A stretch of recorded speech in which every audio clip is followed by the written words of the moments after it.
Hello and welcome back everyone, we Weeb Online, and today I'm gonna continue the story What If Naruto Became a Cyber Demon Part 13. If you enjoyed this video, please give it a big thumbs up, and to watch more videos like this, subscribe to my channel and turn that bell notification on so you never miss an upload. Now wasting no more time, let's begin. After seeing Naruto avoid her first blow, Fortune yelled, "I've heard of rats abandoning a sinking ship, but not a sinking base. Finally decided to scurry out of hiding, did you?" Naruto stood up from where he had been crouching down from his landing and said, "Well, I would have tried to get the drop on you, but I can't shoot you, and you were looking right in the direction I was hiding in the whole time. I don't have any history with you like I did with Old Boy and Chinaman, and I actually liked those bastards a bit." Fortune raised an eyebrow, wondering if she would have a chance to hit him if she fired at that moment. "And your point is?" she asked. "Are you going to beg? Plead with me that you didn't kill my father and get my husband killed?" she asked. Naruto was normally not very good at patience. At this point, his stress level was razor thin, as it was at an all-time high. If he stayed here, too many bad things were going to happen. He had no time to be polite. "No, I'm saying if you don't put that stupid cannon down and leave me alone, I'm going to kill you, okay? Do you understand that?" Irritated Naruto replied, "I'm not going to reason with you, because I don't know you. I'm not going to try and save you, because I don't have the time. I'm going to kill you, I'm going to walk away, and that'll be that." Fortune growled at him, "You think you can kill me, boy?" He appeared to be completely without regret. What about everything that Dead Cell had to go through because of his treachery? What was his purpose? To stoke their anger? What was the purpose? Naruto said, "I know I can fucking kill you." He did not bother to raise his weapon attached to his arm. When there was no more sunlight to reload his solar gun supply, he was not going to waste shots on her. He was going to approach this in the traditional manner, but first. When he heard the empty click that indicated the clip was spent, Naruto pulled up his submachine gun and fired the last round he had in his magazine. Each bullet veered off course away from Fortune, but nothing hurt her. "Are you done?" she asked, raising an eyebrow at him without even flinching at the waste of ammunition that had been hurled in her direction with the intention of killing her. He really had no choice but to shrug and eject the magazine in response before putting his gun back where he'd taken it and saying, "Had to see." Fortune said, charging her railgun for another shot even as it pointed toward the ground, "But for this fight alone, I'm putting that wish aside. You need to die first. I long for someone powerful enough to end my life in battle. Walk away. I'm Dead Cell's kiss of death, and not why you think, but you won't believe me when I tell you, so let's just do this." "My pleasure." When Naruto saw her swing the gun up at him, he sprang to the rescue, forcing Fortune to miss her shot. However, she quick-fired the weapon, only managing to get enough charge to launch something in Naruto's direction rather than fully charging it for more blasts. He refrained from approaching in order to prevent her from making her shots easier, and fortunately, he had plenty of room to move around. All that was struck by each pulsating blast was the rear wall of the ray hangar and empty air. Fortune, sensing that she had timed him perfectly, aimed her gun at the spot she believed he would go and fired, causing Naruto to halt and shield his face from any projectiles, calling him a fool. A swift follow-up shot was certain to hit him. When it did, she discovered that she had fired an empty case that had held the Ray unit's machine gun ammunition before they had been fully stocked. She ought to have known better than to think that an attack like that would end his life so quickly. Someone would have put this bastard to death long ago if it were that easy. She realized why Chinaman had been continuously cursing Naruto's ninja magic, in particular, the little eye trick he just performed. She turned around when she heard a clang and saw Naruto hanging from a raft just above her. He had thrown a kunai at her skull, but it seemed to bounce off of nothing. She turned to duds in more ways than just explosions and bullets. Could she block a kunai that close? Fortune said, "Nice try." Then, in an attempt to kill the quick-witted shinobi soldier, she abruptly fired up and brought the entire rafter down on top of herself. Nothing touched her, not even with all the fire, sparks, and heavy pieces of twisted metal falling all around her. Prior to ever taking that position, Naruto had already jury-rigged a ninja wire swing to help him get out of his situation. Swinging around to face one of the 25 Metal Gear rays that were suspended in their own slots in the massive hangar, Naruto exclaimed, "The only woman that can get away with shooting at me is Russian," as he dove past another bullet. "It's a good thing you have such a big gun because your aim sucks." Naruto was angry, even though he was taunting and swerving from above. This ought to have ended a long time ago. This is absurd. She had no idea it was going to happen. After focusing on the face of the ray he had selected to land on, Naruto mused to himself, an automatic defense? It must be, wait, he said as he heard the railgun charging and noticed Fortune aiming at him once more. Die. As he leapt off the ray and let her shot miss him, Naruto yelled at her, "You stupid bitch." Rather, it destroyed the mobile weapon's head and activated a klaxon, locking down the hangar and sending the message, "You're going to kill both of us. Aniki, she really screwed you this time. There are a ton of electronic signatures activating in that hangar with you. Kindly embody Arsenal Tengu, and Arsenal Tengu. I think the Ray's systems were activated when Fortune destroyed the first one. They're going to try to defend themselves." When Naruto landed on a different catwalk that appeared to be barely hanging on by a thread, he yelled, "Fuck." He was aware of how bad things were going to get as he surveyed the hangar from his vantage point. "I came to New York to save my crew and save my best friend's sexy Russian ass. Not to fight a hangar full of Metal Gear Rays on a floating metal death trap," he thought to himself as the main lights dimmed and warning lights flashed yellow and red. That was unfortunate because that is exactly what was taking place at the moment. Naruto exclaimed, "I'm so tired of everything. I'm tired of getting blamed for everything. I'm tired of messing up worse when I try to fix things. I'm tired of fighting people I don't want to fight. I'm tired of all of this." A nasty red energy began to seep out of his body. Just as Fortune was aiming at him once more, the energy started to solidify into the shape of a fox around his body, and two long tails emerged from the energy shroud. She didn't know what to think of it. If she needed more evidence that Naruto was a bad man, she would consider him to be the devil himself. He had to be a monster of some sort. Even his teeth and eyes change, she said to herself, steeling herself to pull her gun and shoot him. "Go to hell," she said, realizing that no human could ever feel such an abnormal level of hatred and rage.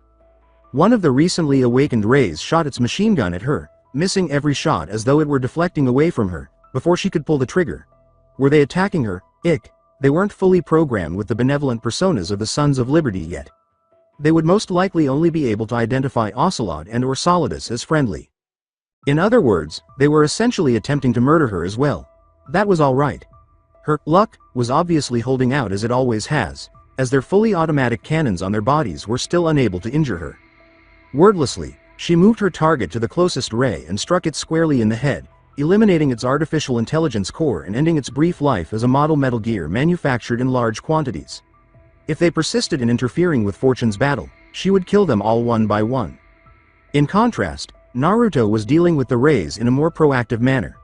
Naruto used his natural speed and nigh animalistic instinct to evade most of the gunfire that filled the hangar, as he wasn't truly bullet or missile proof. He seemed even more enraged by the machine's mechanized roar. Catherine yelled at him over the feed, "Take out their heads," as she questioned why Naruto's suit was tinted red for everything she could see through the visual connection. Was there anything, like blood on the camera? They're unmanned, so instead of taking out the whole thing you just have to damage their brains, enough to shut them down, she said, looking at the scene through a color filter once the image had been clear and sharp one moment. After landing on the ground, he charged right through every fighter's leg that had engaged in combat until he came across one that attempted to crush him by stomping on him. Naruto simply sidestepped and dashed up the leg, scaling the body in the process. Upon reaching the head, he was forced to leap off because the Metal Gear was brought down by a single, incredibly potent rail gun shell that pierced its head. As Naruto descended, he noticed that Fortune had attempted to accomplish two goals at once by halting a ray and attempting to murder him. He was obviously not amused and used his chakra tails to change the direction of his descent so that he would land squarely on top of her. When another Ray moved in his direction, it opened its four-sided mouth and fired a high-pressure water cannon capable of severing metal.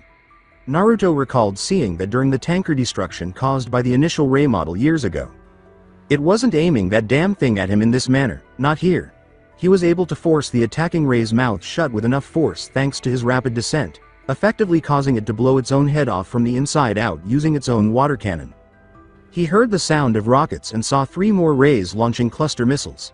How come there were 25 of these things? 3 or 4 would have been all you would have needed to potentially take over an entire city. Why was this amount of arsenal gear needed? Naruto's eyes went completely red, and a third chakra tail appeared. All of this happening at the same time was just the cherry on top of a day that had already been an absolute mess. With a single gesture, Naruto expressed his utter frustration and caused the missiles to halt in midair, fall to the ground, and scatter across the numerous Rays that were in operation within the hangar. Fortune couldn't help but pause and stare, though she wasn't sure if she was in shock or amazement at the time. The whole hangar appeared to be engulfed in flames. resembling an interior section of a warship rather than a scene from a textbook about Armageddon. The missiles that had diffused around her before they had even touched any surface was something she completely disregarded. That isn't even a monster. Demon would be a more accurate description, she told herself as she watched the red-sheathed creature standing atop one of the deactivated Metal Gear rays like a predator surveying its hunting ground for more prey. Additional gunfire erupted throughout the hangar, striking the day's main target multiple times. Disgruntled, Naruto leapt from the top of the ray he was riding onto and grasped the enormous arm that resembled a fin. With Kyuubi-level strength, Naruto tore the limb free from its joints, causing the metal to groan and shred. Then, he threw the limb straight ahead, slamming it into a ray that was racing through the debris and wreckage, head down, in a death rush. The fin's point crashed into its wide-open, roaring mouth, and Naruto delivered the final blow with a flying kick off the back of the fin that tore through the rest of the head like a razor blade through a grape. When Naruto's remaining inhibitions finally gave up, he looked around the hangar and saw evidence of 9 or 10 dead Metal Gear rays scattered in different directions, and since none of them had been activated yet, there were still 10 more on the way. His rage only grew stronger, but instead of using more of the hate-filled chakra inside of him, he began to visibly discharge an electric charge from his whole body, blending it with the fox cloak that surrounded his form. With a second metal-peeling roar, Naruto saw the approaching enemy vehicles. And chaos ensued. Also on Arsenal Gear, Merill's quarters, Ilium level. All the electrical devices in the room turned off for a few seconds, and then everything resumed as if nothing had happened. Very peculiar. Power issues of any kind or related to electricity should not have existed. Arsenal was powered by 3 independent sources. Merill exclaimed, "What the hell was that?" The redhead was now decked out in an Arsenal Tengu power suit. "Did you feel that, Snake, or was it just me? Do you think there are any bugs in the system that Solidus didn't know about before taking off?" Snake asked, stretching his tense joints in anticipation of a more active infiltration outside after he had finally been released from the safety of his reliable cardboard box. Merill shook her head and said, "No, he had completely accurate information on everything that was happening with Arsenal Gear. If there had been anything that someone could have been concerned about, he would have put off the operation to take it for himself." As she considered donning the helmet that matched the rest of the outfit. As if perfect intelligence on anything, particularly a top-secret project like this one, was unthinkable, Snake declared, "Completely accurate information. And how exactly did he get this information? Do you know?" he asked. "It came from Ocelot's sources." Merill nodded. "You know how that guy is, I'm sure. All of the Gurlukovich mercenaries adore the guy as some old-school Soviet super solider, so none of them ever really questioned anything. Solidus just lapped it all up, and not a bit of anything he reported on was wrong. That was not without its issues. Any intelligence was supposed to have gaps in it. In actuality, though, the Sons of Liberty had not encountered even a hint of valid resistance until Team Philanthropy appeared. Not until Snake, Naruto, and Raiden began going berserk and destroying everything did the entire process of seizing control of Big Shell and turning around to set up defenses result in a single death or hiccup. "You do realize that the Raiden kid is a pawn of the Patriots, don't you?" Snake asked, causing a jaw-dropping expression to appear on Merill's expression. "Everything he says just doesn't add up. He thinks he's in Foxhound first of all. No matter what, Catherine can't tap into his codec conversations when he's talking to his commanding officer, because he's talking to the nanomachines inside of his own body. I already know what you're trying to say. This entire mission is set up for the Sons of Liberty to fail, but we knew that. Olga's supposed to have been helping Raiden along," Merill said, securing her Desert Eagle holsters onto her person as they continued to be her preferred weapons. It had been a while since he'd lighted up, but Snake admitted, "We already knew that too. The reason the kid wanted to come here more than anything was to make sure that if nothing else none of you got killed." He also wondered how Merill would react if he started smoking in front of her. Snake ceased speaking in return for trying to listen through the door for something. "He's kind of." As he slipped to the door and pressed his ear against the metal, Merill gave him a strange look and asked, "What's wrong?" Yes, that was the most obvious trap that had probably ever been set for a war hero like Snake, but at first the bandana-wearing hero could hear the sound outside of Spurs and a man whistling an old Western soundtrack tune. He was determined to shoot the person he believed to be outside, but damn it. Snake muttered under his breath, "Ocelot. If only things could be that simple." The moment he opened the door, he would most likely discover a recording rolling down the hallway and a group of Tengu waiting for him outside. I hate that bastard. However, nobody was actually a huge fan of Revolver Ocelot. "Good hunting," Merill said, before going outside the door to her room to make appearances again. However, when she got there, she discovered that it wasn't Ocelot, but Johnny. Merill had opened a vent on the wall near a floor large enough for Snake to fit through and gestured for him to go on through. She knew this because Johnny still wore the same balaclava and fatigues as regular Gerlukovich mercenaries because he wasn't trusted with the high-tech suits, and everyone else left on Arsenal Gira aside from the top Brasa wore Tengu suits. "Hello, huh? You know who, is he still there? What's up, Johnny?" she asked, waving and smiling at her from the look of his eyes through his face mask. A mess of dog tags, which she could see hanging from his wrist, were likely spurs, based on the sound Snake thought they made. "Johnny, why were you whistling that song outside just now?" Merill asked in a cautious tone of voice. "Because I find westerns to be really great. It's okay," he replied matter-of-factly. He wouldn't notice his stomach churning and tossing as long as he was occupied with something else, like remembering a tune to whistle. Obviously, he did. "Have you seen Ocelot?" was the second query. "I believe he's leading the patrol in the wake of the power surge incident. That was not intended to occur, was it? This stuff is all immaculate." "Damn it," Johnny said, implying that a guard was now on duty and actively searching the area. "The hangar containing the rays is secured, so nobody can enter," he said. "Things shouldn't already be broken that badly. We've only had 3 hours to manage Arsenal."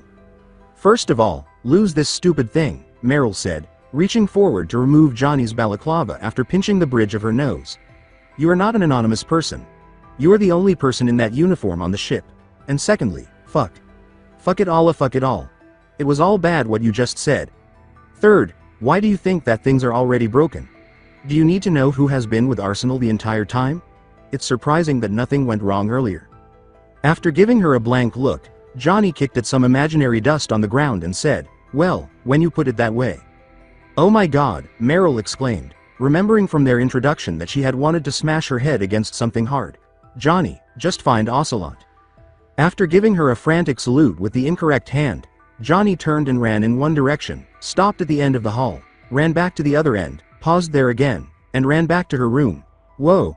Who the hell killed the 2 Tengu teams that were standing watch in this hallway, anyway? And from where was the smell of cigarettes coming? Level Jejunum.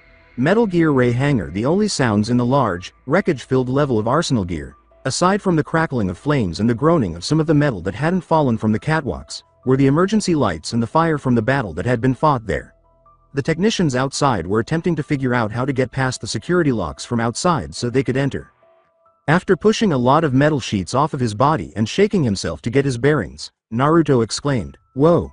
He was a little taken aback by what he had just done with the Kyuubi's chakra and his ability to manipulate electricity.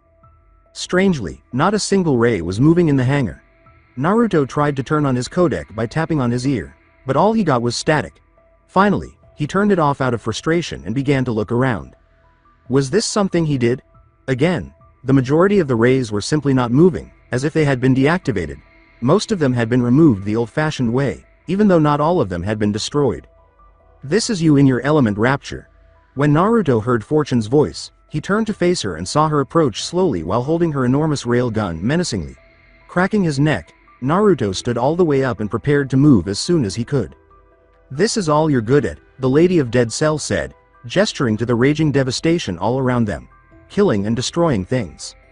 Uh-huh. Are you even concerned? Do you really give a damn about what you just did? How much of this have you ruined?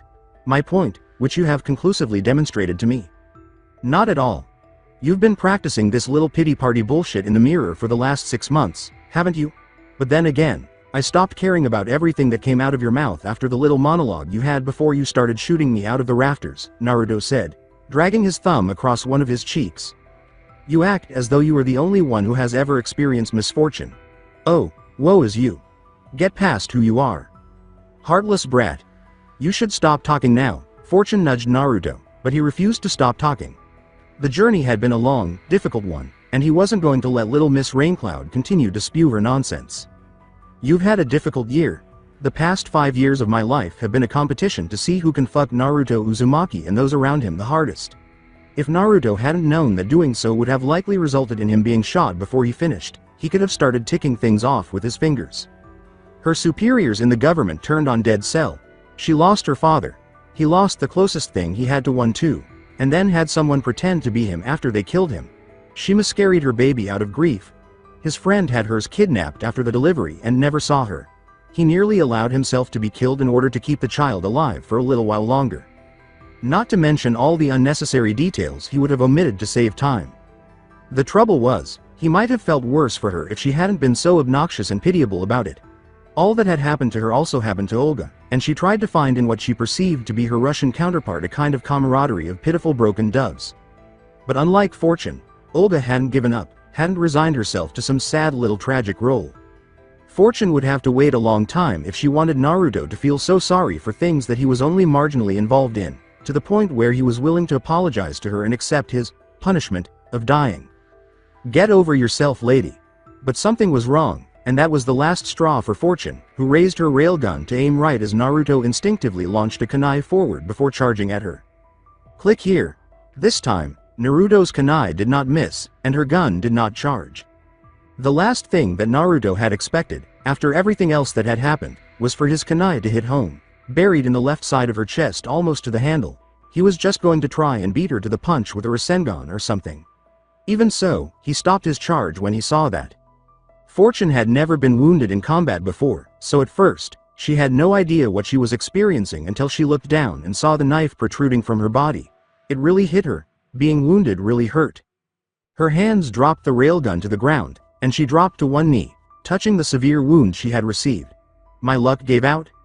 Knowing that his own aim had been perfect the entire time, Naruto just stared at the fallen weapon, wondering more about why it hadn't charged than about how his kunai had managed to land. The gun, the main reason he'd never attempted to create a clone during the battle, his codec, all the lights, all the ray models, and the fact the guards couldn't access the electronic locks to get into the hangar? He was aware of what he had done to cause all of this chaos. He had destroyed every piece of technology in that hangar with sheer force, and he had unleashed a massive electromagnetic pulse, EMP, using the Kyuubi's chakra and his electricity. The blast was so strong that it forced him to exit the mental state that brought about 3 tails of chakra. He'd never wanted to give too much of himself to that damnable chakra anyway. Nothing good could come of it. Granted, he'd straight up blown his 3-tailed wad with that one electric blast, but given that it had shut down all of the rays without him needing to hack through them one by one, it was worth it. After being admitted to the military, you never really trained, did you? As Naruto approached Fortune, who was bleeding from her wound and clutching her hand to the ground, he questioned, if you truly want to win, you don't rely on something like your luck all of the time. Fortune snarled to herself as she reached for the sidearm pistol she carried at her hip, pulling the trigger only to have nothing happen. Since the safety was still in place, she never really had to engage in combat. Naruto then used his HF blade to cut the pistol down to a useless nub, which she dropped to the ground as though it would have burned her. She attempted to use the kunai in her chest as a weapon as a last resort, but she was too weak to continue because of the pain and blood loss. Are you happy? Fortune said, you've killed me too, in a strained tone of voice. As Fortune collapsed onto her side, Naruto rolled his eyes and said, you know what? No, I'm not content. I never cared about your bullshit, that's why. Colonel Jackson was a man I considered a friend, not so much with you, so I regret greatly what happened to him. Hell, I regret killing Old Boy and Chinaman more than I regret dealing with you. Someone who is currently bleeding out on the ground mistakenly believed that they were far more significant than they actually were. Have you finished up yet? The cyborg ninja landed directly next to Naruto, giving Fortune a quick glance before focusing entirely on him. You've got half of the Arsenal Tengu outside trying to cut their way through the door to take your head, and they're almost through, the mechanically warped voice said, before it disappeared from view. Naruto argued, drawing his sword, oh yeah, because I could just leave with 20 unmanned rays and this crazy bitch trying to kill me.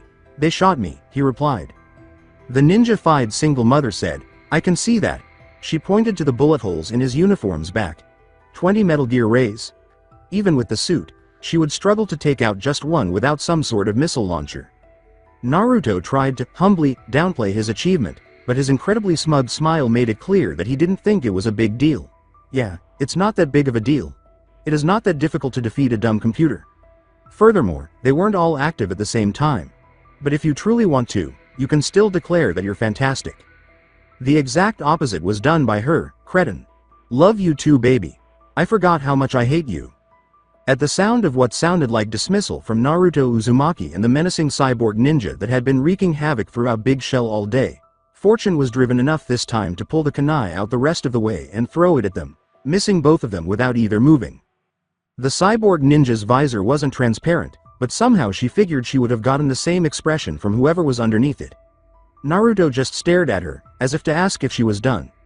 His eyes slowly closed, and Fortune's body collapsed the rest of the way onto the floor, never to move again. "All right," the cyborg ninja replied, before Olga's face was visible through the helmet visor. "Now that that's out of the way, let's get down to business. Raiden is where?" Naruto turned to face Olga with a more menacing expression, asking, "How should I know?" Seeing her fingers twitch to her sword, he took a step back. "Whoa. I've been dealing with this for the last 20 minutes. All right, it was show him the exit or force him to fight Fortune. Was he really supposed to be here for this?" Naruto asked, gesturing around to the rampant destruction all around them in his defense. "Call him. This room has an excessive amount of electronic interference. My communication is not alive in this place. I'm to blame." In his mind, that statement seemed much more reasonable and rational than when he actually said it. "I kind of accidentally emptied the hell out of this whole hangar." "How do you inadvertently well, at least that clarifies the nature of that surge. It was probably better for what was left of her composure and sanity to just let that one slide. Come on, we have to find him." Olga put back on her helmet's visor and ran up a wall into the hangar's vent from where she had originally entered. Rolling her eyes as she watched her leave, Naruto said, "Yes, dear." In conjunction with Raiden, otherwhere on arsenal gear, hallway to server room.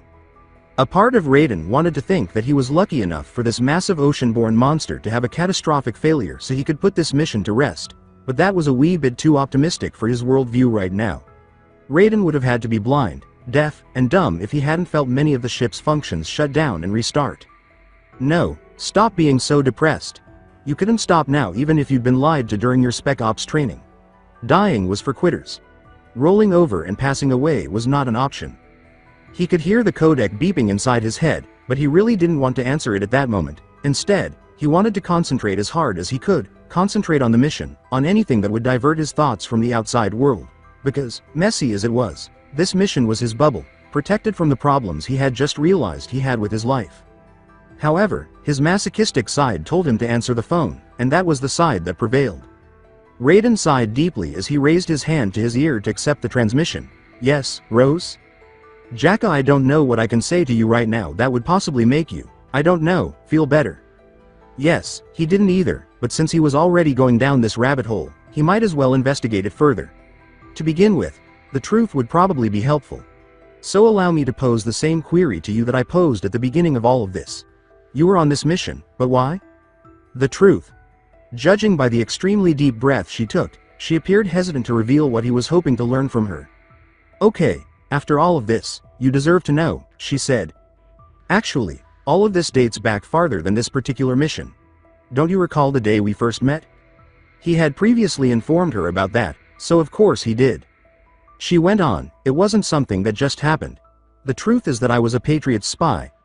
They gave me instructions 2 years ago to closely monitor you and provide them with as much information as I could about you. Developing a relationship with you was the best way to accomplish that." Raiden genuinely stopped his march down the lengthy hallway to lean against a wall, saying, "That can't be true. How could anyone have figured that I'd have chosen you as my? And it wasn't like you muscled your way into my life at all costs. I opened the door for you.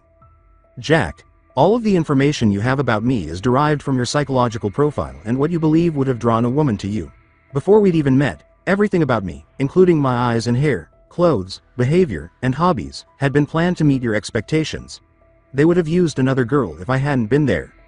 He really did have to stop and dry heave at the thought of what Rosemary had just told him. That was absolutely sick. Who ordered someone to do that to another? If he hadn't felt sick to his stomach at the realization that everything about his mission had been a fabrication, then what?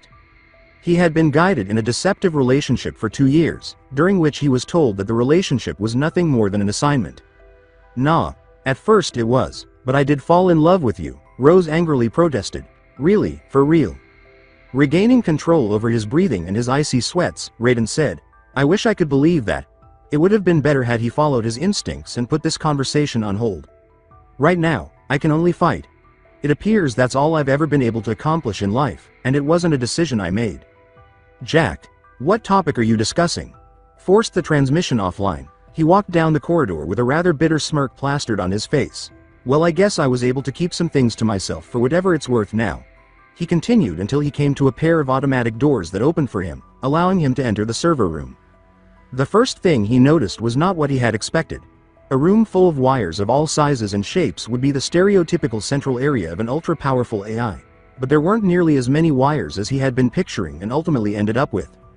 Footsteps clinking on the metal floor, he slowly treaded in as he felt his codec forcibly activate. Raiden sensed the temperature shift as he entered, significant, since something like a whole AI system had to run hot at times. There were only a few large wires leading up to the ceiling of a fairly vast room from one large pillar-like mainframe that sat on a slightly elevated position. He heard the Colonel's voice in his ear. "I wouldn't go any further than that, Raiden. This has nothing to do with your mission objective. Your goal is to take out Solidus Snake and put an end to the rebellion of the Sons of Liberty." Raiden walked slowly further inside and said, "Oh, I know what my mission is, Colonel. Why don't you just stop acting like you haven't heard every word that's been said to me since the second this mission started?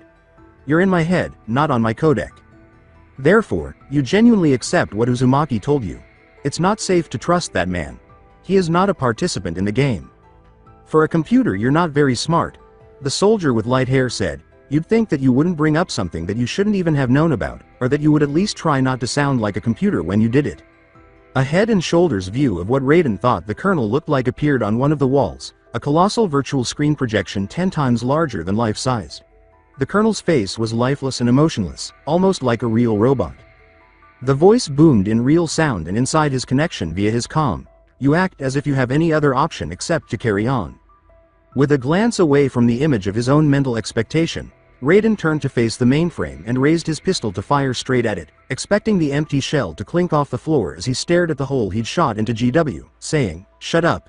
He fired again, and again, and again, and kept firing, steadily emptying the magazine until the click of an empty chamber greeted him. "Shut up." The room was filled with static and his head was filled with it, but he could still hear the Colonel's AI voice saying, Raiden. Error is not the same as success. You aren't allowed to fail." Raiden grinned, pleased that even broken machines could produce a pained sound. "People will die if you do, including Rose," he said, feeling relieved. Raiden froze for a moment before mockingly saying, "TCH. If you're going to reduce the number of spies you have, why should I care? Recall that I have nanomachine spec. Readings of your body." With a voice that grew more robotic, the AI said, "Your muscles tensed and your heart rate went up. You can't lie to me because you can't lie to yourself." His head hazy, he walked in towards the bullet-riddled mainframe casing, his fists tightening. "Complete your mission, Raiden. Jack, weren't things so much simpler back then?" Raiden abruptly turned around and pointed his gun at the black-cloaked, gray-haired man, who was now wearing an eye patch due to injuries he had sustained earlier in the day. "I would give you an order, an enemy to fight, someone to kill," the machine said as he heard Solidus Snake's voice entering the server room. "You would simply do it. It was not necessary for you to consider whether what you were doing was good or bad. My ideal tiny murderer. Jack the Ripper, my dear." That name. He didn't want to hear that epitaph ever again, but he didn't have a gun, so a bullet wouldn't end that conversation quickly. Nevertheless, horrible memories of lives lost, of things he was made to see, and of the man who had guided him the entire way flashed through his mind. Indeed, Solidus. The older man saw the emotions on Raiden's face and said, "You remember how you fought for me in Liberia? How I brought you up and taught you how to murder? I turned you into a soldier." "A combatant?" Raiden questioned, his body trembling with barely concealed resentment. "You turned me into a monster," he shouted, rushing Solidus with blinding speed to beat him to death with his bare hands. Every smooth martial art attack he threw was dodged by Solidus almost flowing out of the way. "I can still see faces of the people I killed. I recognize the man whose eyes you opened wide to demonstrate your point when you cut his throat in front of me." Raiden's attack accelerated to the point where Solidus was very grateful that he was wearing an exoskeleton suit because otherwise he would not have been able to keep up with his speed. "And you're wondering why you made such an effective pawn?" Raiden was stopped in his tracks as Solidus abruptly struck his stomach with a hard fist, emphasizing, "Do you know why you were chosen? The reason for this is that, in contrast to owning up to the past you led, you make every effort to avoid accepting it. You refuse to be the person you once were, to forget who they are. A person like that would accept almost anything." "Cease talking," Raiden bellowed, shoving Solidus' fist out of his belly to deliver a backhand strike that was caught. He spun back around the other side for a back elbow with the opposite arm only to get it caught as well. It's because of you that this is all happening. Solidus said, but I would have chosen someone else to be my Jack the Ripper if I hadn't chosen you. He then struck Raiden's head, knocking him forward into the ground. You devoured every morsel of your life. That they fed it to you. Did you know that even after serving in the military for years, your name doesn't appear in any databases? You served alone your entire military career. Up until the Patriots paraded that little spy strumpet in front of you, you were essentially alone. Notice how quickly you caught on. Accept the truth. He knew that Raiden had reloaded his gun by the telltale click, but when the young soldier turned from his stomach to shoot Solidus, all he hit was the cloak that he had left in the air. He thought, what the hell? And saw a burning trail on the ground, which was probably the direction that Solidus had moved in. From behind him across the room, Solidus remarked, how tame. His dark-colored armored suit, which was suitably bulky for his seemingly muscular frame, had two mechanical tentacles extending back behind his shoulders, and he was holding a gun. I suppose you're also trying to repress the fact that you used to be so much more proficient with a blade. What a wonderful way to honor the man who reared you. However, at least you're recalling how you used to murder people. Or is this merely what the Patriots wanted to happen to you as a result of their S3 plan? I have no idea what you're talking about, Raiden said, his gun trembling in his hand as he attempted to maintain aim on Solidus. Tell me, what about this reminds you of Jack after all those simulations you've run? A mission within a single facility where conditions worsen over time. Complete with dead VIPs, nuclear weapons, a rogue elite unit, and a cyborg ninja. Solidus deadpanned the last line to make it abundantly clear what he was talking about.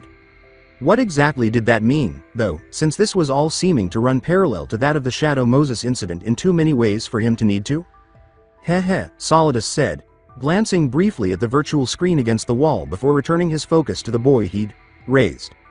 I think they've done a pretty good job of trying to make you the next Solid Snake, Solidus said. With Snake, Arsenal Gear exterior, ever the investigator, Snake climbed onto the topside of the enormous seagoing vessel known as Arsenal Gear. With Merill's little assistance, he was able to get a good look inside the ship, even with the peculiarity of a brand new, ultimate warship that appeared to have a short-term power outage. How are Otacon's hostages doing? Silently, Snake questioned as he reached the top of the ladder, communicating through his codec to maintain tabs on matters he was unable to personally influence.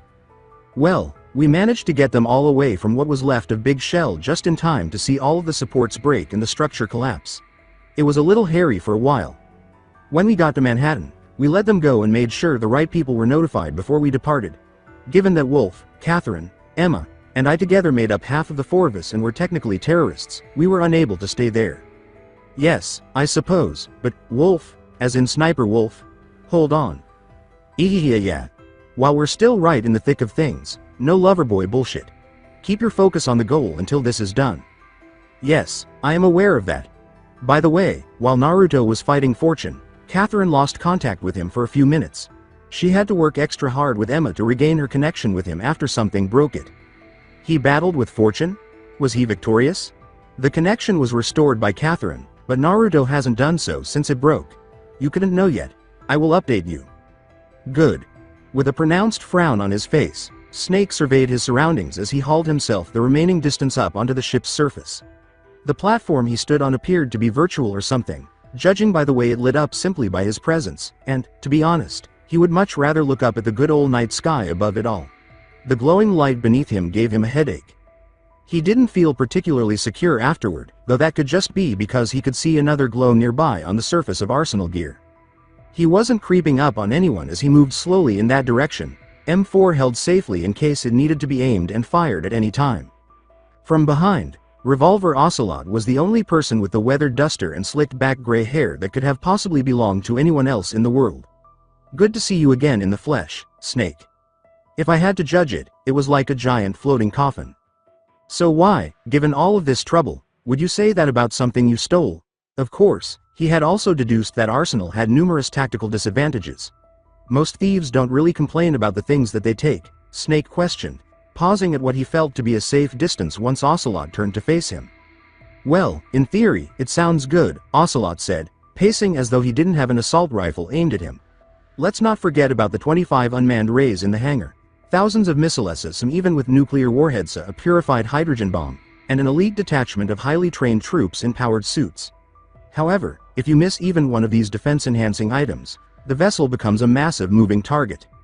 After all the trouble they'd gone through to get it, Ocelot seemed to be treating it like a disposable piece of a board game, so what was the point of taking the damn thing? Now what? Is the goal really to drop a nuclear bomb over Manhattan and destroy everything?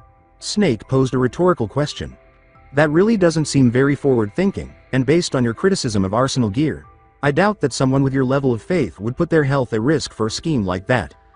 The thing about you, Snake, is that you're always just too damn smart. On the other hand, it's usually simpler for an outsider to see inside. You get to view the larger picture more clearly. What broad picture? Now, if I tell you every solution, how enjoyable is the game going to be? This is not a game. This is actual life. What's the purpose of everything? Speak, right now. But dear brother, we've only just begun, Ocelot said, convulsing and clutching at his head with his left hand. At first, Ocelot didn't respond. Instead, his right arm seemed to twitch and start acting against his will. He was calling him, brother, and opening his eyes wide before the accent truly registered with him. It seemed that Snake was reclaiming Ocelot's body after death. Liquid, you just don't know how to stay dead and buried. Why should I remain buried? The Ocelot, possessed by the liquid Snake, walked around slowly and spoke, not even minding that Snake was aiming his rifle at him. There's plenty of room for me to walk around and stretch out in Ocelot's body, he said. I could not have asked for a more useful weapon against the Patriots than their own miserable spy, who was practically living off their secrets. I'm grateful you could make it. I never would have had the opportunity to take him over again without you. As bad as hell. Liquid rolled Ocelot's eyes at the constant gunfire before pulling one of Ocelot's revolvers and firing once at Snake, hitting him in the shoulder when he moved his body to try and avoid it. Snake started to open fire, but somehow nothing he fired made contact with his target. Bullets were veering around him as if he was Fortune. Oh my. The grizzled soldier dropped his rifle and moved to pick it back up, but Liquid fired at the weapon itself to coax Snake away from it. How are you doing that? Would you believe me if I said I'm psychic? Liquid laughed and whirled the revolver around on his finger in a manner reminiscent of an ocelot before attempting to holster it, only for the gun to go in backwards. TCH, Ocelot probably practiced that a lot before he got it right. A growl from Snake told him no, and Liquid gestured to a small device he had attached to his bullet-holding belt. Thought not. It's a generator of electromagnetic fields. Fortune also possesses or once had one concealed on her person. The former small probie of Foxhound overcome that small advantage. Why is it hidden? Snake, struggling to get past his shoulder wound, questioned, wouldn't letting her know about it make her a better fighter? I mean, he'd had worse, but he had to figure out his full range of motion with a revolver round in his arm, and from what he was hearing, Naruto managed to win against Fortune. It was as if she thought her own life was some pathetic Shakespearean tragedy with her at the center. Liquid chuckled. The foolish bitch was damn near suicidal. They made her believe she had some kind of supernatural ability that had brought her luck in battle because she was too helpful to them with all of her angst-fueled rage. Nobody ever got close enough on the battlefield to test how true that was with the railgun she used. Liquid was essentially saying that the Patriots had also been using her, and that the rest of Dead Cell had likely followed suit, since she was their leader going into this whole thing today. That made them what, exactly, were just bodies placed in the way of some purpose or other? A test? Regarding a different topic, what does that make Solidus? What does all of this mean? Are you saying that all of this was planned by the Patriots? That isn't feasible. To make that work, there are just too many moving components to consider. Yes, they were unable to account for all the events, including the boy's appearance and you. There were some things that never change, and before Naruto killed him, he always enjoyed being the one holding the cards. This body really is useful, Liquid said, finding it amusing to lord this sort of information over Snake's head. Such a wealth of information. S3? In 3 terms, sturdy, serpent, playback. That's what Ocelot told Solidus at least. A system capable of potentially equipping every soldier with combat abilities comparable to Solid Snake, Liquid said, enjoying the look of shock on Snake's face before he waved his hands to downplay it and began laughing. It fueled his suspicion that the Patriots saw him as more than just a pawn and contributed to his paranoia. Every time, he was a pawn. An instrument to achieve the ultimate goal of the S3 plan. Well, don't you already know the answers to everything? Snake said, pondering the merits of straight-up charging Liquid to try and fight him hand to hand. He couldn't shoot him or blow him up as long as he had that damn electromagnetic field device, so he had to try something. Having fun talking about all of this? With a smile on Ocelot's face, Liquid remarked, "Oh, you have no idea. It was almost worth dying for." "Are you serious?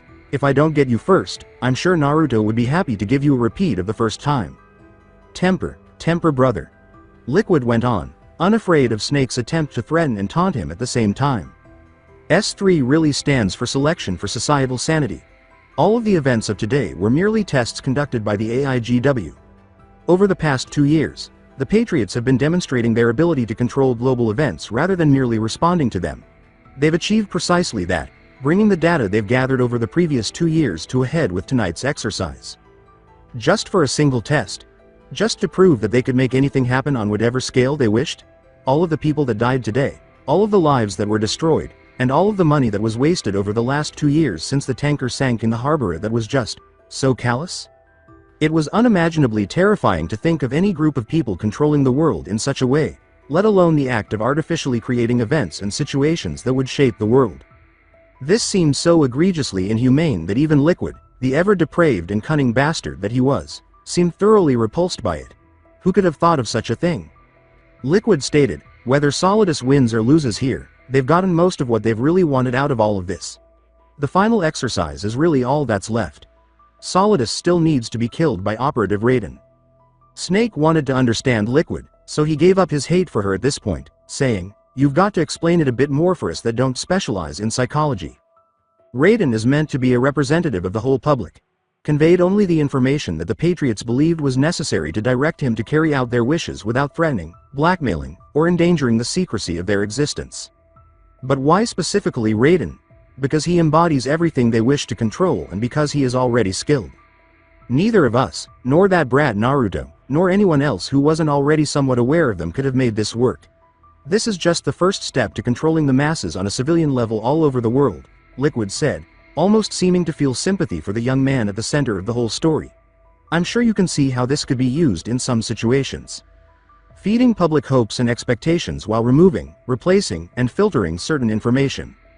Snake saw only one complete way that the Patriots' ideas could take shape, and that was controlling the world in one way or another, so he didn't want to examine how such a thing could be applied.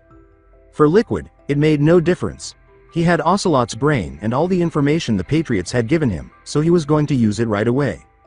Liquid smirked inside Ocelot's body and said, "I'll be seeing you, brother. I'm off to go and put bullets into each of the heads of the Patriots' Wiseman Committee. But allow me to leave you with a little wonderful parting." Liquid laughed as he clicked a button on his person and noticed Snake's pale face in response to a recognizable mechanical roar. Through an opening in Arsenal gear, the crushing metal bulk of a Metal Gear ray shot through the air and landed on the surface, trying to crush Snake before opening its mouth and growling menacingly at him. Snake had to run and dive out of the way. Yeah, Naruto's little EMP bomb might have killed the rest of the unmanned rays, but Ocelot kept the original from the tanker incident for himself. Liquid taunted Snake as she jumped straight onto the head of the enormous machine. "Call it sentimentality, if you will." Snake described it as bothersome. He was going to have a lot of trouble tonight because he didn't have any Stinger missiles on him or even an RPG. Liquid hopped into the cockpit of the Ray model and took the controls, intending to eradicate Snake then and there. "That's a very disgusting habit to keep, brother," Liquid said, causing Snake to flinch in the face of the roar and the subtle threat instead of putting a cigarette in his mouth and bending the end to light it as was done with the brand he used. "You know those things will kill you?" "Yes, that would be a true tragedy, don't you think?"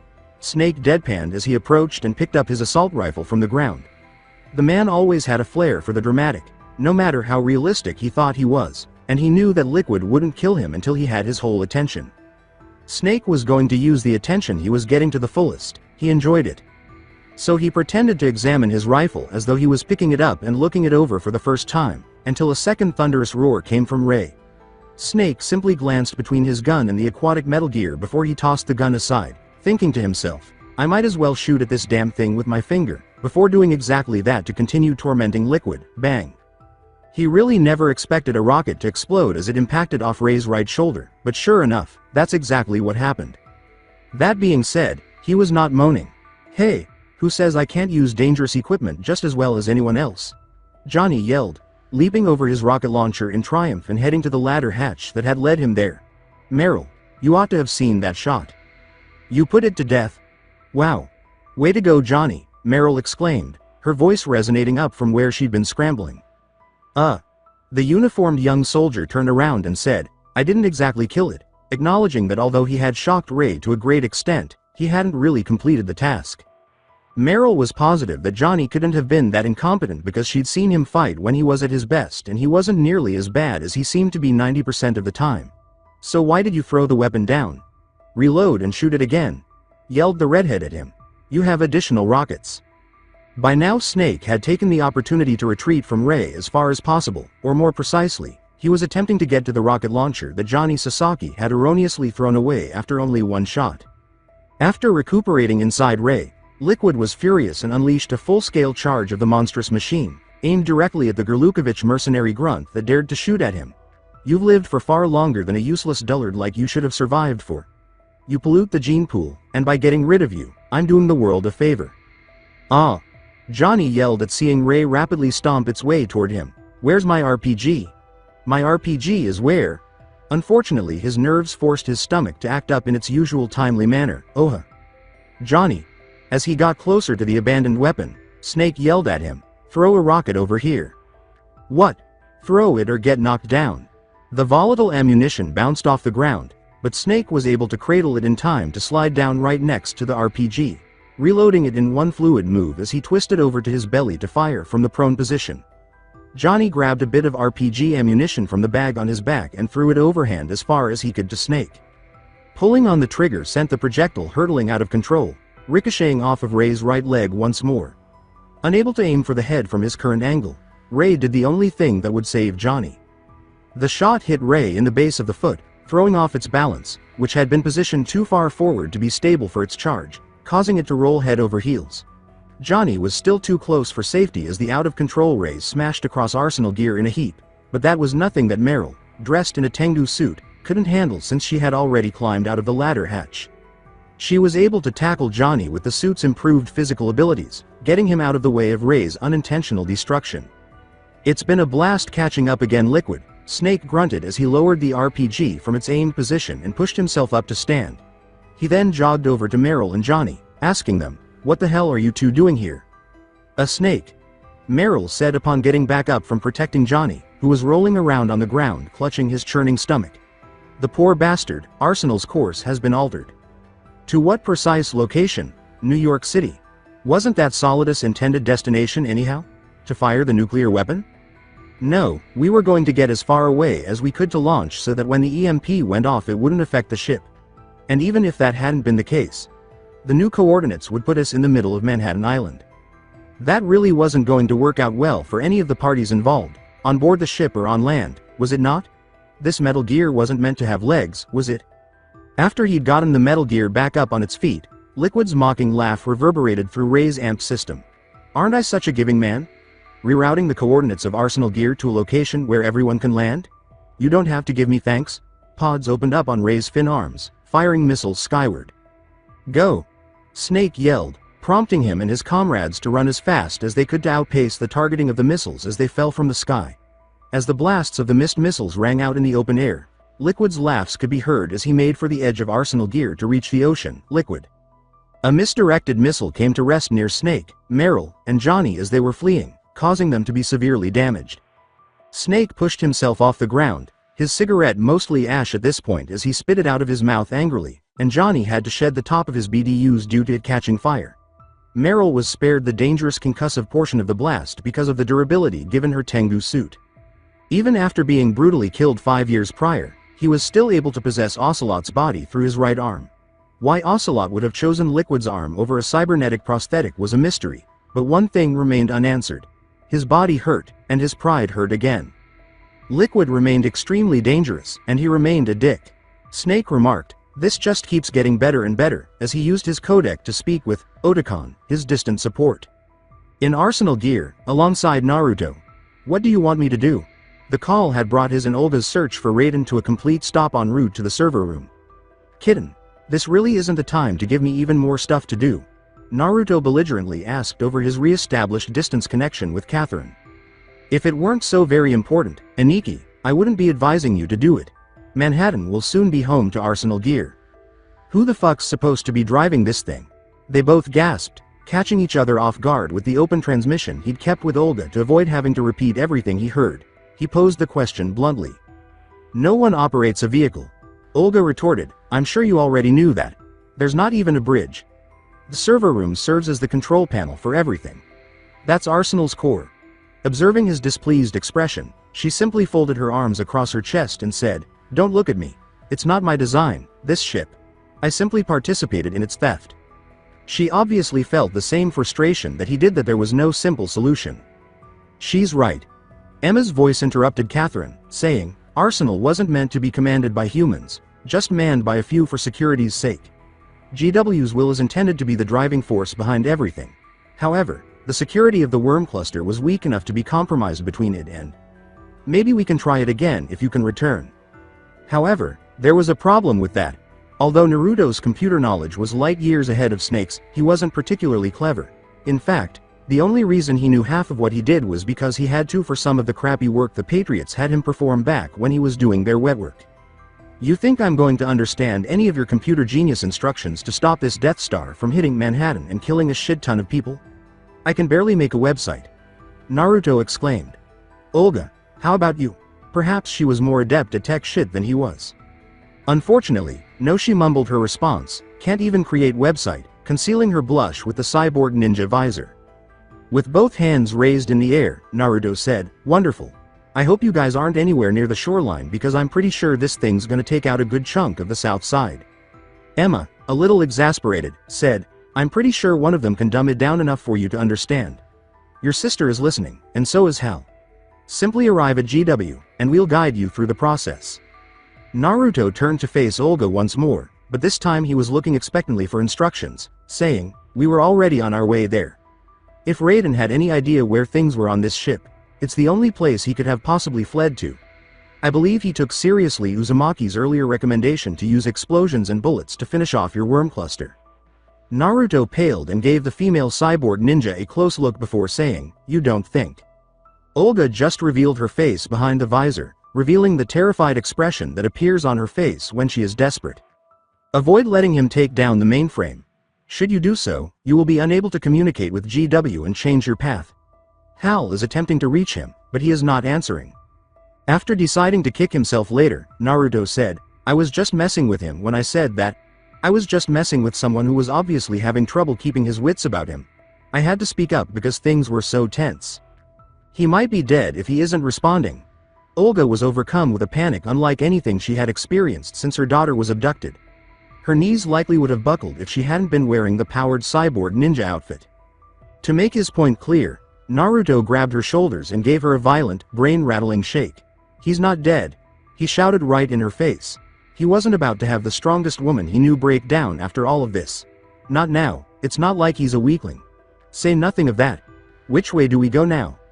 Follow me, the white-haired Russian femme said, shrugging it off and promising to thank Naruto for that later if things worked out well enough for them. For the time being, though, she wasn't going to display any more vulnerability. The Tengu are most likely under lockdown at this time, and we're not far away. That's my girl, Naruto thought to himself as he chased after the woman moving quickly. There was a purpose to her blurry fast steps, and given her current state, he could probably follow her right into the mouth of hell if need be. But for now, the server room would suffice. Raiden was ecstatic.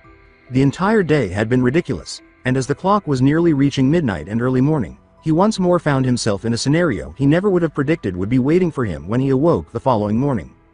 How could you expect to run into the man who, long ago, murdered your parents, kidnapped you, and made you into a teenage killer machine? Not to mention discovering that this man had become the temporary president of the United States of America and was now the head of the terrorist group attempting to bring down the nation's electronic and economic infrastructure.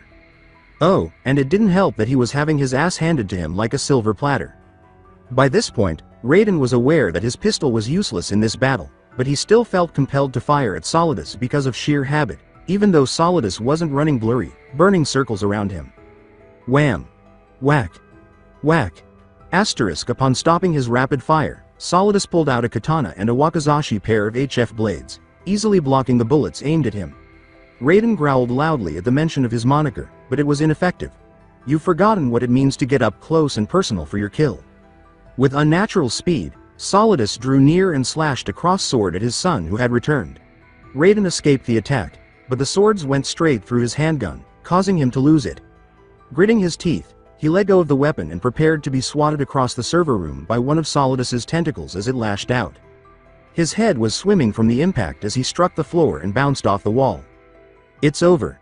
You know there's no way you're going to get away with this.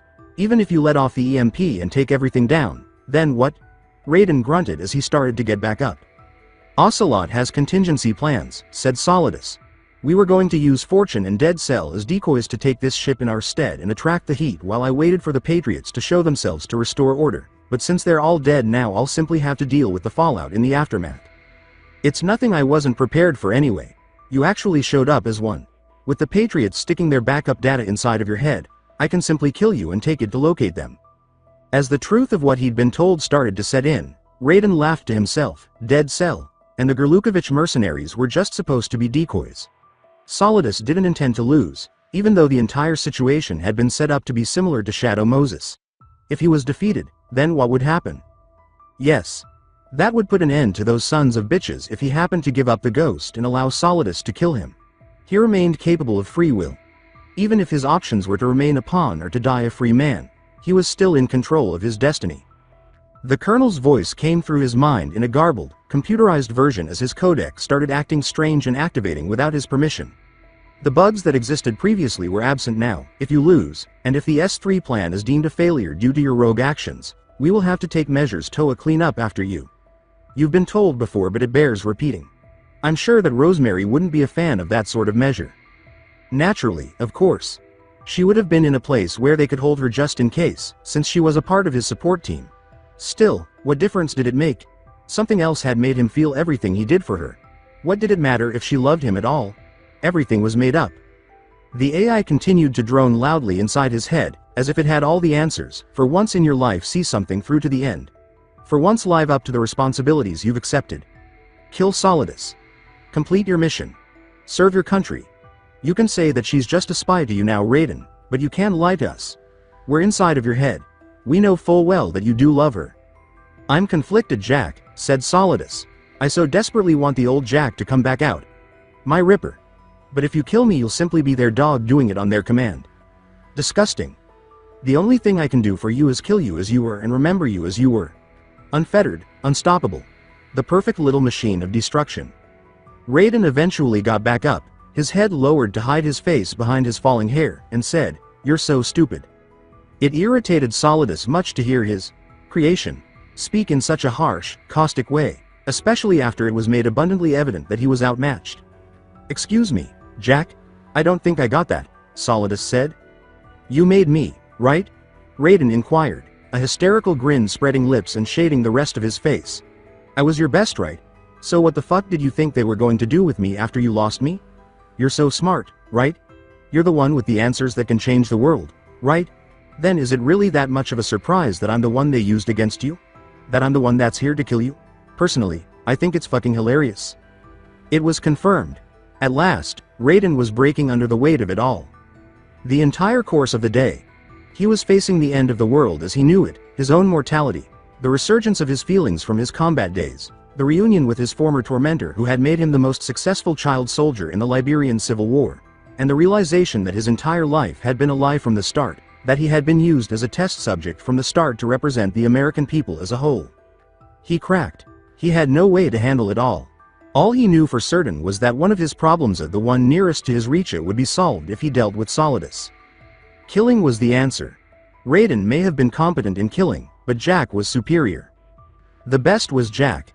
He could have his powered suit, Solidus, to cut his opponent to pieces. Jack the Ripper only needed a blade or other sharp object in his hands. All he had to do now was take one, and he was eyeing a particularly nice one. Raiden did not hesitate to charge straight at Solidus like a bull, taking the former president by surprise with his opponent's move. With lightning speed, he recovered and extended the two tentacles of his suit to impale or batter Raiden to mush. In a ridiculous display of agility, Raiden saw a gap between the two suit weapons' impending business ends and leapt through it like a missile, slamming into Solidus's body and taking him to the ground. With a grunt, Solidus let go of the air that was being forced out of his lungs. However, as soon as his back touched the ground, he utilized the momentum of his fall to forcefully kick his former charge over his head. With a curse on his head for letting himself be taken aback by the berserker's charge, Solidus instantly got back up while Raiden succeeded in placing his hand on the ground and springing through the move. When he realized that he had been relieved of one of his HF blades, impossible, he was even more surprised by something else. Raiden called out, "Jack the Ripper," while brandishing the katana he had taken during Solidus's tackle, which was part of his katana, wakizashi duo. He said, "You know, I can act like I'm disgusted by how I got that nickname, but it's kind of appropriate. I did always like blade work after all." The only goal of his attack had been to steal one of those exquisite swords. "Just like I taught you. Yeah, let me thank you for that." Whether or not he had a more aggressive and violent fighting style, Solidus was still equipped, which made him quicker and more reflexive than Raiden. All that met the young man's quick thrust of his blade was a trail of flames that marked Solidus's route. "Not up to par, Jack." Feeling his soldier's high flare up, Solidus thought, wide-eyed with battle lust. This was the exact kind of fight he was meant to enjoy.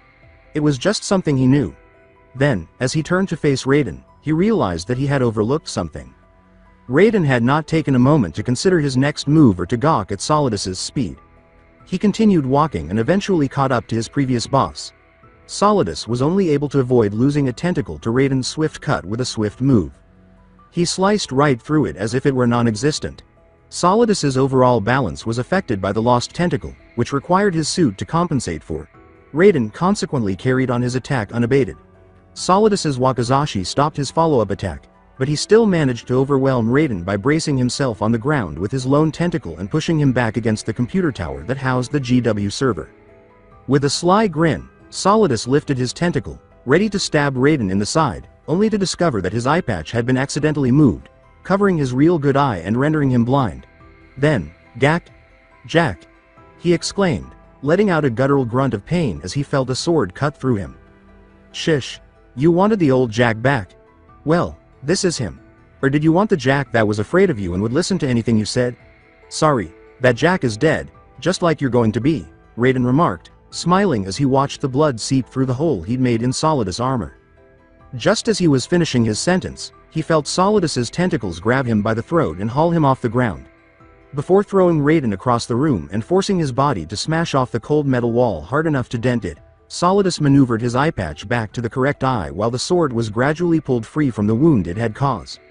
"Huh. Huh. Not enough yet," he said. "Maybe you should have a lie down," Raiden mocked, slowly getting back up from a head contusion. "You're really showing your age, old man." "I'm only 37, you brat. Wow, you look awful." Solidus formed a determined fist and said, "You can't stop me, Jack. I will be remembered. I want my memory, my existence to remain. Unlike an intron of history. I will be remembered as an Exon. That will be my legacy, my mark in history. But the Patriots would deny us even that. I will triumph over the Patriots and liberate us all," after wiping away some of his own blood. Just then, a shot from the solar gun shot through the server room's unexpectedly open door and struck Solidus' tentacle as he attempted to block it. The chance sparkled in Raiden's eyes, and he lunged forward, slicing through Solidus's blind side with a devastating, streaking cut. Even though the wound didn't split him in half, it was deep enough to sever his spine. When Olga and Naruto came in, they saw him open his mouth in a silent gasp of shock and pain before all of his legs gave out and he fell boneless to the ground. "Now that I've killed Solidus Snake with blood on his hands, that's what I'm talking about," Raiden exhaled heavily. "Well, that's the second Snake that I saw die from a really nasty sword kill. Now I don't know if that's just a theme for me, or if it means anything for our Snake, but knock on wood just in case," Naruto said, smacking his lips as the paramilitary ninja and the Russian femme both stared in interest. With a sigh of relief, Olga stared at the blood freely pooling around Solidus's body on the ground. "Mission accomplished, you bastards," she said softly and honestly. Gradually, Raiden's breathing slowed, and his eyes appeared to clear up just long enough for him to see how much blood was all over him. He had killed a man on behalf of the Patriots. He had fulfilled their request. Just as they had desired, he was their pawn. He slid to the ground on his backside and threw his sword to the floor before walking to sit against the computer tower. He then ran a bloody hand through his light-colored hair and said in a hollow voice, "Well, we won. Not to rain on the parade or anything, but Aniki get to the damn server and jack in." "What?"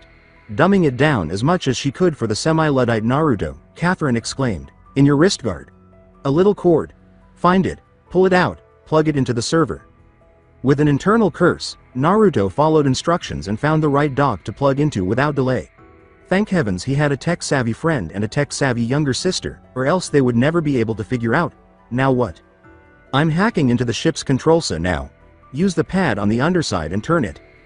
Which way? Your left. With all of his might, Naruto dragged the bottom of his opposite wrist, causing everyone to jerk violently to one side, knocking Raiden from his seat and Olga to the ground. Saved the world a fucking game. And I don't think anybody I cared about even died this time. Why am I not happy?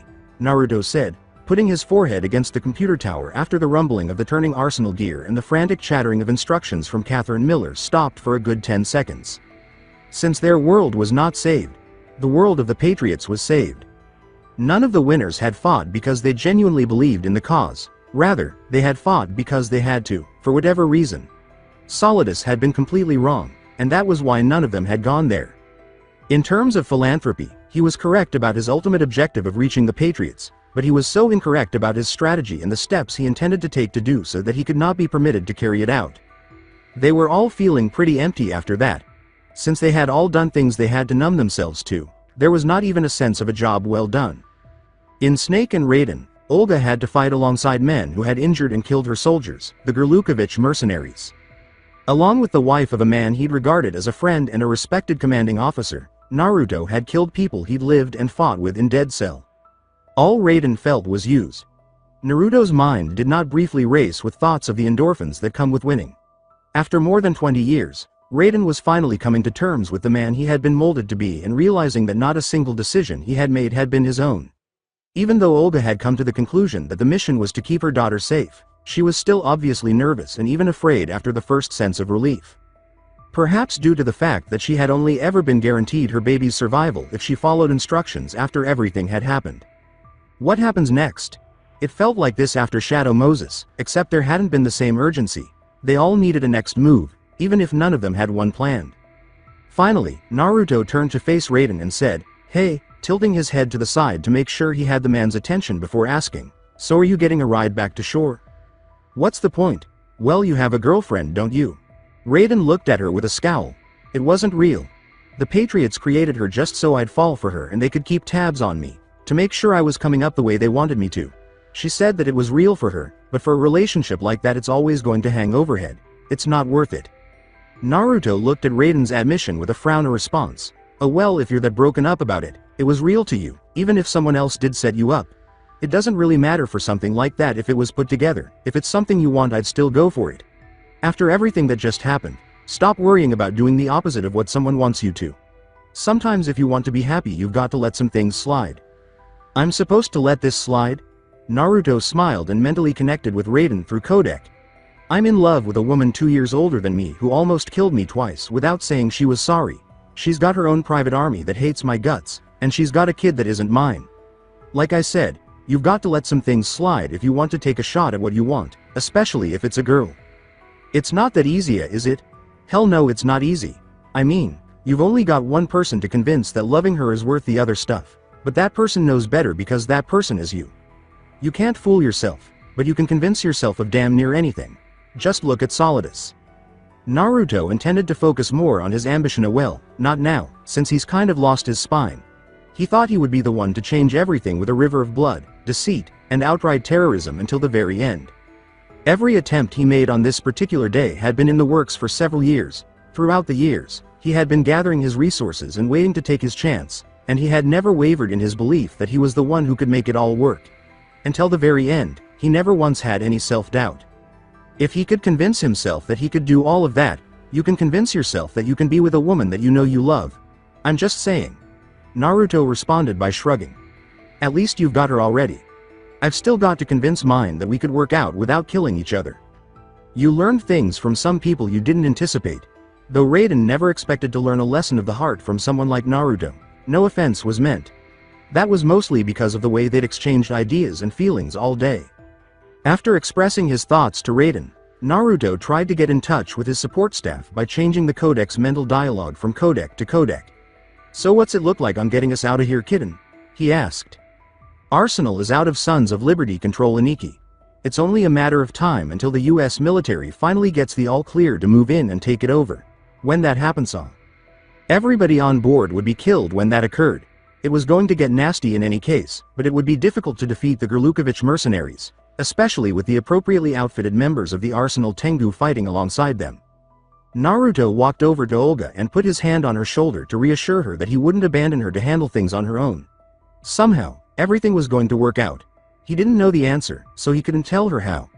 It had been 5 years since he had an answer for the biggest issues that were put before him. However, there are times when it can be more helpful than you could have imagined to simply have that person there to let you know they're there for you. Okay, you guys don't worry about getting off. Once Arsenal dives low enough, they can't track it any longer. It was made to house GW, so the conventional US military equipment isn't high-tech enough to track it yet. We've got a head start until they put R&D on how to find their own weapon. Not in a way. Who knew that the unseen forces running America would be as cunning as they were to construct a floating fortress so far ahead of schedule that it would be impossible to track until it surfaced? It was nearly too much to process. They had finally done so after 5 years of having to deal with the Patriots never making a single error. Naruto's brain nearly overheated inside his skull, leaving him to ask, what? It was a ruse. That was necessary. Was it, or was it not? Not at all. It all made perfect sense. Why would they want anyone with modern equipment to be able to find it after it set out, even by accident, when they would make arsenal gear to house GW? They would maintain it manned, only surfacing it to resupply the soldiers defending the AI. Since GW would independently inform the Patriots of what it was doing, and namely, filtering information from the internet and creating their memesa, force tracking would never be necessary. In actuality, it was never meant to be discovered once it was launched unless GW told the Patriots where it was. It was never really intended for Solidus to go this far in terms of truly obtaining it. All of this had not been explained. Thus, it was quite a shock to the system to hear Catherine essentially imply that she was in charge of Arsenal gear. Yeah, Emma controls Arsenal gear now.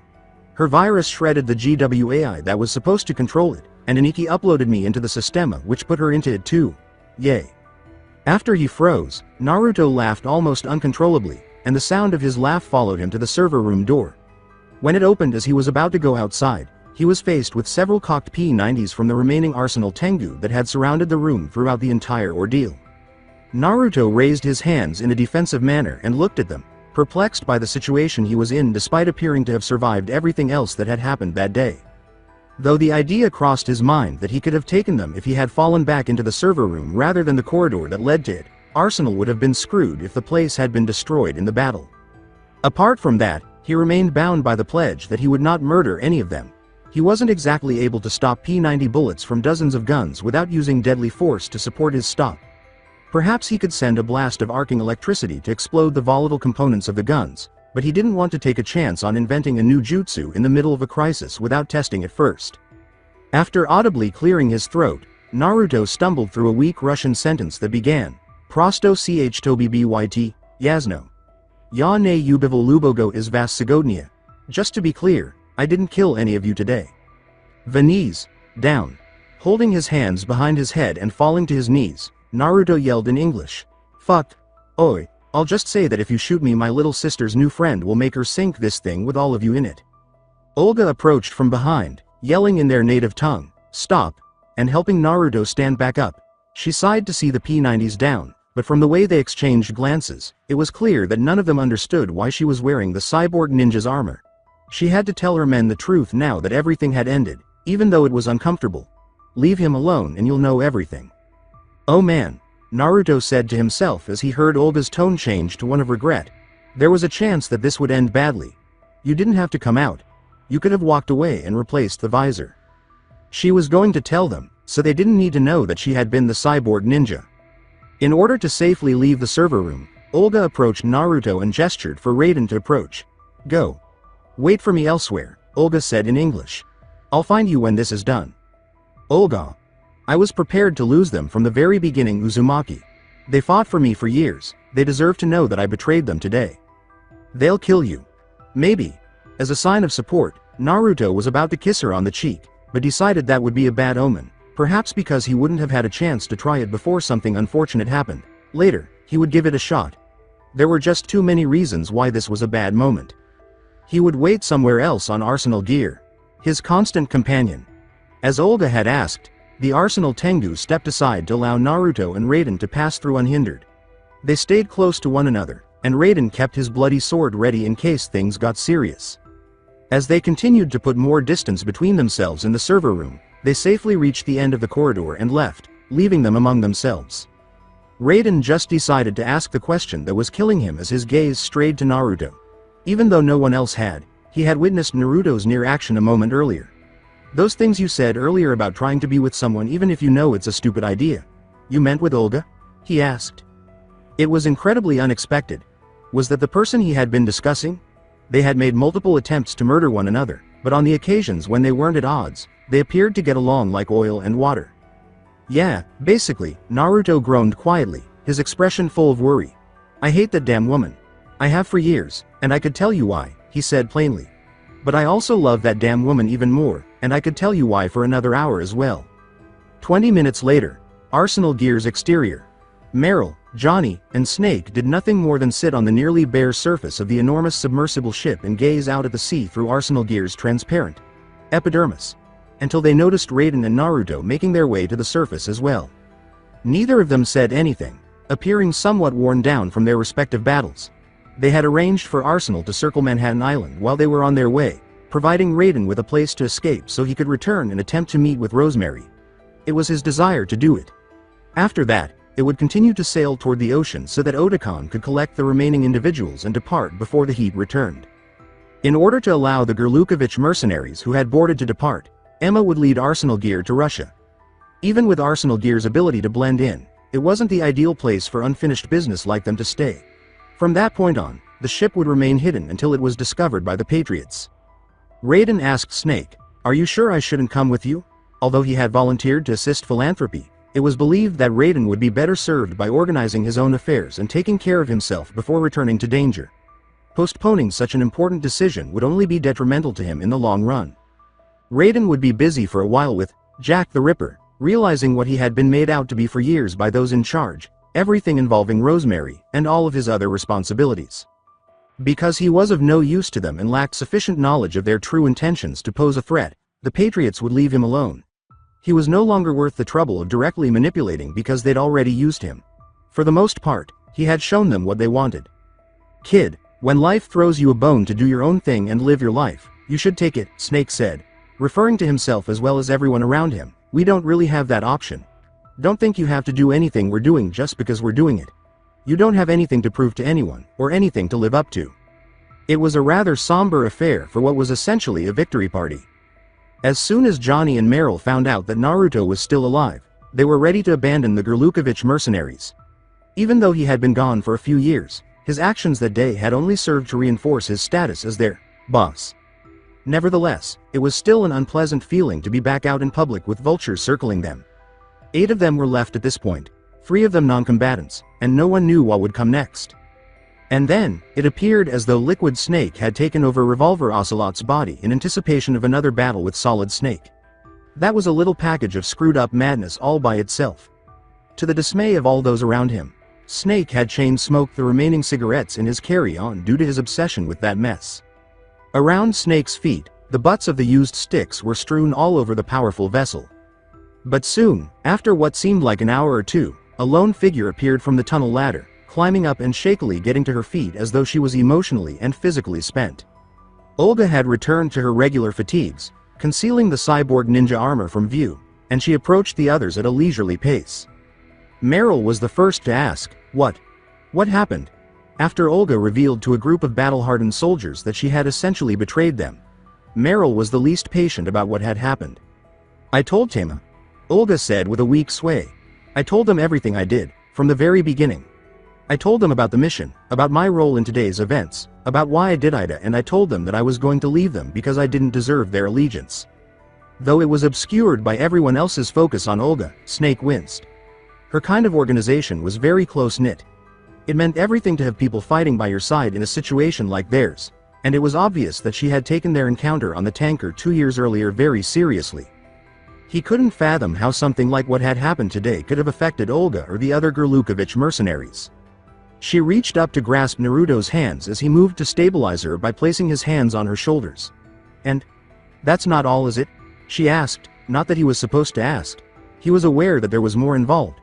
She had been ready to lose them from the start, and if it had been that easy, she could have raised her head because she would have gotten what she had anticipated. This was not like the others.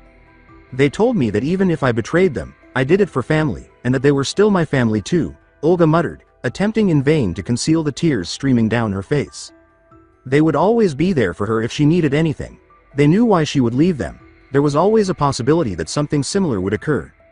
Olga's daughter was still under the Patriots' control, and that gave them the right to force her to do anything. A sufficient number of them had perished today due to schemes involving an individual in whom they had put their confidence and trust. Knowing full well that anything more could happen to endanger the rest of their lives, it was wrong for her to continue leading them. They were going home, and she was not going to go with them, but they had made it clear that they would be available to her at all times should she require their assistance in the future.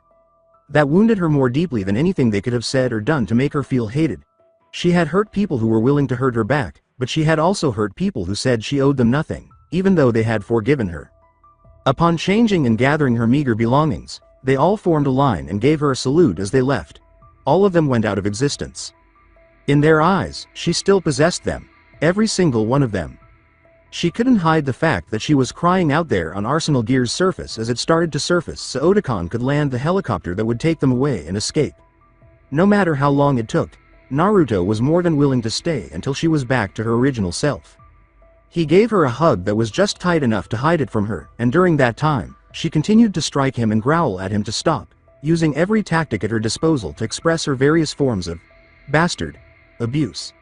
They lacked any strength at all, and the rumbling timbre in her voice was meant to mask a tone that might have come across as weakness, if that were even relevant. She also had him. By now, that much was clear as day. May 7, 2010, an unknown location near the Alaska-Yukon border in the United States. Naruto, age 23. America never realized how close they had come to the end of life as they knew it until after the Big Shell disaster and the Manhattan incident. James Johnson's demise and the damage of the cleanup facility were attributed to eco-terrorists who drew inspiration from Naruto Uzumaki and Solid Snake's actions. Not Naruto and Snake directly, as they were naturally deceased. They hid every trace of them. In contrast to what he said, Solidus was largely ignored by the media. His real name George Sears and his alias never once surfaced. Not only did none of Dead Cell do so, but neither did the Gerlukovich mercenaries. The public was not given any real names, and there were no pictures of the actual incident. All the media could go by was the word that was provided to them. Not a word about Arsenal Gear or the demands or threat from Sons of Liberty. This was nearly contained, unlike Shadow Moses Island. Nearly, as philanthropy continued to contribute to spreading the truth as much as possible via the internet. Despite all the problems it brought, the internet appeared to be their most useful weapon these days, more so than knives or guns. Anyhow, computers, It was, after all, the only way they could seem to obtain their crucial intelligence these days. One small monitor glowed in the darkness of a large computer room, casting a shadow over the spiky-haired person in front of it.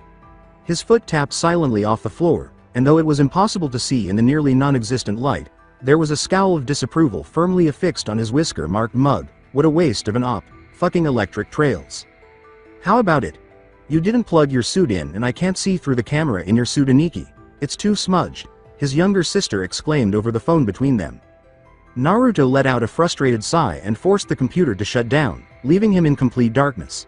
Nothing for all that labor getting in there, nothing. Nothing at all that we can actually use, kitten. It's a straight up dead end.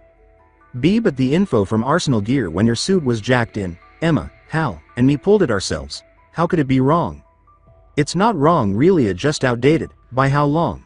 Since Naruto wasn't sure how to respond to that question tactfully, he just said, most of the last century. 80 years plus, kitty. There was a loud thump over the codec, which was probably Catherine hitting her head on the desk she was most likely sitting at for the mission. After all, she was still only 21, so occasionally she could indulge in her immaturity. Nor was it as though it mattered. In a sense, the mission was done. After wiping his eyes, Naruto left the computer room with a somewhat carefree demeanor, only to have someone descend behind him. He sighed and shook his head. You're seriously driving the whole cyborg ninja thing into the ground, rather than responding to the threat that such a thing should have posed.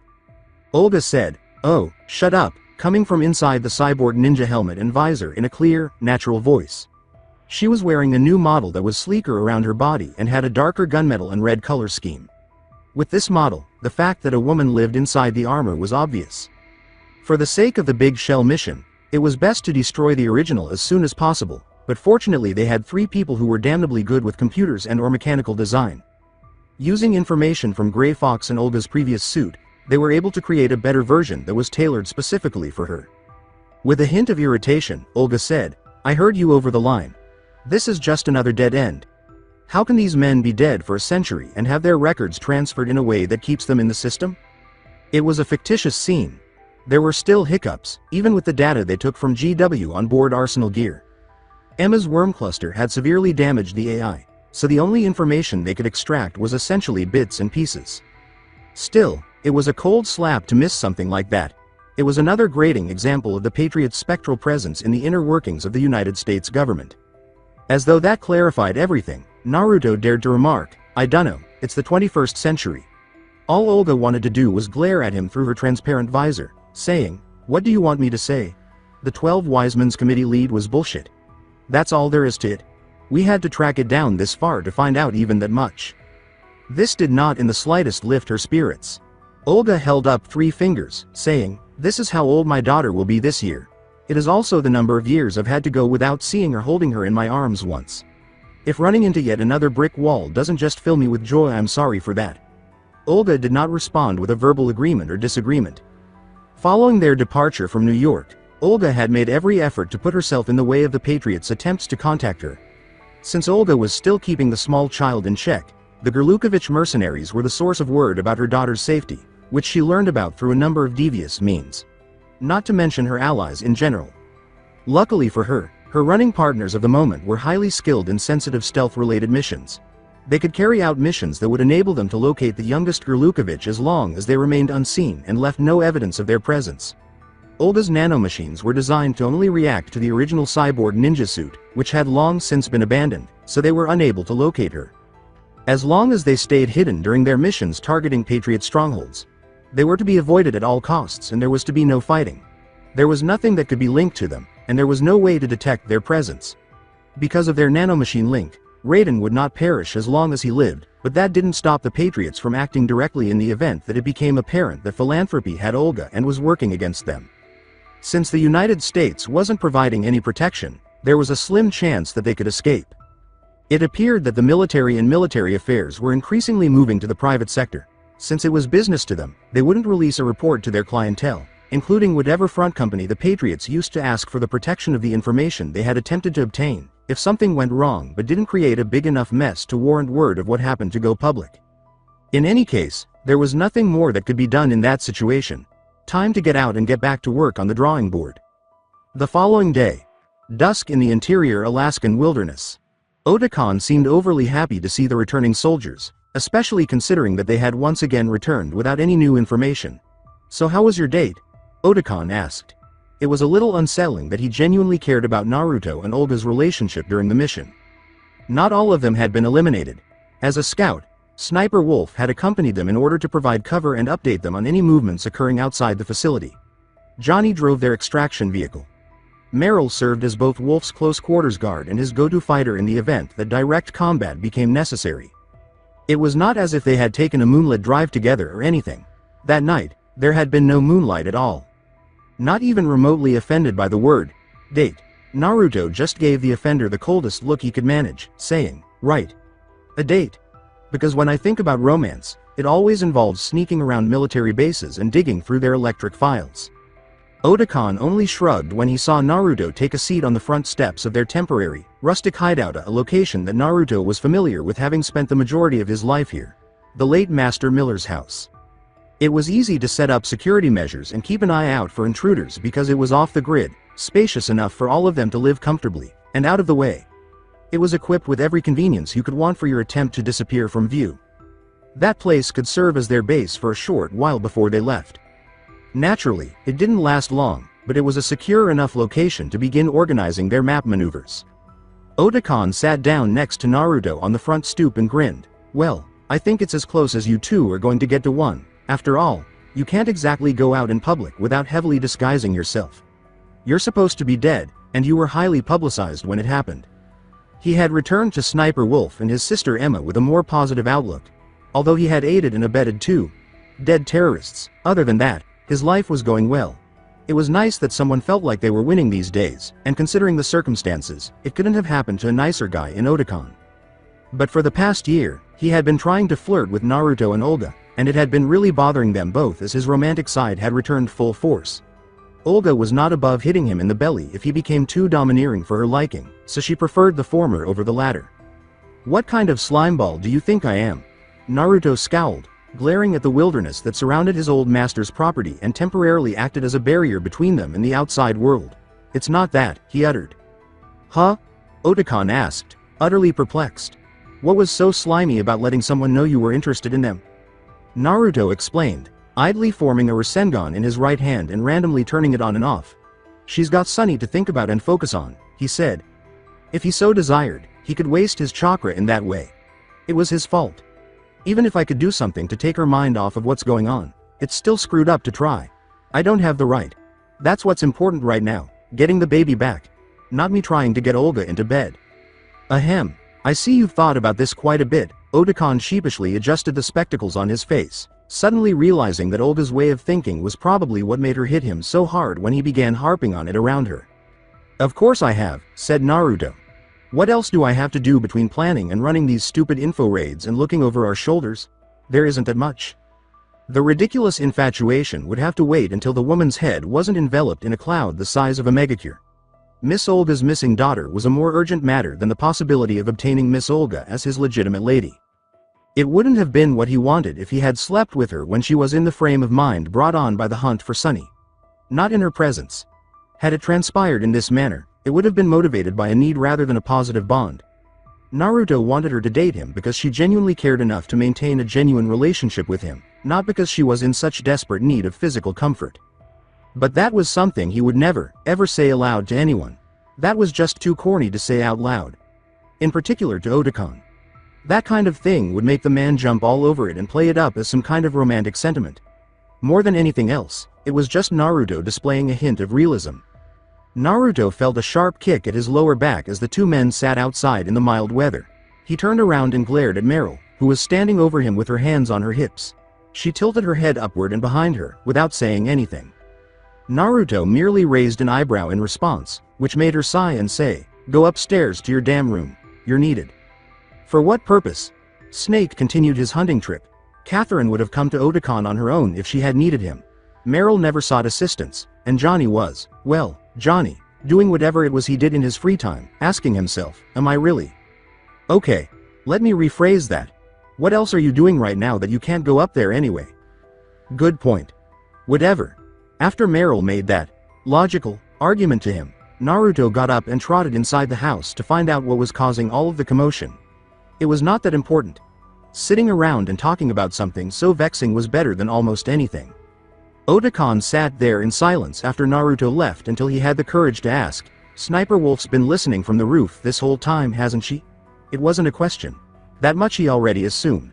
No one simply came to pick up Naruto in person. They yelled for him all the time. Of course, Merill replied with a slight smirk. She's been scanning the perimeter with her rifle all day up there. What else is there to do around here? There isn't that much. Normally, Naruto was fully aware when he was about to fall victim to a trap. If nothing else, he knew what to look out for, and had at least a vague notion of what to expect when something nasty was around the corner. That kind of thing. Like hallways with sharp turns that blocked vision around the bend or steeply congested canyon paths. There were clues that made him slightly nervous. When you were surrounded by people you loved and trusted, those kinds of things should have existed, but they didn't. Upon entering his room, Naruto's initial reaction was to turn around and leave, but he realized that would only exacerbate the situation. Olga was standing in the center of the floor, her arms crossed, and her eyes fixed squarely on the doorway. But later on, he was going to exact total revenge on Merill and anybody else who had helped to force him to spend time with Olga alone. He had a suspicion that 4 of the other 7 residents of the house were also conspirators. It wasn't too difficult to identify who. Naruto, having no choice but to accept his fate, entered the room and closed the door to give them a modicum of privacy. He sucked his teeth and gave her the cold shoulder as he leaned against the closed portal. She was wearing the gray army shirt that Naruto had owned since basic training, along with a pair of small black shorts. Oh, so that's where my army shirt got off to. I was looking for that, she said. Are you going to go work out or do you just like wearing my clothes? He made a terrible attempt to alter the original topic, whatever it was going to be. Still, she was donning his shirt. Since she made it look far better than he ever could, she was also allowed to keep it. Olga said, "You've been avoiding me," to begin the conversation in a calm voice that carried a hint of caution. "Whoa whoa whoa," Naruto exclaimed, putting his hand in front of his face to clear up any confusion. "I haven't been avoiding you. If I had, nobody would have been able to find me, and we wouldn't even be having this conversation right now." Olga deadpanned back, her glare barely fading. "You're a complete horse's ass. You may not have been avoiding me directly, but I feel like this is all over again. You're not avoiding me. You're just keeping your distance for whatever stupid reason." Naruto reasoned, "It's not asinine," as he sat down at his desk, which was covered in all of his preferred weapons that he had been cleaning and modding. "I don't want you resenting me." She replied icily, "More than I already do, you mean? I'm being serious." Rather than continuing to pretend to be furious, she scowled at the slight bite in his voice.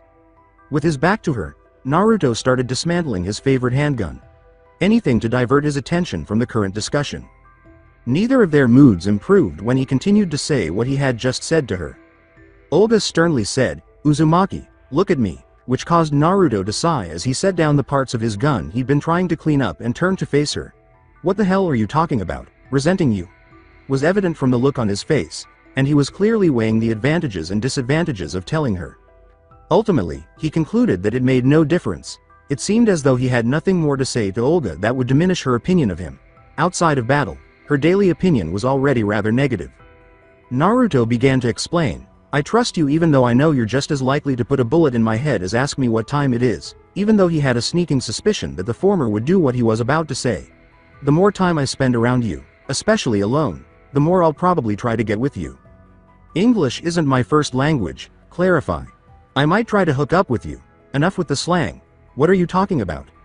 It wasn't just her who was becoming agitated. "I'm probably gonna try to get you to be with me, alright?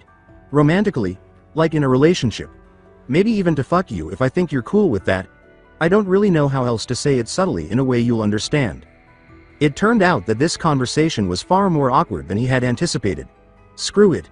Both of them were adults who had experienced their fair share of intimate relationships with others. It was officially time to stop dancing around it because it was now out there. That was the most direct he could make things. Rather than show any shame or astonishment, Olga just shook her head and moved around the space. In the unlikely event that she decided to lunge at him or something, Naruto had his legs coiling ready to jump out of the way. She muttered in Russian to herself under her breath, and Naruto could hear everything she said loud enough for his excellent hearing to pick up on. She finally stopped and turned to face him, asking, "This is something you're just now wanting?" "Noah, it's been for a while. Like, back before everything started spinning out of control." And you couldn't have told me this 3 years ago before all of this started?" That was not at all what Naruto had anticipated, huh? "You are aware that pretty much every horrible thing that has happened to us probably wouldn't have happened at all had you never been blackmailed into separating from us and joining Dead Cell, aren't you?" "I still blame myself for not putting my foot down on that, by the way," Olga said, shaking her head and turning to face the window with a wistful expression on her face. Naruto deserves credit for not taking offense at that. Nearly. He nevertheless had to contend with it. "There wasn't anything you could have done. I wouldn't have done it if I knew how things turned out now, but back then I figured I was as screwed as I was going to get and nobody would have stopped me. I mean it. I could have stopped you with 3 words. "Bullshit. What 3 words? Naruto froze, shocked to find Olga straddling his lap with her arms wrapped around his neck. She was deceiving him with her speed, even when she wasn't wearing her cyborg ninja suit. "I need you," Olga said, planting a long, gentle kiss on his forehead. "I still do, by the way." While he was still stunned by her admission, she got up and gave him a loud slap. With the exception of his head turning and the flaming red handprint that was quickly forming and disappearing on his face, he had hardly realized he had been struck. She removed her hand and left him where he sat, her fingertips gently tracing the bruise she'd just created. Just before leaving the room, Olga lingered at the door to give the blonde a final look. "I meant that," she said, adding, "Don't avoid me again. It hurt the first time. It would have hurt even more this time, and I don't need that right now. This was the only thing you could do now to make me resent you." After saying her final goodbyes, she closed the door and departed, leaving Naruto in a state of mind that had been completely destroyed by a precise emotional bomb. That one struck with force. That was the hardest blow he had received in a long time, and he had just come off of personally eliminating most of his previous unit a year earlier. During such moments, his mind would occasionally wander to the strange spirit known as the Sorrow, whom he had seen twice once prior to his first appearance in this world and again before waking up to undergo an experiment conducted by Dr. Clark. He recalled hearing that he would face numerous challenges. Had that been the decade's greatest understatement, man? However, the ghost had also mentioned that he would be keeping an eye on him. Naruto responded to the Sorrow, flipping off the sky behind the ceiling and rubbing at his face soreness and the fact that Olga had managed to stimulate him physically. "Well, I hope you're at least getting a hell of a show, ya jerk," he said. "Cammy, I've got to be sick to be in love with that kind of a woman." The thought of the phantom laugh sent shivers down his spine, and he swore he could hear it. The Sorrow's voice slipped through his mind, almost like a whisper, as if it were never there. "I was too," he said, still detesting the idea of spirits among them. Stupid ghosts. Late July 2010, a Romanian town of Foxani. "This isn't cool, Merill," Johnny said as they strolled through the town of Eastern Europe at night in a trembling sing-song voice. In a sense, he was unmasked, so that the two of them could move around unnoticed. Naruto got his kicks in the most peculiar ways. "It's fine," the redhead reassured her partner. "Why was she always his partner? Out of our gear we look just like tourists, so nobody that would care who we really are knows why we're here." Although it was not very strong, the military was present in the region. Privatized military was a hot topic following the Big Shell events. Certain towns had agreements with the nascent mercenary groups. Since Olga remained the head of the Gurlukovich mercenaries and maintained control over them while working away from them, in a way, she had already gotten her foot in the door. Olga could not pass up the opportunity to take advantage of this since she already owned one of the largest military companies in the world and the military was becoming more and more privatized. She moved quickly to get them legal so they could actually do more than just take on grubby wetwork jobs and take on newer recruits in greater numbers, with the assistance of Otakon, Emma, and Catherine. The world was beginning to take on strange new dimensions. Alright, stranger still. The concept of battle and warfare was beginning to gain traction gradually. It appeared that fighting for money was becoming a more respectable way to make a living. Will someone teach you how to shoot a gun and place you in those scenarios you constantly see in movies and video games? They'll pay me to be just like my favorite action hero. That was the way those who made an effort to participate thought. More people than just former soldiers trying to eke out a living on their skills were starting to turn to mercenary work. Now, the poor newcomers were starting to gain enough momentum to make a dent in it. That thought infuriated Merill. It had been quite difficult for her to gain experience as a soldier, and now she was in what amounted to an express lane. However, that was unimportant right now. Okay, so we need to find the Paradise Lost Army. How are we supposed to find these guys? Was the topic of conversation. I don't think we have to worry about that. Johnny's warning made her aware that 3 men in black berets and leather coats were approaching her as they made their way through the normal people on the streets. He gulped nervously and clutched his jacket close. Merill swore silently. Before she could get equipment in Romania, Otakon had rigged up a little something that allowed them to both slip past airport security with a small handgun and an extra magazine. She had no idea that she would require them in such a short amount of time. One of the 3 men drew near enough to say, before a fight started, "Come with us. Matka Pluku has been expecting you and yours." Merill and Johnny exchanged a look, each of them having enough Romanian vocabulary to understand the other. The so-called Big Mama, the purported commander of the Paradise Lost Army. Naruto, age 23, in the Master Miller's house, temporary hideout in the interior Alaskan wilderness. It was only 10 minutes ago that Naruto woke up with a ringing in his head. Throughout the conversation with his comrades overseas, he hadn't even managed to put on a shirt. All he could do was listen to what they were reporting to him from the group they had located in Europe while slumped over in a desk chair. This was ridiculous, especially so early in the morning, far too soon. Naruto responded, "That's a complete load," after using his codec implant to receive the information from his 2 allies who were the same age. "Yeah, that's where the kid is alright. I'm so sure. You go back and tell that old bitch that she can take that bunk info in her bullshit mission and was, understandably, not a sentiment that resonated with him in a positive way. Merill said, "It's legit, Naruto. Calm down," over the communicator. Phrase, "Big Mama says she won't tell you where it is though without hearing it from you yourself and Snake that you'll do what she asks afterwards, no matter what it is." Naruto growled, not caring for anyone else's cryptic nonsense. "You tell her that just in case she feels like trying to fuck us on this. The last person who blackmailed me is sitting at the bottom of the ocean off the coast of Manhattan, he said. It seems like she already knows about that, Johnny sheepishly remarked. How come? That was unknown to anyone. The only people who knew that hadn't been at Big Shell when things had gone south were the Patriots, whoever those fuckers were. She's dead serious, Naruto, Merill said once more, resuming the conversation. One of the things she wants is to meet Snake in person after we're done. The other thing she'll tell him in person when she sees him. She has what we need to make a real move, but she wants your word before she gives us the information. Naruto thought to himself, why does my word mean anything? Out loud.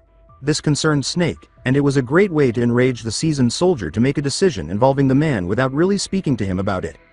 Giving him a legitimate reason to be angry wasn't on the list of things to do, even though it was enjoyable to do occasionally. Because you don't lie. Head turning to face his room's entrance, Naruto saw Olga leaning against it with her arms folded across her chest, saying, eavesdropping, babe? Really? You can't even hear half of the conversation. I don't need to in order to answer your question, of why your word matters anything. You keep your word, no matter how difficult the task is to accomplish, no matter how convenient it would be for you to go against your own promises, Olga said, huffing at the babe comment as she entered the room and moved to stand next to him. And that's why you love me? Naruto asked, attempting to scold her since he didn't understand the entirety of her explanation. Olga sighed and kissed him on the, actually it's given me no end of grief over the last 5 years, but don't ever change that part of yourself. There's something comforting knowing that at least one person in your life will never have a hidden agenda or turn their back on you.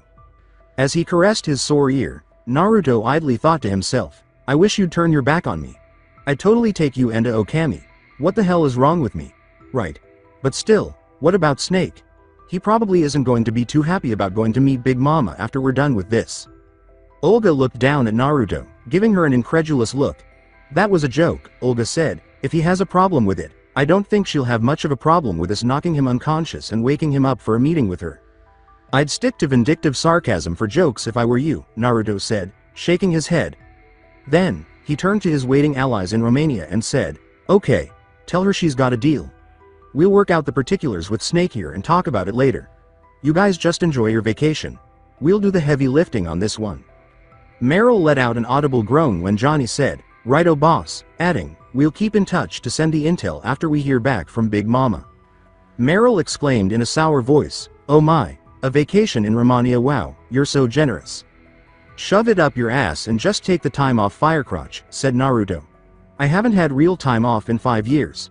I wouldn't give a damn if it was Romania or the surface of the goddamn moon. To notify Big Mama that they were prepared to meet with her in person, all they had to do was declare that philanthropy was part of the Paradise Lost Army, obtain the information required to retrieve Olga's child and deliver it to their main group, and wait until Olga held the child in her arms. For however long that took, they literally had nothing else to do. Avoid shooting. Don't run. No using helicopters or getaway cars. Not a single Metal Gear. Nothing. All they needed to do was relax by sitting. I honestly might have taken a shot at you for that if you weren't thousands of miles away, Merill said, focusing on the incorrect portion of the conversation. Then realizing who he was sitting close to, Naruto said, I wish you would. I'm pent up as hell in this place. Getting shot would probably make me feel better. He then turned to face Olga. Olga smirked and asked, what? Would you like me to get my gun? Okay. Be safe guys, Naruto said, audibly sucking his teeth before turning back to Merill and Johnny. Later boss, bye Naruto. So now we just wait. Then we start making a plan to get your kid. Then we go and get your kid. Then you crack a fucking smile for once in your life, Naruto said, leaning back in his wooden chair and closing the feed to his inner ear. Olga moved to sit on Naruto's front and straddled his lap while carrying on a conversation about the weather in a nonchalant manner. That sounds wonderful, she said, getting a grunt of acknowledgement from Naruto. I do smile for your opinion. With his forearm shifted away from his eyes, Naruto addressed the soldier with silver hair, saying, I've never seen you smile. I've seen you smirk. You do that a lot. Never a smile though. There's a difference. Naruto looked up at Olga as she ran her hands through his hair and let out a vague sound. There haven't been very many reasons to. Perhaps one day soon you'll see it, Olga said. It was a thoughtful idea. If she had been sincere in her smile and genuinely delighted that something was happening to her once more, Naruto would have approved. Nobody had had anything real to be happy about in a long time. The fact that one thing was probably happening that shouldn't have been didn't change. You ought to most likely get off, Naruto gave her a blatant warning. And why is that? Olga asked, raising an eyebrow but not stopping her actions of sitting on him or playing with his hair. She enjoyed being so close to someone she knew was as dangerous as he was, even without a weapon, because she knew he wouldn't harm her or anyone else he thought of as a friend. She meant it when she said she trusted him, and knowing that someone like him was in the world gave her a sense of security. Because I'm not sure if I'm above carrying you off and doing unspeakable stuff to you. Naruto sighed as he laid his hands on Olga's waist and ran his thumbs across her stomach beneath her top.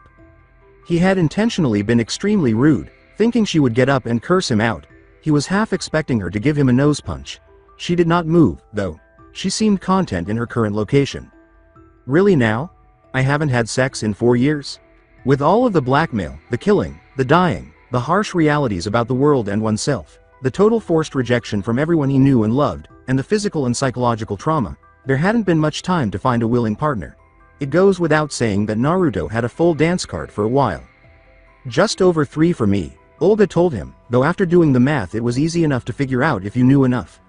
I always imagined that when it came to the man I wound up having a child with, I would have felt something for him. But no, nothing. Sitting and listening, Naruto kept letting Olga do whatever she wanted with his hair. What did it matter to him, anyway, that it was usually a mess? What she was saying to him was what mattered. Everybody was by themselves. He'd noticed by now that the only occasions she had long talks outside of work were when she spoke with him. She told him straight. Olga murmured, I really want to tell you, but it sounds so weak to say, as she appeared to be closely examining his face in search of something. Nothing a woman could say to him would ever be interpreted by him as a sign of weakness. No such thing. Say it. Olga closed her eyes and bent forward so that her forehead touched Naruto's, whispering, my greatest wish, of impossible things that can never be reality, is that you were Sunny's father. And with that, Naruto lost his ability to think. He was having trouble breathing. How was he meant to reply to that, coming from her? Do you remember when you still worked for Dead Cell, when we met in the Kuril Islands? Your clone helped me with an assignment, she said. Had you been there in person, you probably would have been. It took a few moments for Naruto to speak up. Are you saying you were gonna? He asked. Yes. I would have. One way or another, you would have never wanted to leave again. I promise you that. Olga responded to the unfinished query. Then you would have been there. I know you would have. No matter what it would have taken or who you would have angered in the process. And none of this would have ever happened. They would not have gotten past you to take her. But I was upset when you left without meeting me in person. After that, a series of events transpired, and she encountered transient companions with whom she neglected to exercise caution. As a result, nothing could be changed and everything became as it was. What they were doing, where they were, what they wanted to do, and what it appeared they were going to do could not be altered. Olga, this isn't the right moment, Naruto said, feeling physically hurt by the statement. It really did. You said yourself, for now all we can do is wait, she continued. I want something from you in the meantime. Something overdue. What do you want? Her statement, 2 things. First, the truth, confused Naruto. He had never told her a falsehood, saying, I want you to tell me that you love me. And the second thing? Naruto asked, his throat swollen to the point where it was nearly impossible for him to speak. Then I want you to make me believe it. When it came to things like this, there was something to be said for poise, restraint, and patience. Making a move had its proper time and place, and when either was missing or the moment wasn't right, that was it. Then there was the fact that life had been giving you body blows for years, and something you wanted was right there in front of you. The fact that what you wanted might be taken away from you permanently the next day, so you had to seize it while it was still in your grasp. To hell with patience and self-control. He was no longer concerned. The likelihood of one of them suddenly getting shot was the same as that of an ordinary person discovering a dollar bill on the street. With one hand placed behind Olga's neck, Naruto reached up and gently drew her in for a kiss. He wouldn't have cared if she had tried to kill him after, even if she had resisted it.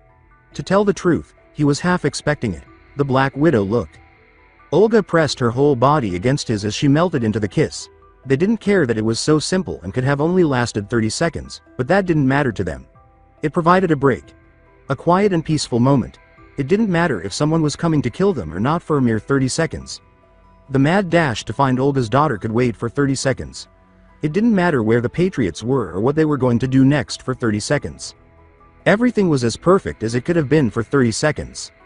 Naruto had the ability to divert Olga's attention, even if only briefly, something superior. "There is a bed, right there you know," Olga said, sighing contentedly as she pressed Naruto's head against her neck and chest while he showered her with kisses. "Not yet," Naruto replied, finding it more difficult to resist than before, if only because she only needed to make the obvious point. He busied himself quickly snaking his hands beneath her shirt. She made no attempt to stop him. "I hope you don't expect me to do something with you later as a reward for services rendered," the woman with silver hair said to him, smiling and leaning in to receive his attention. If she had claimed that it was a one-time offer, she would have tempted him, but they would both have known that she would have been lying. She reached behind his head, grabbed his hair, and drew back so she could kiss him again. Just before he merged his tongue with Olga's again, Naruto said, "I don't like to play when there's work to be done." If it hadn't worked, he would have given up and thrown her on the bed, but it was the best explanation he could come up with for her. He had a point, damn him, so this one was a lot shorter than the last. She was immediately brought back to reality upon hearing it, but it was necessary. The fact that he could focus on something that mattered to her was another point in his favor with her. Olga, trying to get her head back around what needed to be done, regretfully broke off the intimate contact and asked Naruto, "Where is my daughter Uzumaki?" with half-lidded eyes. Olga nodded, wondering where this was going. "Your old man was an ex-Russian colonel, right?" She pushed back from Naruto to get a better look at his face, her eyes popping open in surprise. "Yeah, that's the right reaction to that."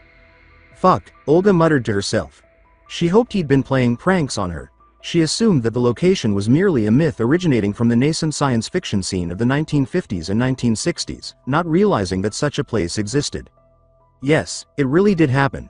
Even though it was bad for all of them, there wasn't really a better way to pour cold water all over the place right now. With Snake A. Niagara Falls, Ontario, Canada. Snake rarely had personal matters to attend to. He hardly ever allowed himself to become emotionally invested in anything long enough for this to happen. Over the years, several women had made attempts and nearly succeeded in reaching him, but they were never quite successful. With certainty, he could state that it was most likely him. It was just the way he was built. In the true sense, it was probably just the way he was built. It was nothing he would have denied to whoever had cloned him, or denied to his upbringing. His sole purpose was to fight as a backup plan against Big Boss, and he had successfully completed that years prior. He was a useless tool that the Patriots could no longer really control and had long since outlived its usefulness. Maybe that was the reason he thought he had a kindred spirit in another, more recent member of that category? Only this one was attempting to live his life rather than dwelling and attempting to deal with the Patriots to stop their influence. It was actually pretty commendable that he was trying to move past it, especially in comparison to those who were still living in the past long enough to fight them. Snake was no longer able to move indefinitely. Really, none of his allies could. Not without taking extreme measures to hide their footprints and get off the grid. That's why, when the former child soldier had gotten in touch with him, he had valued Raiden's discretion regarding the meeting location they had agreed upon. Snake had been asked to meet him in the province of Ontario, which was quite a distance away and officially outside of the Patriots' sphere of influence because it was Canadian territory. This was done to keep him from going anywhere near where Philanthropy's primary hiding place was, where there was a chance that Raiden would be followed. However, he was far more aware than that. He still needed to use extreme caution. They were only a short distance from the state of New York, even though it wasn't the United States. Agents might do a dubious thing and retreat across the border. Although he believed Raiden was too skilled to let something like that happen, it was still a good idea to keep an eye on him in case he lost it. Once more, the location they chose for their discussion was intriguing. The province's most popular tourist destination. Since there would be a large number of people present, there would be plenty of witnesses in the event of an incident, and the sound of the falls would provide plenty of background noise to allow them to speak freely. Luckily, it was also very easy to find a man with snow-white hair, so getting together was not too difficult. Despite his hair turning gray faster than a man's, Snake was aware that he looked largely the same. With a greeting of, "Good to see you, Jack," Snake leaned against the railing so that he could see the water. Raiden was there already, waiting and glancing at the white waves for himself. "Kept you waiting, huh? But it's been a hell of a year, hasn't it?" Raiden asked. To which the faux foxhound operative responded with a humorless laugh. You could say that. That was one way to sum up his year since the episode's conclusion in New York. There was a part of him that wished the mission had never happened, saying, "I didn't call you here for small talk or to catch up though." Fair enough, which was fortunate. They were not the talkative kind in the slightest. Even in his best moments, Raiden could be quite the social misfit. and Snake was simply too much of a grumpy old soul for polite conversation. He most definitely didn't appear to be right now, and Snake was able to give him a close inspection at this point. He appeared pretty rough, saying, "You look awful." His facial hair was disheveled and his eyes were red. Where exactly had he been residing? His girlfriend would never allow him to continue doing the things he had been doing to himself in order to end up that way. Raiden did not even attempt to counter. "Snake, whatever you're doing next, I want in," he asked brusquely. I can't do this anymore. Can't be with her, with Rose. It's no, I'm not that kind of man. All I can do is fight." He no longer had the energy for it. He sounded so pitiful, and in all honesty, Snake could relate to something in his words. Life was complicated. It was frustrating to hear the justifications and reasoning behind sending people off to fight. Nevertheless, the way things operated on the battlefield was savagely simple. Beyond the specifics of what you had to do to survive and prevail, there wasn't much you needed to know. Nevertheless, this wasn't a man who should have been trying to immerse himself in a suicidal campaign against a mysterious global organization. Raiden needed to focus on other matters rather than looking for a fight. "Not a chance," Snake uttered, drawing air from the cigarette hanging from his mouth. "You've got a kid. If you think the way you live is horrible, that makes it your job to make sure your child doesn't have to deal with anything like it. If you don't think you can live for yourself, who cares?" he asked. Rose miscarried. Snake let go of his cigarette and let it fall into the water below. That sounded like a pretext for him to rush outside and pick up more fights when he said it. Actually, quite the opposite. Raiden said nothing in response to Snake's growl. "So you left?" Snake growled back, "Go home." His tone was so dead that it could have strangled a group of clowns from a circus. "I have no home," he said. "I'm not some normal guy who was meant to live the dream. A wife and a kid. A house somewhere nice. It wasn't working to begin with. The only thing patching it all together was the chance that I could keep it all straight for the child." As if Snake would permit this pathetic soldier to perform any kind of sensitive work similar to what they were performing. This was not Raiden's best. Much better, but something wasn't quite right.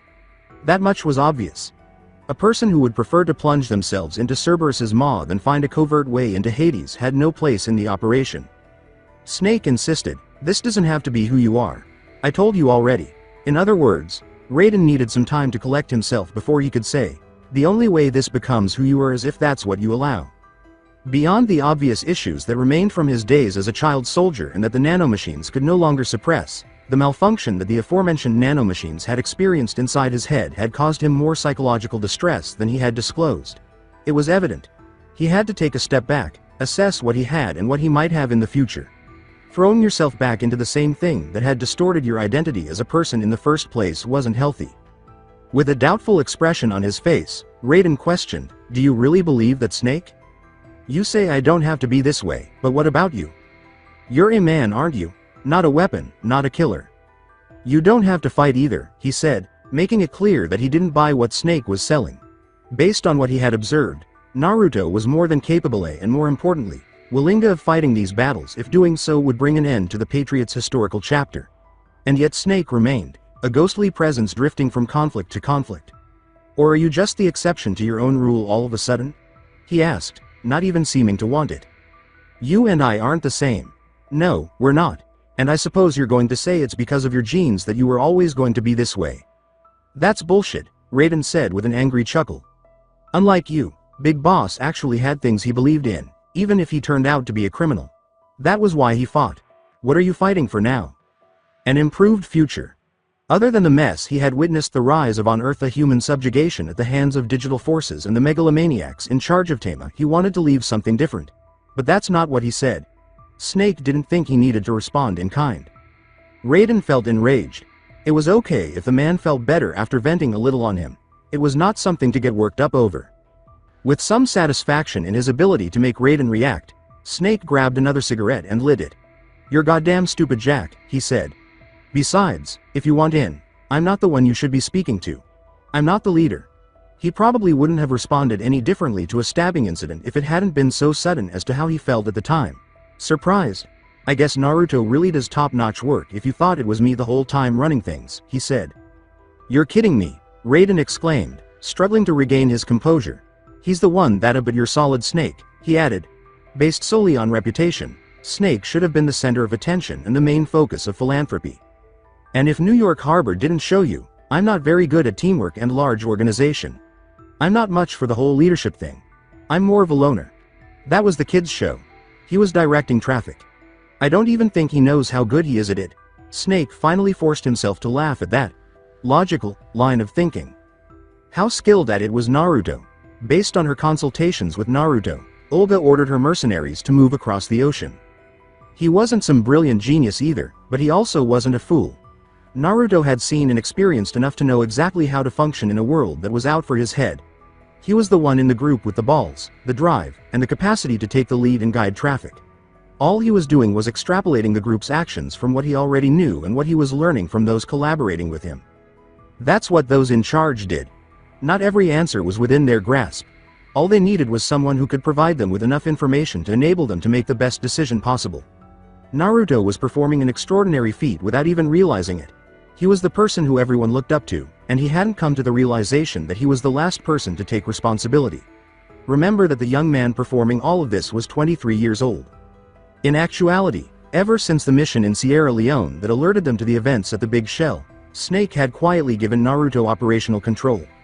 Even then, he was unaware that he was actually leading all 9 of them as fugitives, 3 of them non-combatants, on a mission to overthrow the rulers of the so-called free world. Snake wouldn't have been shocked if Olga had plotted to return to her men, bring Naruto along, and give him a leadership role that was a stand-in. He literally saved most of the Patriots' lives at Big Shell by throwing a monkey wrench into their plans and winning them a cutting-edge stealth warship. Some would complain, but given everything else, they would put up with it. You're just going to hear it again from him if you talk to the kid the way you are right now. And he'll break your jaw if you try to get rowdy and press the issue, Snake said, taking out his cigarette to tap the ash off of the end of it. Both Snake and Naruto thought well of Raiden. To be honest, he did. Both of them were roughly the same age, and while Raiden didn't usually have a choice, Naruto could relate to having to fight while he was a minor. Ultimately, though, Naruto didn't think highly enough of him to endanger lives and disrupt their whole business so Raiden could continue to live in grief. Pulling himself away from the rail, Raiden took a slow step back and looked down at Snake, who returned the stare. Raiden said, "I'm through with being told what to do, Snake. Solidus. The Patriots. I even listened to you when you told me to go and live my life. Well, you can't tell me what that entails, can you? I'll find my own way, and if that involves fighting." Well. Turning around on his heel, Raiden started to walk away. "I understand," Snake replied. "You do what you need to do, Jack. I just hope whatever it is helps you feel well afterwards." With a nod, Raiden made his way through the throng and eventually disappeared into thin air. Snake had serious doubts about Raiden's willingness to confront his inner issues. That man was overly angry, but that wasn't the issue per se. Alaska's interior wilderness. After completing her daily physical training, Olga went back into the spacious country house that was Philanthropy's hideout. She reasoned that it had to have been around the time Naruto was having his computer comprehension lessons because no one was spending any time in the living room. She smiled at the image of Naruto fuming in front of a screen while his PC froze. Even when he wasn't present, it seemed like he was doing that a lot lately. He was arming himself with as much computer information as he could because he intended to retrieve her child by entering what may have been the most technologically advanced base in the United States. If Olga was going in there by herself, he'd be damned. There was no doubt that she would accompany him.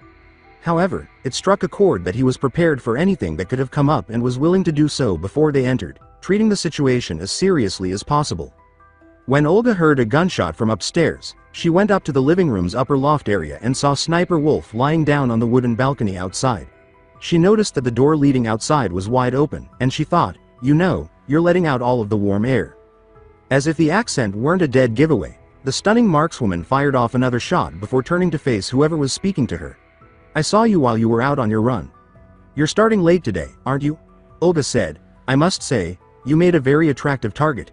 Usually by the time the sun fully rose, she had already completed the conditioning portion of her training for the day. Wham! Asterisk. "But don't worry. I was keeping a close eye out, just in case we've been found." "Oh, I'm so glad." Olga knew that Wolf was smiling even though she hadn't seen her face. She had heard the shots the entire time she had been running, and while part of what Wolf had said sounded like a threat, it was probably done on purpose. Nevertheless, it rounded back to say that Wolf was still watching out for her. "I appreciate it.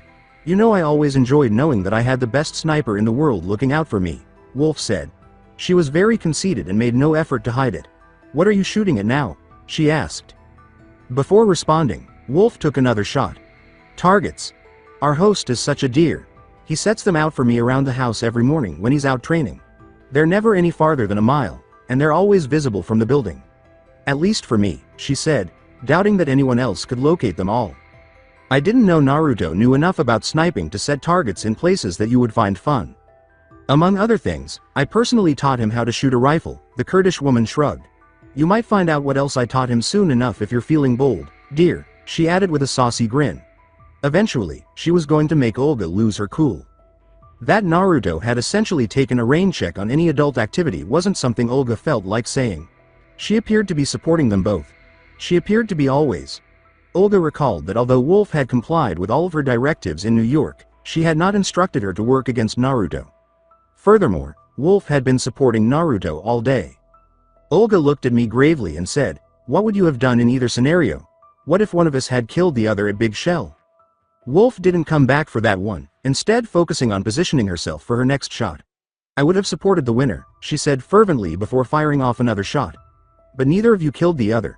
Quite the opposite now if my intuition is correct." "Maybe so. Yes," she was admitting it. That brief moment of amusement ended. "So you and my little probie," Sniper Wolf remarked, audibly cocking her rifle and chambering another round. "I knew he liked older women." Olga furrowed her brow. "Not much older." She felt compelled to inquire, "Are you angry about it?" Since she was, if not older than Naruto by 2 years. In actuality, Wolf had been Naruto's first. There had been a period when they were intimately involved. Olga had never been one to snoop around in her friends' personal lives, so perhaps there were more as far as she knew. Wolf had assumed more of an overseer role lately in terms of keeping him out of trouble. "No," Olga replied with a broad smile. "I always knew that I wouldn't be the one that could keep a hold on him after I started working for you along with the others. You treated us better than you should have given the circumstances, especially Johnny. I'd like to think it's because of who asked you to look out for us." Wolf put her rifle aside and sat up on the floor. She turned to face Olga. "So is this the part where you warn me not to cause him pain?" Wolf told her as she started to put away her rifle and pick up her spent shells, collapsing the stand for it. "No, he's no child, and neither are you. You both know what you're doing. Besides, I'm a few years too late for that," Wolf said. "You two have already caused one another pain, in whichever way you wish to measure it, more times than I can count. Psychologically, emotionally, and bodily. Particularly in terms of body. The physical part of how much Olga and Naruto had hurt each other could never be ignored. After all, there was a purpose for that scar on her face." Wolf stood up and observed Olga drawing the delicate, angled line across her face, signifying the turbulent nature of her relationship with Naruto Uzumaki. After learning about their past, no rational relationship therapist could have ever approved of the two of them being in the same room, much less in a romantic relationship. When Olga placed a hand on Wolf's shoulder, she interrupted her to say, "Then I guess that means we've already gotten it out of the way for later, no?" Wolf had her gun packed and was thinking she had given her former commander a lot to think about. "Now that was the kind of answer I wanted," Sniper Wolf whispered as she took another step and went her own way. Her smile could have split her face in two. In partnership with Naruto, to his own dismay, Naruto had to acknowledge that his primary weakness at the moment was a glaring lack of actual expertise when it came to digital matters. Following the events involving Big Shell and the renegade ice that deviated after GWM's worm cluster had left him with more holes than Swiss cheese, so Catherine had insisted he try to at least gain some technical understanding. He would receive instruction from at least one of 3 experienced computer programmers for 2 hours every day, which was similar to being in a classroom. He felt as though all of the energy had been drained from him by the end. His fingers felt tight, and his eyes ached. How could anyone put up with this? Otakon, Emma, and Catherine worked on this for hours on end, not exerting more effort than this? At the conclusion of one of these sessions, Naruto exclaimed, "I hate it so much." He simply didn't fit in. He was very hands-on, and although the convenience of being able to point and click to get what you wanted was nice, the workings of the system drove him crazy. While Otakon laughed quietly to himself, Catherine openly laughed at her brother's self-inflicted misfortune, saying, "Aniki, you have to learn some of this. The world is becoming digital. Aside from you slowing down in the field when you ask us how to do things, or how something's supposed to work, it's just embarrassing."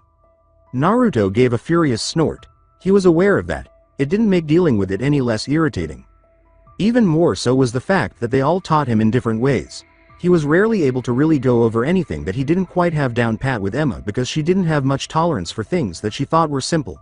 Since Catherine was aware of his temperament, she proceeded cautiously and wouldn't advance in any particular area until he had proven to have mastered the material she was covering. Otakon was the one who had figured out how to train Naruto the best. He took advantage of his sessions as a kind of free study because the other two were genuinely more detail-oriented. They had a specific route in mind when they first set out, but Naruto's wanderlust got the better of him. Otakon let Naruto explore anything that caught his attention and helped him along the way, even if it took them off course. As it happened, he picked things up very quickly when he became interested in them. When Emma and Catherine finally got around to discussing the topic that had captured Naruto's interest with Otakon, they wouldn't have to spend any significant time filling in the gaps in his development. Was it careless? Most likely. Was it successful? It was becoming what it seemed. With a kick, Naruto moved away from the desk, attempting to take up as much space as he could from the miserable terminal that served as his classroom for advanced computer knowledge. That damn thing. If he had to go anywhere near it for the remainder of the week, he wouldn't be above hissing at it. Computers were stupid simple where I come from. Nobody even used them. I kind of wish it was like that here, Naruto said, pausing for a moment before continuing. I kind of wish, here, didn't have a lot of stuff that home didn't have. I could do without guns, and I haven't even heard of one going off before, but I could do without the cloud of a nuclear bomb going off hanging over my head every time a war starts. That seems pleasant, Otakon said frank. Naruto's home seemed a bit too backwoodsy for him, based on what he'd heard about the mysterious Konoha, which he had never found on a map and that Naruto never explored, but he managed to make it sound peaceful. A world without nuclear arms. Without guns. Without Metal Gears. Even if this Konoha place was only a fantasy, those details alone made it sound a lot better than their current residence. Recalling what Gaara had said about being a weapon and how they were similar, Naruto responded, kinda, but not really, not wanting to disappoint Otakon. Thinking back, me and people like me were probably the closest thing to Metal Gears that there were where I'm from. To what extent did that also apply to him? People weren't supposed to be able to stop us, and if I remember correctly, I think we could have destroyed whole towns in one move, he said, having never received those answers before his death. Or a similar idea. After releasing Shukaku, Gaara was meant to be the decisive factor that, had he not been stopped in the forests beyond the village, would have destroyed Konoha. Naruto could not quite believe how absurd everything he had just said could be, because he had lived it. Otakon was only introduced to the idea of psychics and superhuman cyborg ninjas after encountering one. Naruto's casual remarks about humans possessing such immense power in other places, as though he was talking about the wild animals outside, were so frightening that it made me think, that's impossible. With her eyes fixed on the dancing figures on the screen in front of her, Catherine interjected, Aniki can't lie. He's really bad at it. Naruto's mouth parted in a flash of insight. I killed a bunch of RAYs in the hangar on Arsenal gear. How do you think I did it? Was the only person with them who had ever witnessed him cut loose with the Kyuubi's chakra, and he was pretty sure Snake had moved on pretty quickly in exchange for the things trying to kill them whenever it had happened. But that's just crazy. Why would someone act in that way? He could have asked that question about a million different things, though, including, I guess humankind will try and make a weapon out of anything. Naruto grinned softly and said, you're telling me that I haven't. I haven't had time to really think about it in years. He hadn't had time to pause and consider anything regarding his home, if that could still be called that, in years. He pondered the current state of affairs there. He had been absent for more than 10 years. Are you ever going to go back? Asked Catherine, turning around in her chair to engage in the conversation more fully. He most likely would have tried after Shadow Moses if he could have. The only link was the ghost man who visited him in dreams once every blue moon. There was no place to begin. It had been 10 years, even if there was a way back to Konoha. Now, there was nothing left for him. He was in another planet. Catherine was pushed out of her chair and onto Naruto's lap as he slid his chair over to her. No way, kitten. Not with you still around to look out for. I've got to make sure you find a nice guy that'll treat you right, Naruto said. Catherine was aware that there was little chance of him returning the favor, but even so, the universe had given her a chance to approach Naruto with a subtle offer. You're a nice guy that'll treat me right, she said, grinning broadly and fluttering her eyelashes. And after listening to Wolf, I'm sure that you'd positively wreck. Naruto interrupted her, I'm not into that, saying as if it was obvious why this wasn't a theme. I'm your brother. Otakon snickered at what was obviously an old conversation. No you're not, I just treat you like it, to which Catherine deadpanned. You were never even adopted." Naruto interrupted, making the technical wizard put up his hands in a defensive manner while continuing to laugh at the blonde ninja's expense. "That's not even the point, and you, shut up, Hal." Naruto turned back to Catherine after losing that specific battle for his honor and said, "I'll totally drop you on the floor. You're the one who picked me up." Everything was silent. Since their worlds had turned upside down 3 years ago, the majority of them had all but forgotten how to appreciate it. That kind of thing would not last. One thing they were certain of was that, not with the Patriots still ruling the United States from unidentified places. Not with Ocelot roaming around, stuck with the ghost of Liquid Snake sometimes taking possession of him.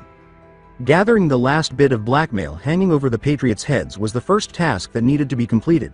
It would soon be necessary to put the time for laughing and smiling on hold. Only after Olga's daughter was safely returned could they do as much of that as they wished. "All right, ladies and gentlemen, and Snake," says Naruto Uzumaki. "Steadfast Snake. Harumph. Naruto Uzumaki. It's the moment we've all been waiting for, some more than others of course, but still. Now, it's time to do this thing. Who's ready to attack a legendary base and grab a kid?" "I've been ready for over 2 years, said Olga Gerlukovich. Others. Catherine Miller said, "That's great. The rest of us who haven't been getting shot at since before we hit puberty are kind of scared to death here." Naruto Uzumaki. "You know, I'm not excited about dropping in on Area 51 either, but would it kill you guys to at least try and fake some enthusiasm? I feel like I'm briefing a bunch of corpses here. And I just now realized what bad luck it was to describe you all like that." Emma Emmerich responds. "Why are you even briefing anyone? You don't have anything to brief them with. None of us have anything on this place. Whoever's going in is going in blind." Naruto Uzumaki replies, "Because it's goddamn team tradition, that's why. Now if you're not gonna say anything inspirational or useful, direct all of your comments to the nearest brick wall, because it'll care just as much as I do right now." Sniper Wolf. "Little Proby, don't be so harsh. Merill isn't here, so someone has to cut in with snide remarks while you're speaking." Uzumaki. Naruto. "No Olga's here for that now. If someone's gonna bitch at me, I'd rather they do it in a sexy accent like hers. Or yours.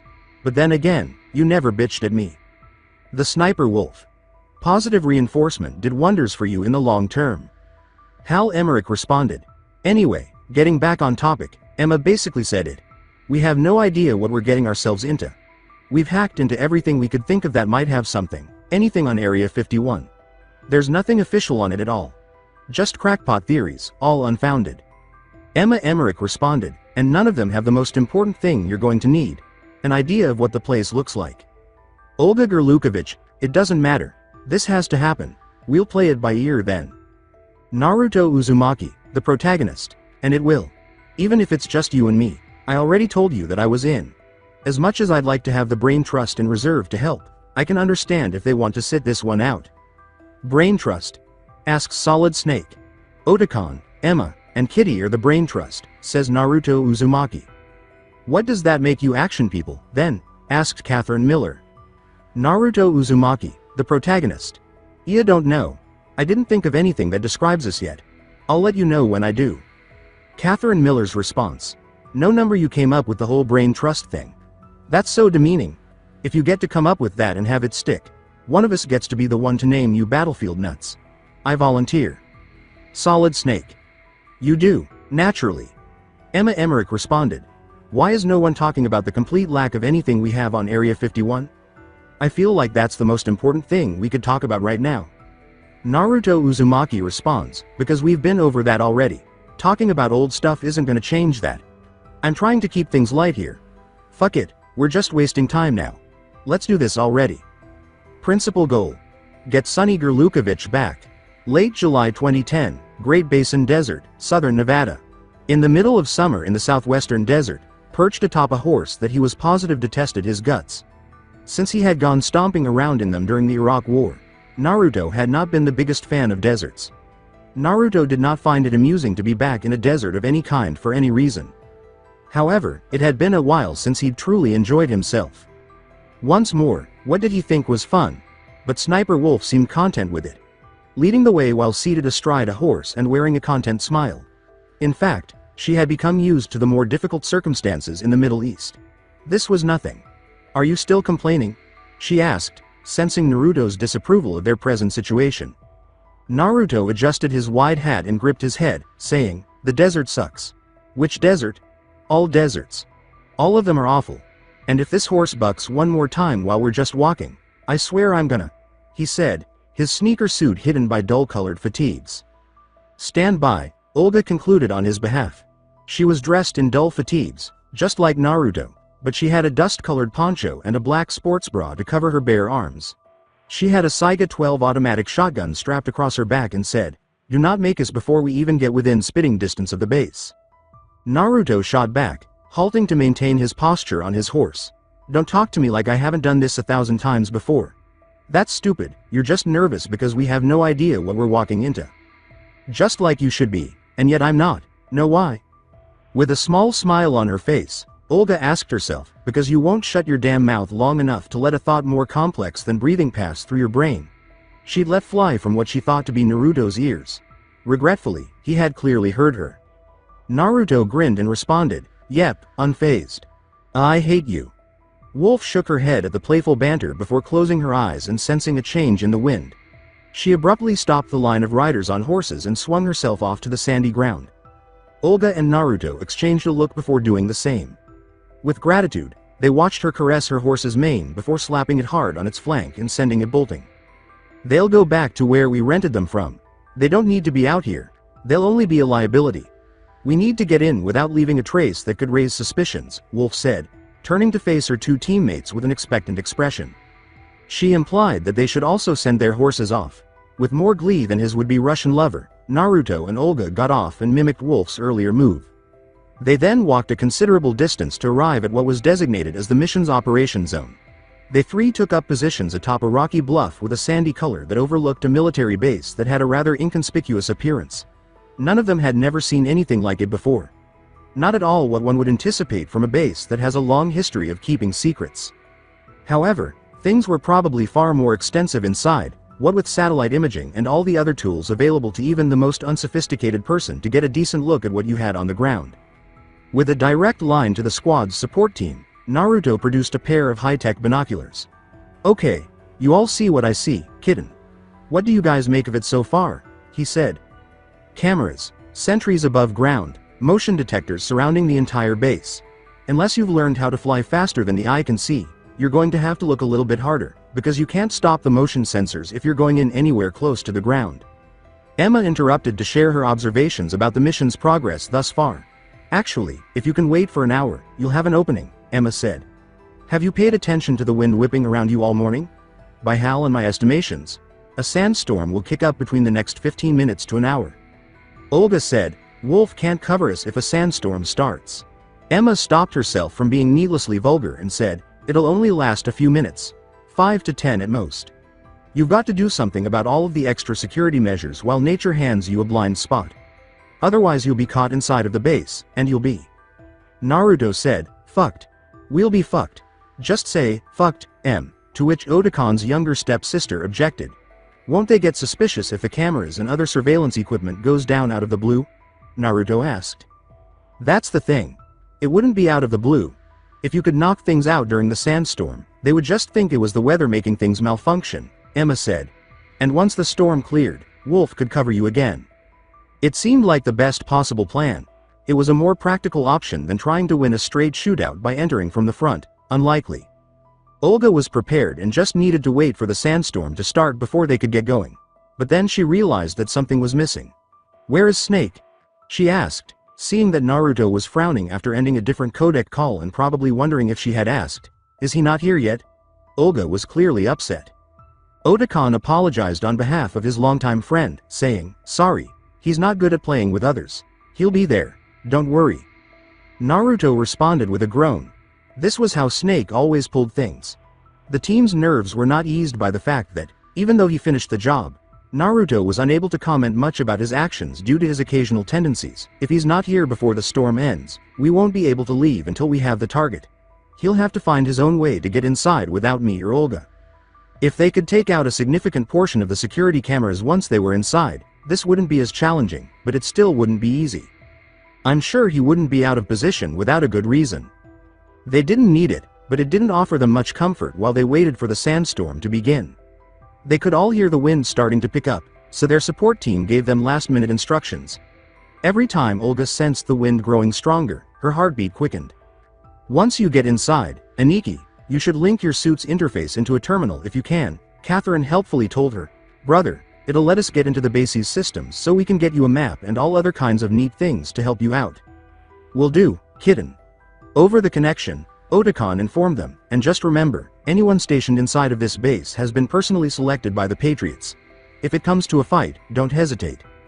Attempting to sound upbeat, Naruto remarked, in a perfect world, there won't be a fight. For once, he was looking forward to an assignment that made him feel good. It had been a while since something like this had occurred, so, we'll be in and out by the time they realize anyone was there that took anything to begin with. According to Olga, in a perfect world, we wouldn't have to do this in the first place. Olga was considerably more pessimistic. Olga glared at Wolf, but she didn't retract her statement. True enough, Wolf said, though, if you plan on raising a child, you may want to plan on being a tad more positive in the future. Otacon stated that Solid Snake, the soldier, had never been good at working in a team. He had always operated under the assumption that he would be on his own, with only radio support for company. It was entirely accidental that he would end up with a fellow soldier in the field at any point. He fought and worked by himself, alternatively, he used to. Since then, an increasing number of people have been drawn into the Shadow War that began during his mission at Outer Heaven in 1995. As he trudged through the sands by himself, Snake concluded, no, somehow, someway, this started long before that. I wonder how many other people have been sucked into this war. A war they probably don't know is happening. Or if they do, just how deep it really runs. He had plenty of time to reflect because he spent so much time in the field alone. When Snake wasn't dodging bullets and jeopardizing his life, his thoughts strayed into the past. To the times when he was merely a soldier following orders. Since when had things become so intricate? At what point did it start to focus more on a target and an area of operation? Most likely the moment he lost faith in the instructions he was receiving. Perhaps even before Shadow Moses. Years in the past. He most likely lost a piece of himself in Zanzibar land with Big Boss. Alongside the Gray Fox he was acquainted with prior to the original Cyborg Ninja. Among a plethora of others. He put his morbid thoughts aside to answer a call on his codec. Snake, everyone is wondering where you are. Otacon uttered without saying. It's time for the mission to begin. They're all in position and waiting for the sandstorm. He then activated the call, tuned to his longtime partner's frequency.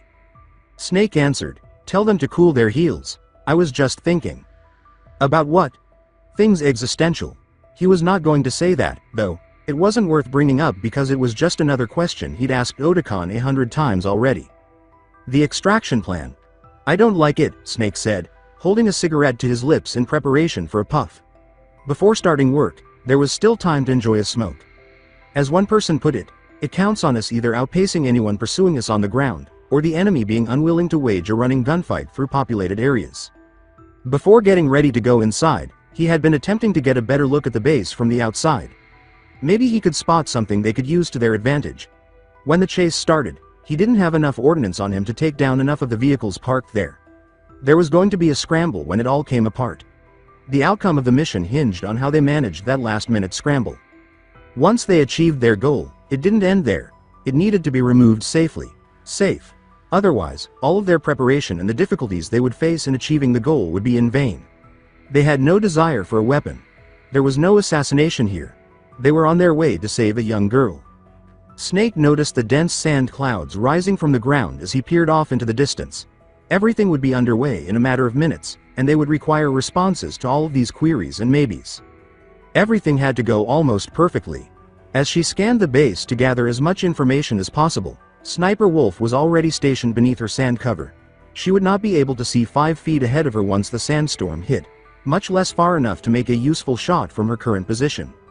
Naruto and Olga would be alone with the enemy throughout the storm, both blind, blundering around with no idea where the closest body was.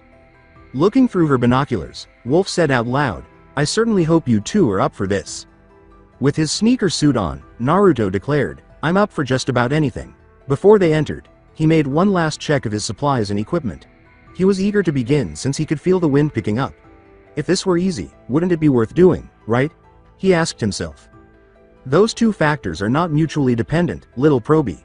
Naruto knelt beside his hidden mentor and said, well, That's the way I like to think about it since most of my missions are hard. Can I get a look?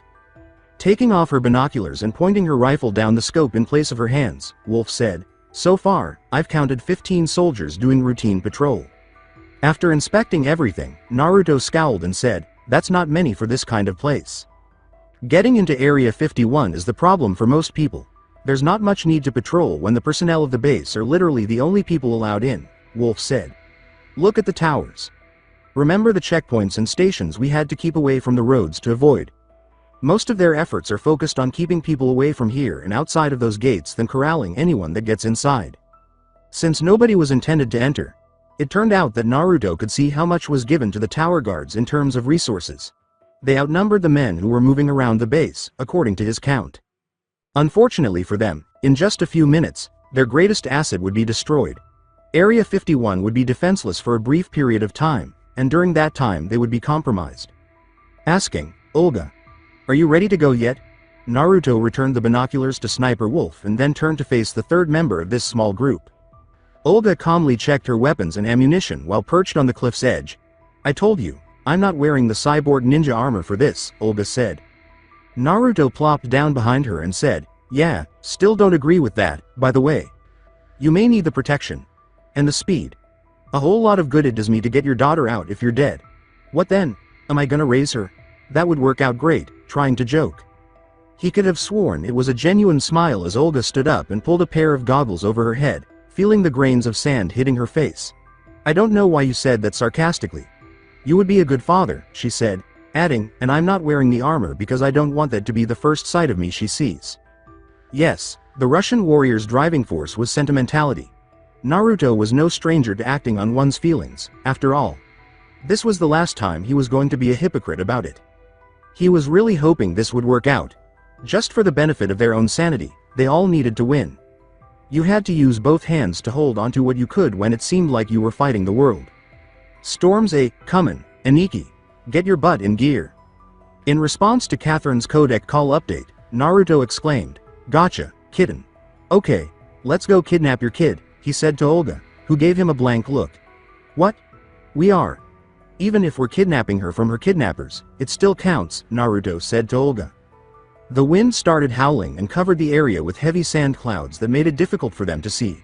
Joking around to diffuse tension was no longer necessary. That was all thrown out the window. It was time to start working now. Olga wasn't as fast as him because she wasn't wearing the cyborg ninja suit. She hopped onto his back, silent, and let him carry her while he ran toward the base across the wide valley. It was simple at times to overlook Naruto's incredible qualities. Even though she had known him for years and had grown accustomed to his skills, the things he was capable of remained astounding. It was astonishing to consider that he had learned everything through training, but he assured them that he had. In the final moments of calm before the mission's conclusion, she closed her eyes and laid her head against his shoulders, basking in his soothing presence. She suddenly felt a whoosh of air, a sudden upward jerk. They were beyond the 50-foot fence enclosing Area 51 when she opened her eyes. After Olga got off of Naruto's back, the two parted ways in silence. They didn't need to communicate with each other about what needed to be done because they were both too tough to offer sentimental farewells. Before the storm passed, each of them had tasks to complete, and they would need to divide up to complete them in time. It was but one aspect of their actions. Even though it was risky and there was a chance that something would go wrong and they would be killed in the first few minutes of the mission, they were accustomed to it, so it felt normal. Even though it was very possible, they didn't even consider the possibility that they wouldn't see each other again. Naruto did a great job of compartmentalizing after spending so much time in the field, as opposed to allowing his thoughts to wander as they used to. Sometimes he had to rely on the abilities of others, and other times he was powerless over circumstances. He was not at all concerned about Olga's abilities or her intentions. Should something absurd occur, she would not be affected. Naruto assumed he was headed in the right direction to arrive at one of the sentry posts based on what he had observed from the cliff prior to the sandstorm. Once he was close enough, the tower's metal rigging quickly loomed large over him in the hazy sand. He quickly ascended it by channeling chakra to his feet and landed soundlessly on the scaffolding. It wasn't until he was seized by the neck and hauled inside the post that the sentry noticed him. For a few seconds, Naruto choked him until his flailing stopped, at which point he was gently placed on the ground. After all, there was no reason to be cruel, and later on, the karma balance might have been useful. Olga would probably not be treated the same way if she reached out to anyone in the interim. The man who had been rendered unconscious was replaced by a clone. In this manner, after the sandstorm passed, nobody would know that anything had happened if they happened to glance up there. Naruto plugged into the small terminal inside his suit using the plug-in jack located on his forearm and waited for his tech to give the all clear, saying, "Okay, you're all good. You should be able to follow the map set for you to find the rest of the posts you need to disable. Hurry." It was not necessary to tell him twice. With his eyes fixed on the map tucked under his arm, Naruto leapt the 40 feet from the top of the guard post and dashed to the next area of security. He grabbed hold of the delicate equipment atop it, unleashing a destructive electrical shock that rendered the security in that area of the base inoperable. Repeat after rinsing. It operated like a clock. He had the status of every soldier lost in the storm, thumb stuck in their rear, with what Catherine had managed to hack out of their systems because he had plugged her in. For the duration of his assignment, he didn't even have to face anyone else. Naruto. Olga made it to the main security terminal. "She's got me plugged in," Otakon eventually called to tell him. "Now I'm in full control of what they see and hear around the base. You guys can go anywhere you want to on the outside now. As long as you don't get spotted, no one will know you're here." As he skulked around in the middle of the sandstorm, Naruto grinned and said, "Goddamn, this team is a well-oiled machine. And you were worried that we couldn't take the Gerlukovich mercenaries with us. Manpower was not the answer, Otakon. Sorry, I just feel like there's safety in numbers. Right. Because all of those small armies we've had to deal with in the past did so well against the handful of us. There's no need for sarcasm, you know. After resolving the security issue, the next task was to determine their destination. Where would he have a prominent hostage stored if they were supposed to stay there for an extended length of time? Naruto wondered to himself. He put his thoughts aside to answer a call on his connection. Olga's frequency was heard. "Yeah?" he inquired, pressing his hand to his ear to turn on his codec. "Uzumaki, find the barracks. I will leave you signs. Be discreet," was her brief statement. After saying, "Fair enough," Naruto said, "See you soon." It was a barracks. They didn't exactly have any better leads, either. Even so, it was an odd place to look for a child. They were not going to keep her there. However, although it wasn't a good idea to search for Sunny at the barracks, it wasn't really the idea at all. There were unique markings in the dirt that only Naruto could have seen when he got there. Clever female. She led him directly to her and provided a safe route through any patrols. She was inside one of the barracks buildings when he found her. The location had been devastated. There had obviously been a fight in there because he could see the soldiers lying around the space, gagged and strapped to their bunks with different degrees of damage, so he knew who had won. A few lay lifeless on the ground. She simply hadn't used any weapons. She hadn't been pulling any punches. Nobody had. Without the cyborg ninja suit, Naruto pondered how she had captured them all without shooting or being shot in return. Naruto had grown accustomed to her abilities when he spent the majority of his days in her presence in one way or another and got to know her as well as he had by this point. That made it simple to overlook Olga's true brilliance in her field. Naruto discovered her in the restroom, pacing around the open stall door. Tied up to the walls with zip ties, a man was seated on the toilet. By the looks of him, he had been worked over, and Olga appeared irritated. As I mentioned earlier, it was also easy to forget that she was among the world's most dangerous women. He heard Olga say, "I don't need you alive, you know," as he went into the restroom. He remained out of the prisoner's line of sight, knowing that she needed to carry on with her work. She said, "This is a base full of soldiers just like you. Probably with more information than you. And information is what I want. If you can't give it to me, you're more useful dead, so you can't tell anyone I'm here." "Who are you?" the man asked as she towered over him in the stall doorway. Olga gave him a backhand so hard it bled from his mouth, saying, "You don't need to know that to tell me what I want." He began to shout, hoping that someone would listen. Even if it means provoking Olga even more. Still, she remained silent. She merely waited for him to let out a self-scream.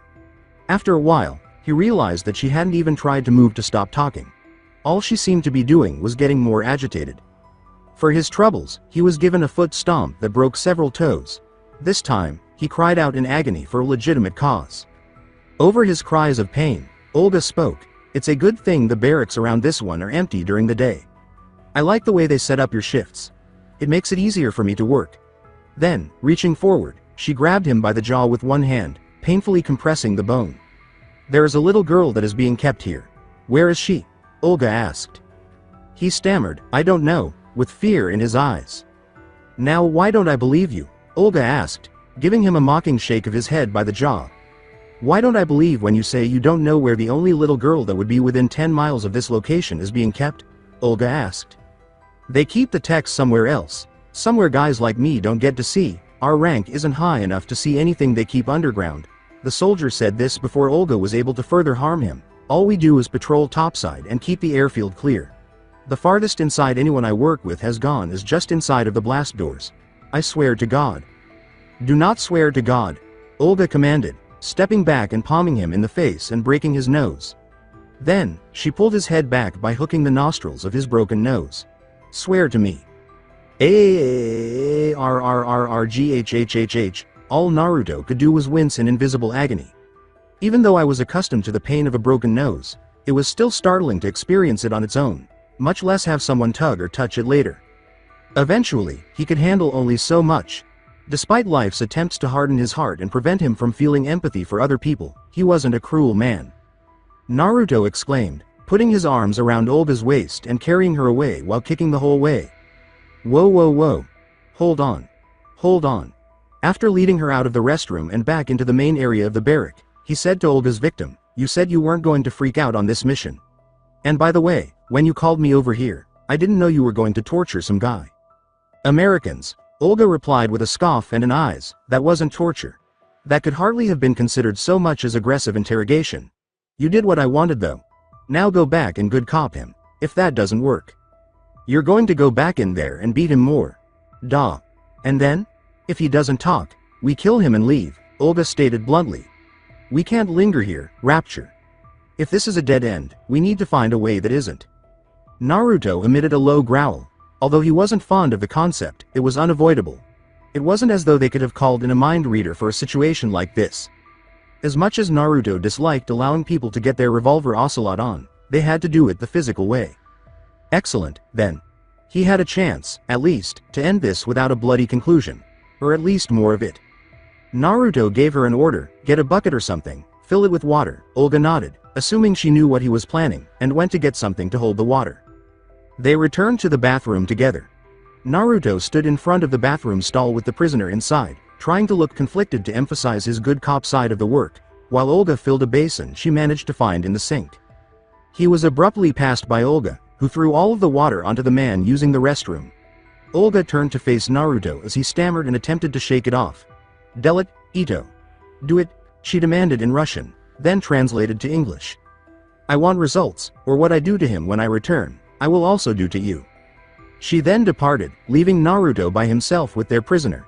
With a deep sigh, he waited to look at the man in front of him until he heard a door from outside the restroom open and close. That's when he allowed his electricity to crackle. The man's expression upon witnessing the sparks shoot out of Naruto's hands. He was undergoing torment at the moment. He was completely drenched. There was electricity flowing from the hands of the man positioned above him. The fact that he was already using the restroom was fortunate. He tried to reason, please no. Naruto loudly uttered, I would rather have to do to you than let her do to me. Nothing personal. And for the record, I'm sorry, realizing that Olga was standing nearby and potentially listening. I don't want any more. I don't have anything to do with what she wants, I'm a grunt. I'm basically a government-paid security guard. I understand, but look, man. You've got to give me something. Something we can use. I got her to calm down, but she's got to hear something good. Otherwise, she's gonna walk back in here and put one in your head. I can't. Naruto saw that despite his desire to say more, he was still constrained by a sense of obligation. But serving as an official for a group with which you had no connection at all was a very challenging task. All he needed was one more shove. Naruto asked, do you want to go home? What do you want to go home? The blonde ninja asked with a stern, because the only way you are outside of a box is if you tell me where we need to go to get to the techs. That's where the little girl is, right? She's all the boss lady wants. The prisoner gave it some thought. Inform them of the location of the little girl they need to retrieve from the area of Area 51 that the soldiers never saw, or risk death for the sake of people who don't even seem to care. It's unlikely that his family would receive a letter explaining where he was or how it happened. That is what transpired when you were assigned to a covert mission. You couldn't tell who wasn't required to know where you were or what you were doing. Never mind that. His desire was to return home. His revelations about entering the bunker section of Area 51 started as he said, There are blast doors in 3 different places on the base. It's how people and equipment are moved in and out. It's also the only way I ever see people get in or out, but they only open from the inside. Naruto expressed his gratitude for his conversation, but found little value in what he had to say. That's nice, he said, but if you're only telling me that those doors are it, that won't be good enough. It's the truth though. There are exhaust ports if you're feeling desperate, but those things are fucking indestructible, and no one goes near those things. They run so hot. The bunker under the base you see topside was built to last, and it's always getting upgrades. Anything else? Anything at all? I don't know anyone who's stationed inside. No one's ever seen it. I have no idea what you're going to find in there, where to look. Any of it. You can beat me up all you want, but all I can tell you is what I just did. With a nod of comprehension, Naruto said, I believe you. Thank you, sincerely calming the man's nerves. It was safe for him, sleep. Olga was watching out the windows of the bathroom, trying to keep an eye on them until they were ready to leave, but before he could raise his guard again, Naruto knocked him out. Well?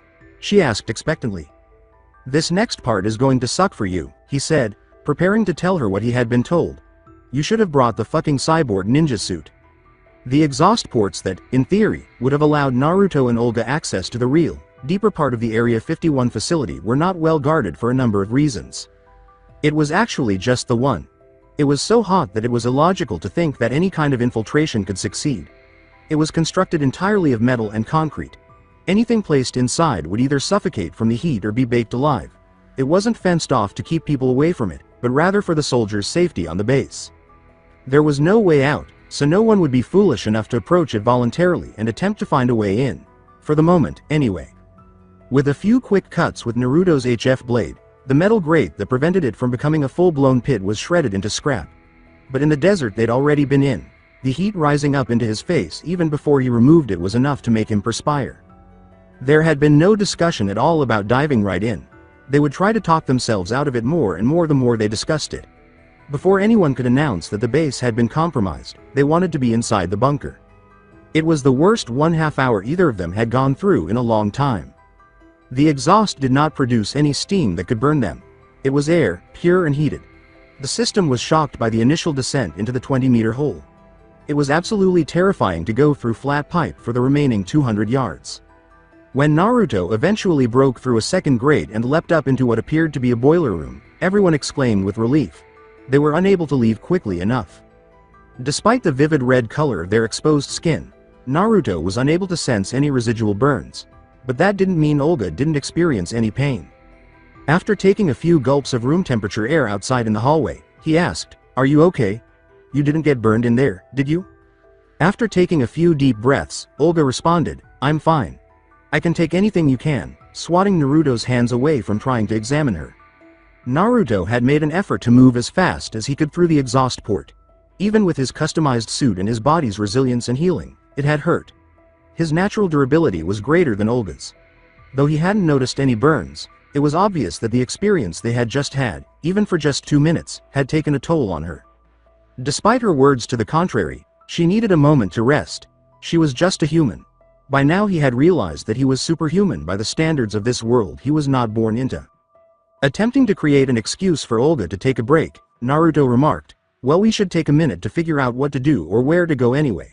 I'm not getting any kind of map for this place down here. We're just as blind as we were when we started." The hallways extended far and wide. The walls were made of concrete. It felt like a very chilly, lonely place. The illumination was low. Overall, I had a very gloomy feeling when I was there. "Hey, kitten. Can you hear me?"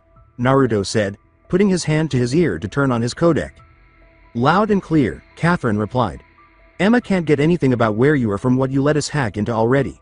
It looks like the bunker you're in runs on a completely different system. So we have to plug into something else all over again? Looks like it, if you want to have any kind of map of the bunker's layout, that is." "Fantastic, since there is never anything convenient. It wasn't necessary. Moving around would be much easier if their support team was integrated into the system, even though it was optional." "Shall we get moving again?" Wasn't really a request, but Olga didn't seem to be one to linger over the topic for very long. Naruto's refusal would have resulted in their separation. It didn't feel right to him, particularly if they had no idea where they were heading. It would be very difficult for them to contact each other in the event of an emergency.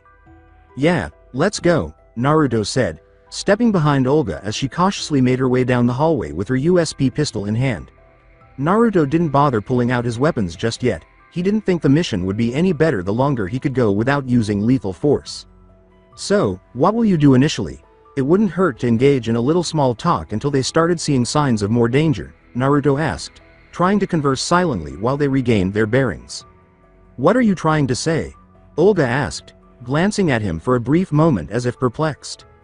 You know, when Sunny returns at last. What are you going to do first? Demanded Naruto.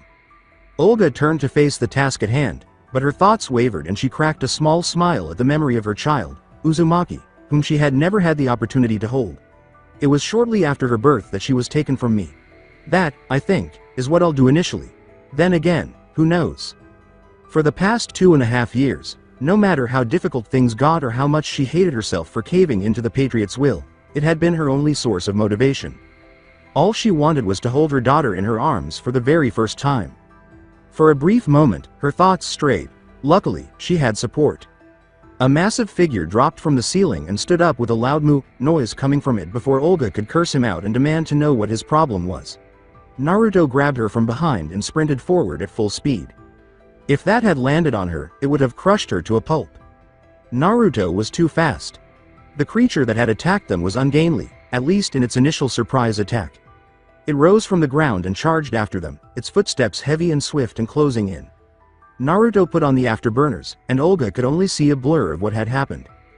Before she knew it, the two of them were tucked away in a storage room beneath an empty drum, stowed among dozens of other people, in the best hiding place Naruto could find. The two of them could see outside through a tiny hole Naruto had punctured in the side, which allowed them to get a glimpse of what had followed them as it attempted to search. Shush. Naruto shushed her, as though she needed to be told. Whatever it was, it rounded a corner and threw a shadow as menacing as it appeared during the initial encounter. It had a strange metal head with sensors and other accessories, arranged on the body like a turret. The body itself was just two metal hips joined to two three-toed reverse-jointed legs that, in contrast to the rest of the machine, actually looked like flesh, blood, and muscle. Naruto had faced numerous unsettling machines during his career, and this particular one was particularly unsettling. Naruto and Olga both stayed motionless while the creature stalked down the hallways, occasionally emitting odd sounds like chirping and mooing as its footsteps faded away. They fled from it, waiting for the sounds to subside before emerging from the drum and cautiously peering out into the corridors, wondering what had nearly engaged them in combat. What in the world was that object? The first to pose the apparent query was Naruto. Olga said, I don't know, not even bothering to turn around as they ran. I'd prefer not to know. I'm stuck inside this rat tunnel and I just know that I don't want to fight it. When it came to ignorance being bliss, Naruto figured both of them could agree on this, smartest thing I've heard anyone say all day, and were in radio contact with a bunch of nerds. Olga said, you know you're talking about your sister as well when you say that. I never said it was bad to be a nerd. In his own defense, Naruto claimed, just that it was a thing. I like nerds. I've saved my ass too many times to talk negatively about nerds. The codec went off at that precise moment, causing Olga and Naruto to turn on Emma's voicemail. Hey, guys. That seemed like some sort of UMV, in my opinion. It was unmanned, right? Alright, a drone is one thing, Naruto uttered in shock. That flying robot is just a small, pathetic thing. It was a tank with legs, that thing. You know, unmanned weapons are big business. That's the way of the future, Emma remarked dryly. Naruto was aware of this.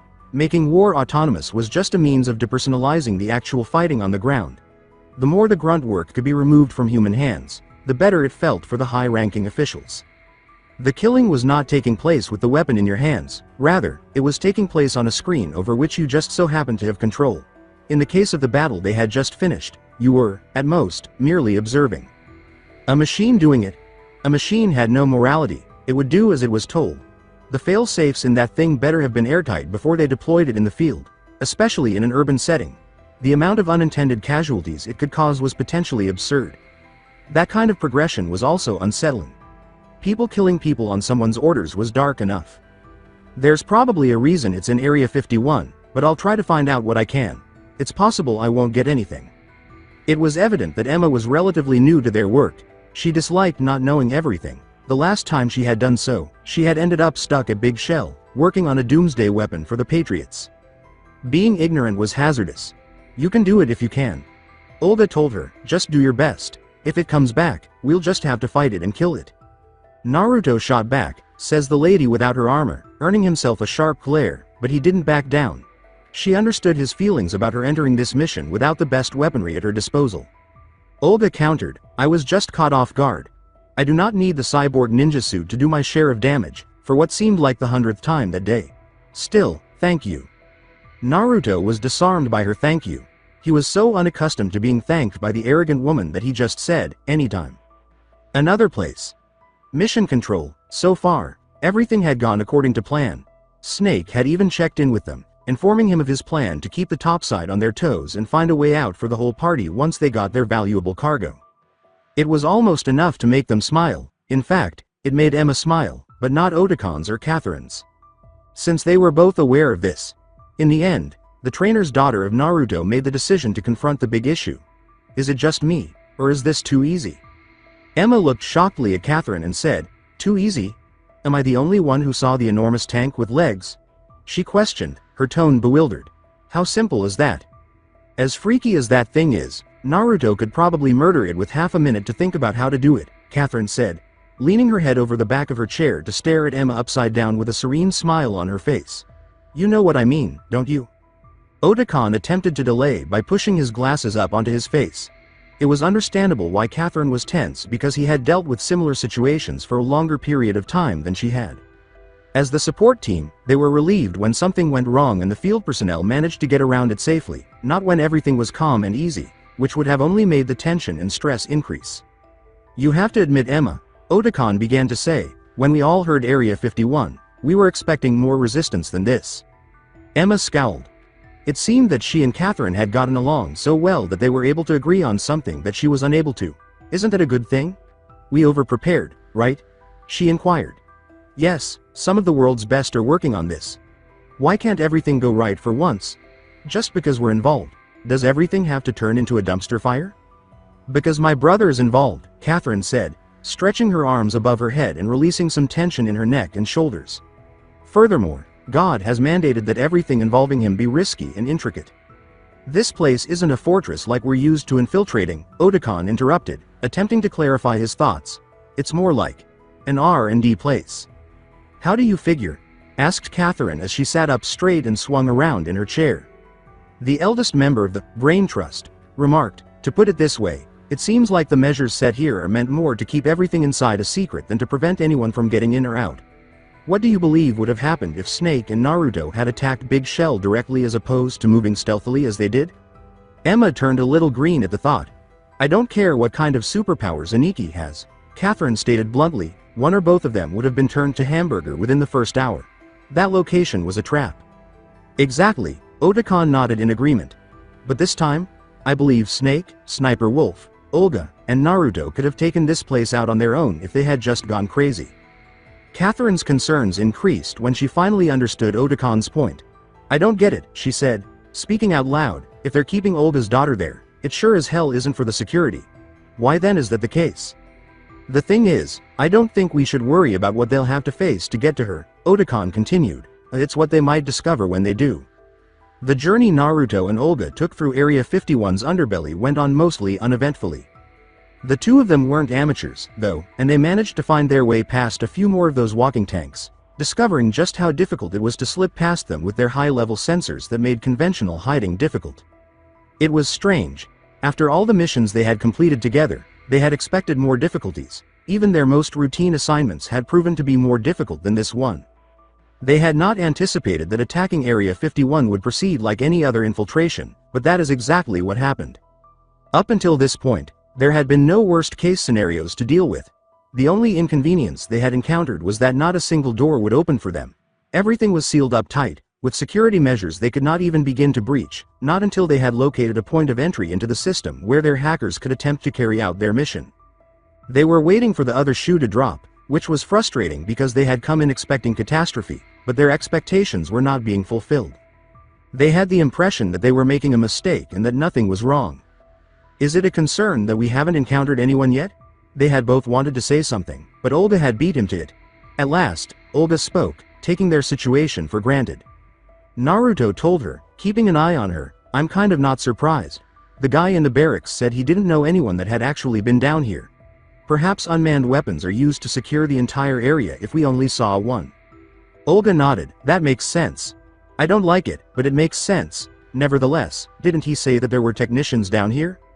That specific piece of information, as far as Naruto could tell, didn't confirm anything about their qualifications. "That doesn't mean he knew any of them," he said.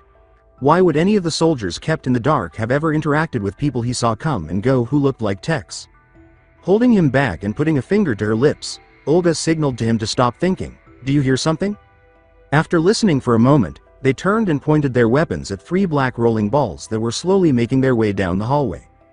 Without questioning what they were, they both fired away, and a few spent rounds later, the 3 balls stood perfectly still, their arms fully extended to reveal their attachments.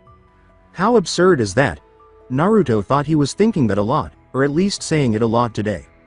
"I think you may have had a point about the automated defenses," Olga said, frowning at the sight of what appeared to be robots, and the worse news that more were appearing in place of the ones they had destroyed.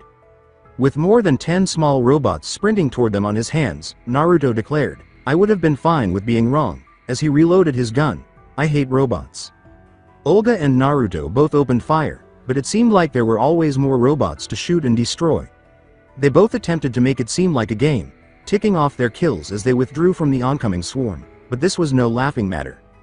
Naruto and Olga were expert marksmen who knew how to work their rates of fire to cover each other while they were reloading. It wasn't like they were missing, or that there were pauses in the gunfire. The sheer number of them was too much. "I detest robots because of this." When Naruto saw some opportunistic bastards hanging back and firing 5.7s at them, he yelled and pulled out his sword to block the bullets, saying, "At least with people, if we killed 50 of them the way we have with these stupid things, they'd think about retreating." By now, clones of Naruto were spreading like wildfire, with the original trying to eat any robots that approached while Olga shot any that attempted to jump on him.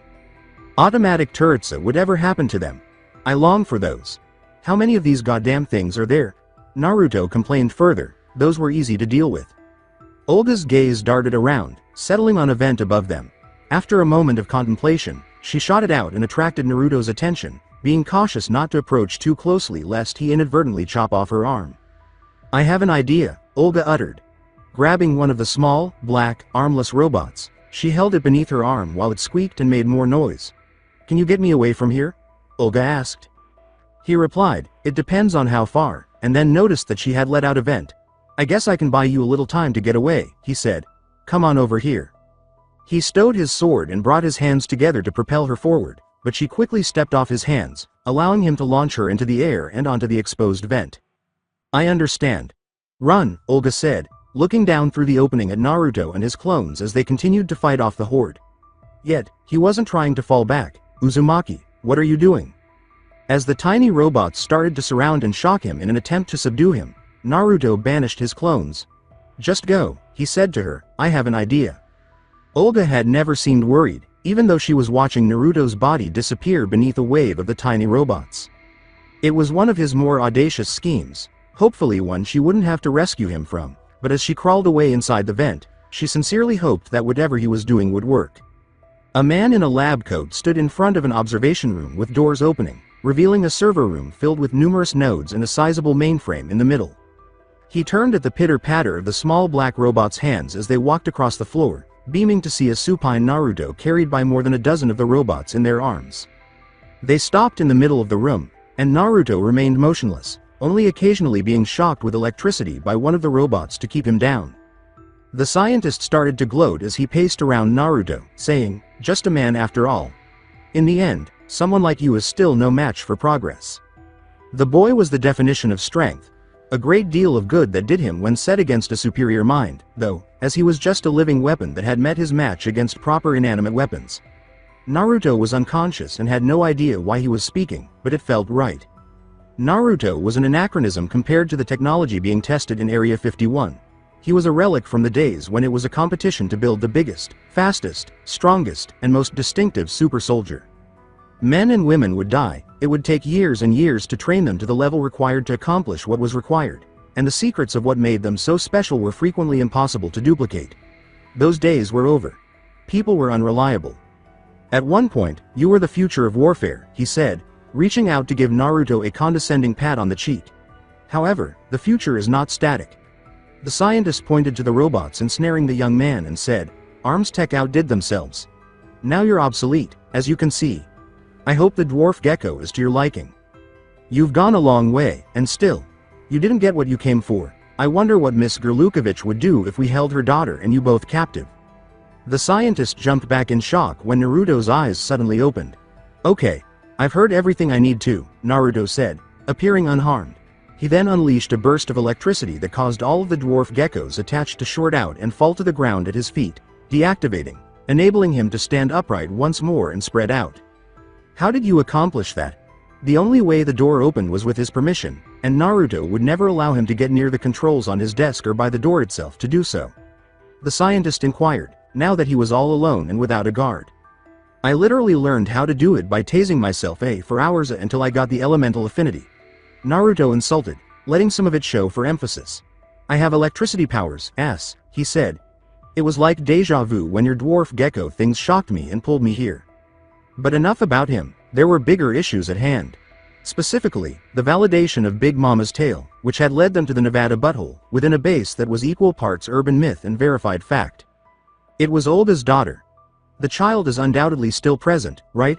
Without really asking, Naruto spoke, a grin almost dividing his face. "You basically just confirmed it.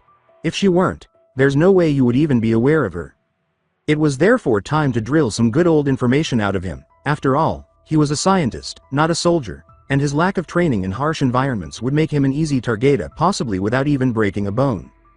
The scientist said, "That's far enough," as if he had any power over the situation.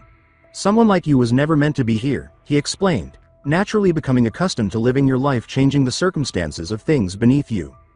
Naruto laughed. Was this guy really trying to pull a big time? Naruto had already run his mouth in front of the US president, so he wasn't going to be coerced into doing anything by some petty library minder. "All right, I'll simplify this. There are two possible outcomes for this," Naruto stated with a look of contemplation. "You can choose to give up, give me what I came here for, or try to flee from the Patriots once they discover that you allowed me to have her."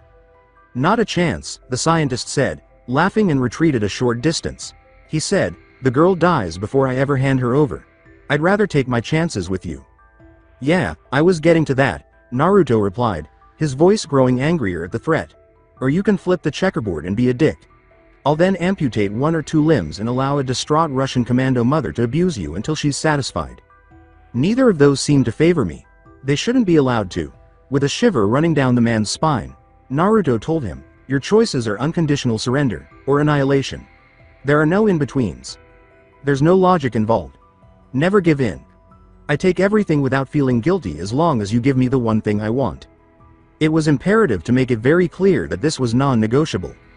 The scientist took a moment to gather himself. Most of his bellicose remarks had vanished, though, and he continued to say things like, "I can see why they wanted what they did from you, and you really are something, aren't you, Mr. Uzumaki? Well, look at you, using my name like you know me." "No, I don't." Naruto was perplexed as to why the scientist wasn't afraid, saying, "All I know about you is from reports of your exploits. When the Patriots had you under their thumb, they wanted a version of you that was better. Greater ability, more manageable." What a classic old-fashioned way to buy time, blabbering away about nothing in particular, you know. Naruto said, "I'll bite, but I know you're holding out for something. What are you talking about? Has Miss Gerlukovich ever disclosed to you the identity of her child's father?" "A guy who was on duty during their stay in the Kuril Islands. Yes, I am aware," she informed me. He had made his peace with that about 5 minutes after he'd first heard about it, so if he was trying to irritate Naruto, he would have to do much better than that. The scientist merely laughed, probably at Naruto's ignorance. That man was a plant meant to infiltrate the Gerlukovich mercenaries and impregnate her. Apparently, Naruto was wrong in his assumption, even though it had come directly from Olga herself. Naruto winced and uttered the word, "Gross," not wanting to contemplate Olga having sex with anyone other than him, much less with someone who was deliberately attempting to conceive a child. As fucked up as that is though, and it really is, she said yes to the sex, so impregnate her with your seed. At first, Naruto did not respond. It took him a moment to mentally retrace what he had just been told. Maybe he misheard the man, or had overlooked some context. Maybe if he waited, the the man would clarify that it was a lie, a ruse to catch him off guard. However, he had comprehended everything quite well. It wasn't funny. There was no witty comment. Naruto didn't know what to say in return. The scientist saw the stunned, bewildered look on Naruto's face and had a cruel expression on his. "We didn't know your abilities weren't genetic. We just assumed she would inherit them. It's unfortunate," he went on, taking pleasure in Naruto's response to his explanation. "But we found uses for her, more than just as leverage against her mother," he added. "She was brought up speaking only computer language. Never have I seen a programmer so young and so talented." Naruto didn't want to hear the words. "Pick a body part." He seemed so happy. "What?" Threatening the scientist, Naruto drew his sword and nicked the tip of his nose, saying, "Select the body part you want me to cut off." "You're full of shit," he demanded. "No way at all." "Really, is there no way?" the man said, holding his hand over the blood dripping from his sliced nostril. "Fool. What do you think was done to you during your capture and experimentation?" "Samples were taken, of course." He had been a living test subject, no better than a lab rat to that woman, after he had been injured in Iraq. Ironically, by Olga, held captive for months, subjected to bouts of experiments conducted by Dr. Clark, and of all the indignities that he had suffered during that time, it wasn't so unbelievable that this had been yet another. The extent to which those who had made it their mission to control people's lives had done so wasn't at all unbelievable. Naruto was motionless, unable to even begin to form a thought, and unsure of what to think. He had her. Sunny was his, if the bastard scientist was to be believed. It would have been wiser to flee the room, but Naruto allowed the scientist to stumble over to his desk and draw a gun while he was still in his confused daze. The sound of the safety mechanism activating warned him of the impending danger in time for him to use the HF blade to deflect every shot that was aimed at him. Naruto used his free hand to draw his own pistol and fired 2 shots, one into the scientist's gun hand to disarm him and the other into his leg. Just where it hurts, on the kneecap. Why not? The scientist's hand was in the open desk drawer when Naruto kicked it shut and twisted his arm, snapping bone and tearing tendon in the wrist. The loudest cry of pain Naruto had ever heard from a man came from his mouth, but it was ignored as he marched over to the desk. "You kidnapped my daughter," Naruto said, yanking the man's head back by the hair in response to his shout. "You made my daughter their obedient slave to computer programming. You intended to use my daughter as their weapon," he muttered angrily. "If you are telling lies, you are doomed. And what happens if you are telling the truth? You're still in trouble. Just a minute ago, you had no idea that you were even a father," the scientist countered, attempting to calm Naruto down. Anger was not always motivated. There were moments when anger was just. "Now she's mine by blood," Naruto said, his fingernails sharpening and digging into the scientist's scalp. "She was always mine in spirit," he said, red starting to bleed into what was once a deep blue. "You stole from me something of great value. You're not going to make it out alive, really." It was like looking into the eyes of an animal when the scientist realized that this was what they had wanted, that this was what they believed his offspring would inherit because of something fundamental about Naruto's temperament. "I was following instructions. But you could not reason with an animal. Your only chance was to exert as much effort as possible to prevent it from considering you to be a threat or a bother," he cried out. "You probably shouldn't have." "There she is. She," the scientist shouted, pointing at the observation window that overlooked the server room. I. "Now let me open the door," he said, hitting buttons on a control panel on his desk. "Here. Would you like to learn more? I have more information to share," he cried out. With no more mercy left to bestow, Naruto said, "You've already told me everything I need to know. You promised not to kill me." Securing the HF blade firmly against the man's imprisoned arm at the inside elbow joint, Naruto said, "I won't." Blood splattered all over the floor and desk, and all it took was a simple tug of the weapon to sever the limb from the rest of the body. Red eyes were unblinking. Olga had a point when she decided to take a still functional dwarf gecko and use it to plug it into the Area 51 bunker systems, just like she and Naruto had done on the topside base. This provided her with a map so she could start her search in the right direction. It had been high, yes, but Naruto could have jumped the 20 feet in the air he would have needed to, and she could have kept fighting, but in the back of her mind, she kept thinking about Naruto being overtaken by a seemingly never-ending wave of the machines. Why would he have allowed something like that? It didn't matter if he kept surviving them. She didn't like leaving such a thing up to chance. "Idiot," the Russian woman moaned as she had slipped out of the vents and continued moving through the halls. If he got himself captured on purpose, she was going to let him have it later if that had indeed been the case. Her father, a significant portion of her mercenary force, and her daughter had all been lost over the years. To lose him now, after she had just recently won him back, would have been devastating. No, Naruto was stronger than that. Those robots were scary, but nothing could have hurt him more than what he had already been through, considering what she had witnessed him go through. When Olga received an alert from her codec, she touched her ear to activate it right away, and she was relieved to hear the voice on the other end. "Hey, Olga," was Naruto's first words. "I now have a map. Did you say that?" Talk of the devil, she thought, smirking a little. Everything went as planned. "How are you doing?" she said before noticing something about his manner of speaking. "Are you alright? It sounds like you have a sore throat." Naruto's voice had always been a little rough, but for some reason it sounded much raspier now than it had ever done. "Don't worry about it," Naruto said, dismissing the worries as his voice gradually seemed to return to its typical tone. "Simply locate the server room. That's where she is. You should be able to enter there now." "Oh, did he manage to figure out how to open doors? Excellent. He must have been busy too. They have been residing sunny there." Olga had heard enough, and she took off running, almost forgetting about being stealthy.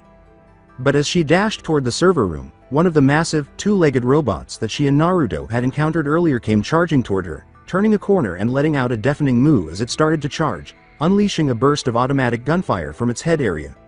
Olga moved to the side to avoid it, stopping her run as she slung the shotgun from her back. Olga just waited for it to get close enough to make her shotgun as effective as possible, and with 3 shots, she turned the robot's heavily muscled legs into streamers and confetti as the death machine continued to charge, intent on crushing her. She had never seen the inside of a robot bleed. After jumping over it, Olga stuck a wad of C4 to the underside of the weapon, in the space between its legs, and continued on her way, watching as the unmanned weapon's legs slowly recovered. It fell forward onto the ground, almost sliding into her, had she not jumped over it. Olga blew it apart with the C4 before it could get its feet up, and she didn't even bother to look back to see the results of her labor of love that was unimportant. The walls blurred to nothing but getting to the daughter that she had never held, never properly seen. Finding the server room was easy. She had a map of the area, and it was the only door that was open. Ignoring the blue lights that glowed from the computer servers, she made her way between the many racks and eventually reached the mainframe at the middle of the room. That's when she went icy. Her daughter Sunny was asleep in a bed in the corner of a walled-off square constructed around the mainframe. She had only ever seen her in photos taken for ransom, and in her dreams, she had been much smaller and more fair than when she had last seen her as a newborn. The little girl was startled, but she had not quite woken from her days of sleep, and it took her a few moments to focus on Olga and realize that she was not alone. The gasp that left her lips at the sight of her child was enough to wake her. "Why, you have no business being here." In the quietest voice Olga had ever heard from a child, she said, "No one's supposed to be in here. Who are you?" Olga moved forward, but she had to swallow her hurt when Sunny backed away from her approach. "What's your name? Have they told you who you are?" "Sunny." "Yes," Olga said as she approached more slowly. She was at a loss for words, so she tried to imagine what Naruto would say, which would have been whatever felt right at the momenta. "I named you, dear. You are someone I know. Possess no knowledge of me. You never, I know that. Are you my mother? Are you aware of me?" "I know I came from somewhere," Sunny remarked as she slowly got out of bed. "Everyone in this room is new to me, except Dr. Stevens. I recall the images. Last year, he stopped taking them.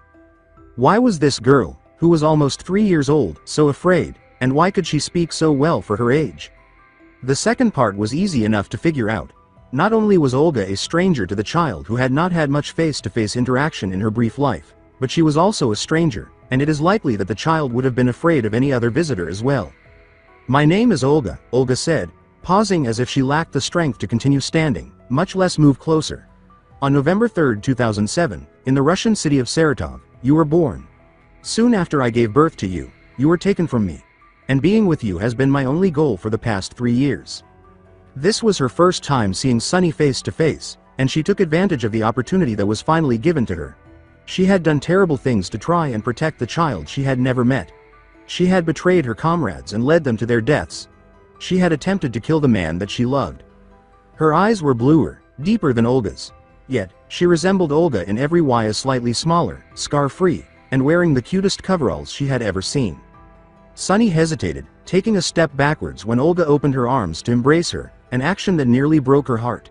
Sunny paused, as if she were trying to figure out whether it was safe to move forward or not. Olga said, "I want to show you the world, and I want to take you away from this place. Could you allow me to?" Sunny seemed more than anything to be drawn to the idea of leaving, and Olga reasoned that if all she had seen for most of her life had been a room full of computers, then she probably wouldn't have cared who made the offer and would have accepted it.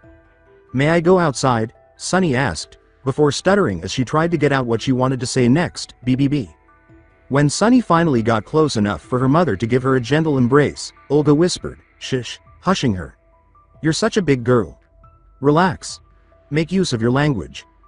Before attempting again, Sunny took her time and inhaled deeply. "I'm not allowed outside," she said. "I had never been allowed before." It was hard not to scold or become agitated. Olga had lived her whole life as a strong, authoritative woman. She had to be careful not to scare Sunny away, which would have been very simple to do. "Well, I say you can," Olga said encouragingly. "Come on. I'll take you there immediately." I want to," Sunny said as she approached Olga and looked up at her, her face pure faith and innocence, as if she were about to do something bad and someone was watching. "It's perfect," Olga exclaimed as she at last put her arms around her little girl. Nobody would ever take her away from them again. Olga looked up from the tears in her eyes to the observation deck, where she saw Naruto standing and watching them. Blood was all over his suit, but the only thing Olga cared to see was the smile on his face. Through sobs, she uttered, "Thank you, Uzumaki. I am very grateful." Walking away from the window, Naruto made plans to call the others to conference over a good way out for everyone. He wasn't going to go introduce himself right now, of course. Meeting too many strange people at once might have scared Sunny, but meeting Naruto, who was still covered in blood, definitely would have. Furthermore, nothing could have ever motivated Naruto to attempt to rob Olga of this moment, even if it was only the first of many. This wasn't perfect. Nothing ever is. Naruto would take this one and file it away under victory for the time being, but there would be more issues to deal with than they could have possibly predicted following the outcome of this rescue. The woman down there had endured a living hell of a few years, and they had all been desperate for a win, a true win. Sometimes, everything might turn out fine. Outside of Tuamixtle, Jalisco, Mexico, in late July 2010. The exit from Area 51 had transpired without incident. Everything had, for once, fallen into the hands of the fighters from Philanthropy. They were not monitored. Nobody was harmed. It was the most orderly exit anyone could have imagined. Snake had made their getaway possible by stealing the experimental plane they were supposed to test that day. A powerful aircraft that transported them far beyond the border until they were able to locate a secure landing area. They moved to Mexico to bide their time until they could be properly exfiltrated. There was still a long way to go. Although all 4 soldiers were exhausted, what mattered most was that the mission was completed successfully and the mother was reunited with her child. Following the plane's landing, Naruto withdrew to give Olga time to acquaint herself with Sunny. There would be a significant adjustment period there, but he remained optimistic. Olga would wait her turn. She'd try anything to get it to work.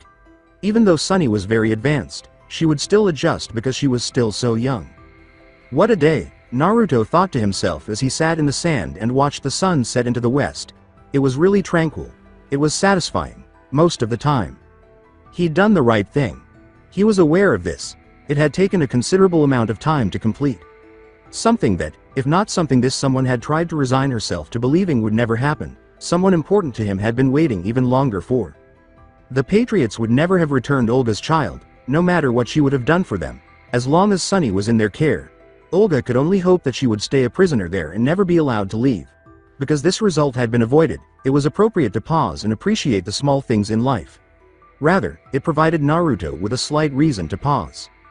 Then he heard someone walk out of their newly acquired aircraft and light a cigarette, and he stopped thinking to himself. When Naruto saw Snake muttering to himself and lighting a cigarette, he smiled. It's likely that smoking was prohibited on the aircraft. The man saw Naruto and swiveled his keen eyes in his direction. Naruto nearly lost it right away. Even as allies, Snake commanded respect. What the hell do you look like you're having an existential crisis for? Shouldn't you be chipper? And here I thought I was supposed to be the downer around here, Snake said as soon as he saw Naruto. Was it really so clear that he was bothered by something? He had thought of no way to deflect in the time it took him to think it through. Well? Inquired Snake, who was tired of hearing justifications. After clenching his teeth and considering how to bring up the topic, Naruto decided to speak up right away and declare, "She's mine, Snake." At first, Snake wasn't quite sure what Naruto was hinting at. That could have meant, "What are you talking about, kid?" or any number of other things. With patience, Naruto stated, "Sonny, she's mine." He found it easier to accept it when he repeated to himself, I actually have a daughter." Snake grunted in comprehension after taking a moment to process what he had just learned. "Olga lied to you then?" he speculated. The ease with which Snake had assumed Olga was hiding the information from him nearly made Naruto laugh. It was not her, though. "No, the Patriots, apparently. It's a long story. She doesn't know either," he stated, glancing at Snake to ask, "Do you think I should tell her?" Though it was not her. Before offering his advice, if advice at all, Snake crossed his arms and said, "I honestly don't see how telling her would be a bad thing." Naturally, he didn't, since he didn't stand in Naruto's shoes, because then I would be Sunny's real dad. "I can't be anyone's dad, Snake." "I don't know how," Naruto reasoned, delving at least 3 dimensions deeper into his thought process. Not only was the development of the unborn child dependent on the full 9 months of pregnancy, it allowed the parents themselves some time to come to terms with becoming parents. It wasn't there in Naruto. He had plans to become crazy Uncle Naruto one day, and if Olga ended up wanting him, he might even become a stepfather. It was greater now. Naruto was terrified of failing this more than he was of failing any mission or battle he had ever engaged in. From his perspective, it was the biggest thing that could possibly happen. "It freaks me out, thinking that I'd be responsible for someone that's small and fragile who's depending on me. So it's more of a you thing than anything else," Snake speculated. "Look, I don't know the first thing about raising a kid, but I do know that you've manned up to everything life has thrown at you so far. Is this really the worst thing? The most difficult?" Indeed. Not only was it not a question, but it's the most important. I screw up everything important. I can't with her. I won't ruin her, but rather he would be helping to mold a life rather than saving one. How on earth was that going to work out for him? I'm messed up. I don't want her to get any of what I am. The Snake sighed. He had no desire to become involved. This kind of thing was beyond his comprehension. He engaged in combat. That was his specialty. Other than what to do in combat, he offered no advice. Still, this child required assistance from someone. Surprising as it may seem, Snake was the only person who could actually converse with Naruto. And boy, did that make him very angry. Snake made an effort to ignore the voice in his head that urged him to speak up. He had just gone outside to smoke, but he was unable to. He snarled to himself before tossing it into a carry-along ashtray. He took Naruto in his arms and gave him a push to ensure that he had his full focus. "You tend not to listen to anything I say, but God help me, you're going to listen to this," Snake stated. "Here's what you're going to do. You're going to walk back on that plane, tell Olga everything, then you're going to introduce yourself to your daughter, and the two of you are going to work together to raise that child. And you're not going to do it because I told you to. You're going to do it because you know it's the right thing to do. You're going to do it because you want to, no matter how much it scares you to death." Blue unblinking eyes gazed back at him. Eyes that witnessed hundreds or even thousands of combat engagements. But he was afraid of this unfamiliar, foreign object. "What if I fail?" "You won't." "But what if I?" "You won't." Snake snapped back at each sentence. "Goddamn it, kid. Do something for yourself for once in your life. At least try to be happy. God knows, we're not going to get a whole lot of chances to." A hard shake followed each sentence. Naruto eventually turned to face the enormous aircraft they had landed in after the two men appeared to be staring at each other for several minutes. He gave it some more thought, then walked past Snake and boarded. He had been accurate. In one way or another, Naruto had faced every other challenge head-on. This was also the same. No, not even if Sunny wasn't his. Simply because Sunny was Olga's, he would prepare himself to give her the best upbringing possible. Naturally, if the latter would have him. They still needed to have that conversation. She had previously informed him of her need for him. Was that still relevant, now that he had fulfilled his promise to her? Was that finally over? Did that apply to this as well? Would she walk away? Naruto needed answers to these questions, and there was only one place to get them, straight from the source. Naruto heard someone say, "It took you long enough," after he boarded the plane again. "I was wondering when you were going to finish playing in the sand and come inside to talk to her," he said, turning to face Wolf, who was sitting off to the side in the cargo hold. This was not a conversation that Naruto needed to have again. Snake had already given him enough browbeating outside. "Shut up, Wolf," he said, his tone devoid of any heat. "Are you going to eavesdrop on this?" A smirk formed on Wolf's lips as she shook her head in response. There's no need. I know what you're going to say, she said. I've known you both for some time now. Believe it or not, I've had this scenario play out in my head once or twice. With a raised eyebrow, Naruto addressed the female sniper, saying, I love you so much, but you're so strange. But there was no other way he would have her. His life would have taken a very different turn if Sniper Wolf hadn't existed. Had things gone differently, he might not have survived as long as he did. He also might not have learned the lessons he did. To him, she resembled a sister. Though one he had previously shared a bed with. That line of reasoning was quickly shot down. Wolf gave no reply to that. Rather, she simply nodded her head and said, Go, indicating the next room. Order following had never really come naturally to Naruto. In fact, that had been his main shortcoming as a soldier. This one he followed. A tiny area had been designated for bunks. There he discovered Olga, sitting on one of the lower beds, with Sunny soundly asleep beside her. All he could do was dream. Everything about it was new and fresh. The outcomes of years of hardship and what had transpired were only hours old. It felt almost wrong to bother to pry. Olga quietly gestured for Naruto to come over as he was about to leave and try again at a later time. He walked over soundlessly and settled into the bed without waking the young one. His offspring. Holy crap, he was a parent. This was authentic. Something tangible, something physical, emanated from him. And she stood just inches from him. While the two of them kept an eye on Sunny, Olga said, She slept easier than I thought she would, grabbing his attention. She has never slept in any bed other than one inside of that horrible place. After Olga finished speaking, Naruto finally spoke, saying, I'd imagine she's exhausted from everything that's happened, having only seen that base. He then reached out to brush Sunny's hair but stopped short. When Olga witnessed this, she laughed and said, You know she won't break if you touch her. After turning to face her, Naruto turned back to face the small child who was sleeping in between them. He believed he had no right. At least not as far as Olga knew right now. She had not yet realized what he was. That would quickly change. Save for Olga, no one else had come anywhere near Sunny yet.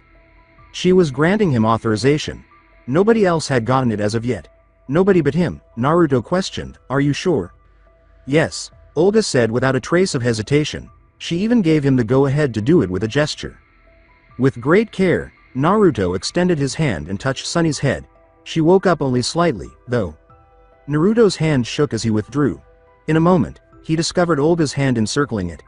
He raised his head and saw her grinning at him, sincere grin. No matter how challenging she could be or how harsh her disposition was, it didn't matter. It was worth it to fight for this woman. I must express my gratitude, Olga informed him. No, you don't, Naruto interrupted her in midair, saying, I figured you would know by now that I'm here for you after everything that's happened. Olga gave a nod. He was, and always would be, as evident by this point. I am used to everything coming with a price. Naruto comprehended. I get it, but you should be used to the idea of having comrades too, Olga said, having been raised as a soldier and serving for the most of her life as a hired gun. Just comrades? Are we talking about us now? Olga asked with a wry smile. Softly laughing, Naruto said, We are whatever you want us to be. But I figure you'd rather get other stuff sorted first. I don't think so, Olga said with a creepy accent. Every time we set this aside, something happens to drive us apart. It has happened again and again for the last 5 years. At that point, Olga stopped smiling. She was supported in this by history. That is exactly how it continued to happen. If it weren't so depressing and enraged, it would have been humorous. Before turning to look away, Naruto uttered, It won't again. Not in that way, at least. He continued, speaking more to himself. Though he believed he had been silent enough to go unnoticed, he looked back to see Olga glaring at him. I don't believe this, she angrily remarked. You think I'm going to leave, don't you? Did she somehow read his thoughts? Naruto acknowledged that although it had been a worry ever since he and her had reunited on Big Shell, he had never expressed that to her directly or to anyone else. I wouldn't blame you, he said. You've got Sunny. I don't think there's anything else you can get out of sticking around with me. Olga was not going to indulge in self-loathing. She couldn't understand how he could have such poise in combat but lack it in other situations. I can get you. Or can't I? She asked, her eyes narrowing. Naruto wished to assure her that there was no chance of things getting better. I'm not going to stop fighting those fuckers. They'll probably end up killing me somehow. Would it be worth it for you? Was the refrain of those who were pursuing him and his friends. They had no intention of giving up. When Olga made her decision, she was certain that she would say, yes, adding, "Do not underestimate my resolve, Uzumaki. I would have figured you had long since learned this." "Naruto didn't do that. I just want you to be happy. The two of you deserve it," said the hard-headed wench. "And you don't?" replied Olga. "I swear, it seems you are only happy when you are miserable. It isn't healthy." To be fair, none of Tama, including the way they handled relationships, did anything especially healthy. "I would do anything for you. I need you to know that," Naruto scowled in return. If letting her go was in the best interests of both mother and daughter, then so be it. But Olga went in a different direction. She nudged Naruto and said, "Well, do this. God forbid, you do something that you want for once." "I'm going to be terrible at this," Naruto told her, giving a slight sigh, but a smile still appearing on his face. "I mean it. Boyfriend. Husband. Whatever you're gonna want me to be. I just know it. I'm gonna suck." "And you think I will make a good lover?" Olga questioned rhetorically, raising an eyebrow in doubt. "But I won't leave. This is my fight as well. And honestly, I believe the safest place for Sunny and I from the Patriots is by your side." Sunny. Yes. Naruto was aware that he would eventually need to inform Olga of this. He continued like he was removing a band-aid. "At Area 51, I found out something kind of important. She's mine," saying that it was best to say this while they were still talking about Sunny.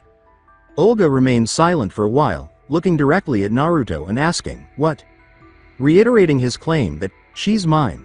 Sunny is mine," Naruto became more assertive. In an attempt to assimilate what she had heard, Olga glanced down and then around the room. I mean, you and I have never."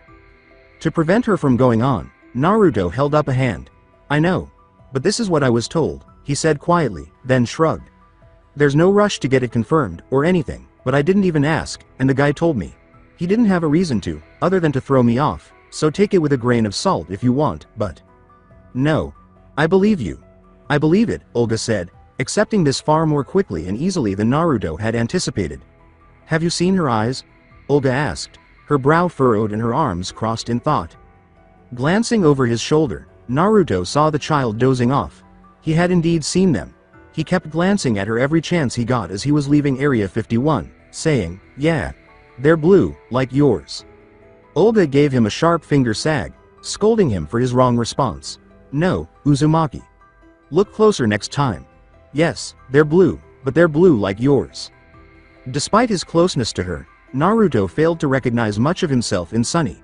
She bore Olga's exact resemblance. There was more to it than what he could see, though, based on what Olga was telling him. Olga corrected herself. "If Sunny is our child, then I will not take her away from you. You have done nothing to deserve such a thing. And she will need you. I will need you." She then raised her hand to greet Sunny, asking if she would be interested in meeting her. At first, Naruto nodded slowly and got up from the bed to give Sunny some room. He didn't want to scare her, so he kept his stealth suit on. Olga used that time to lull the young child back to sleep. Over the whole thing, Naruto perspired profusely. All he could do was take a step back and wait for Sunny to realize where she was. Patience paid off as Olga wrapped her arms around her small daughter and hugged her until she realized she was with her mother. It was as though she had always craved touch even though she had never had it. Naruto had never witnessed Olga more joyful over anything. It eased his anxiety until he became aware that Sunny had noticed him. She had big, curious eyes, but not quite fearful ones. It must have helped to have her mother holding her. Sunny nodded and asked, "Did you sleep well, little one?" But she never took her eyes off Naruto. For the sake of clarity, Olga nodded her head in Naruto's direction. "Sunny, this is the man that helped me find you. He is very important to me, and I hope he will be to you as well. His name is Naruto," Olga said, giving her a gentle prod. Sunny took some time. She was incredibly shy when it came to actually acting or saying anything. "Hi," she said in a tiny voice. The words, "Hey there," came out very softly as Naruto leaned in and lowered himself to her level. His mouth felt dry. He was afraid she would be scared by his loud speech, so he said, I'm a friend of your mom. We've known each other for a long time. So from now on, I'm gonna be helping her watch out for you." He kicked himself inward. Was that all he had to go on? That was what he came out of the chute with, and he had one chance to make a good first impression on the child who was probably his daughter. "Are you my dad?" A completely innocent query. Olga and Naruto exchanged wide-eyed stares until the latter began to giggle quietly. When they had first met, Sunny had been almost as direct. She was intelligent enough, at slightly under 3 years old, to piece things together after hearing sufficient background information prior to the argument being made. Naruto chose to just accept it and become the skid after being put on the spot by the young person he was attempting to build a relationship with. Yes. Yes, I am, he stated frank. Shock brought Olga's mouth wide open.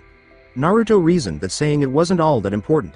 He would probably become Sunny's stepfather eventually, even if they discovered that they weren't actually related to her by blood. But your mommy's last name is better than mine, so we're gonna have you use that. Sunny extended her hand to grasp the man in front of her as she gazed outward. Naruto ceased grinning and remained motionless. He felt her hand on his face and his hair stood up on the back of his neck.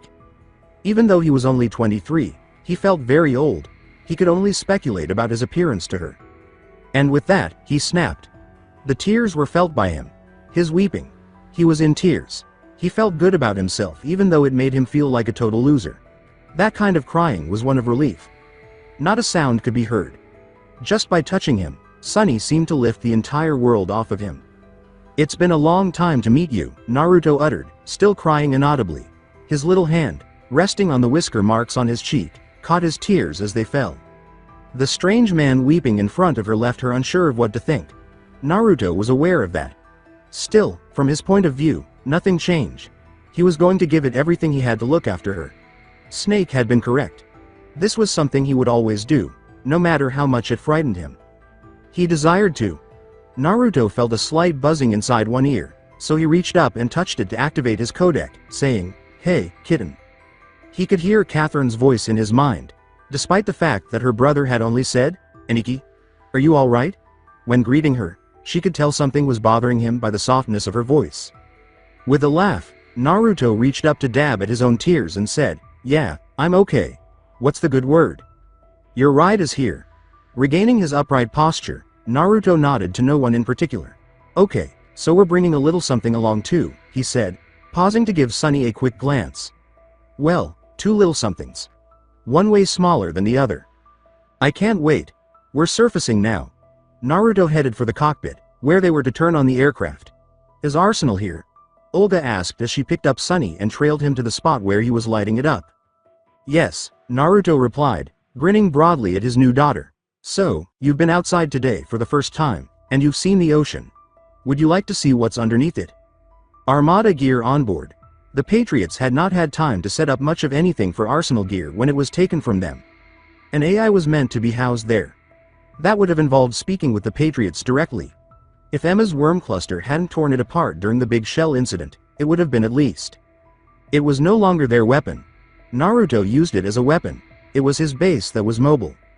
One of the ship's weaknesses was that it required a lot of force to operate properly.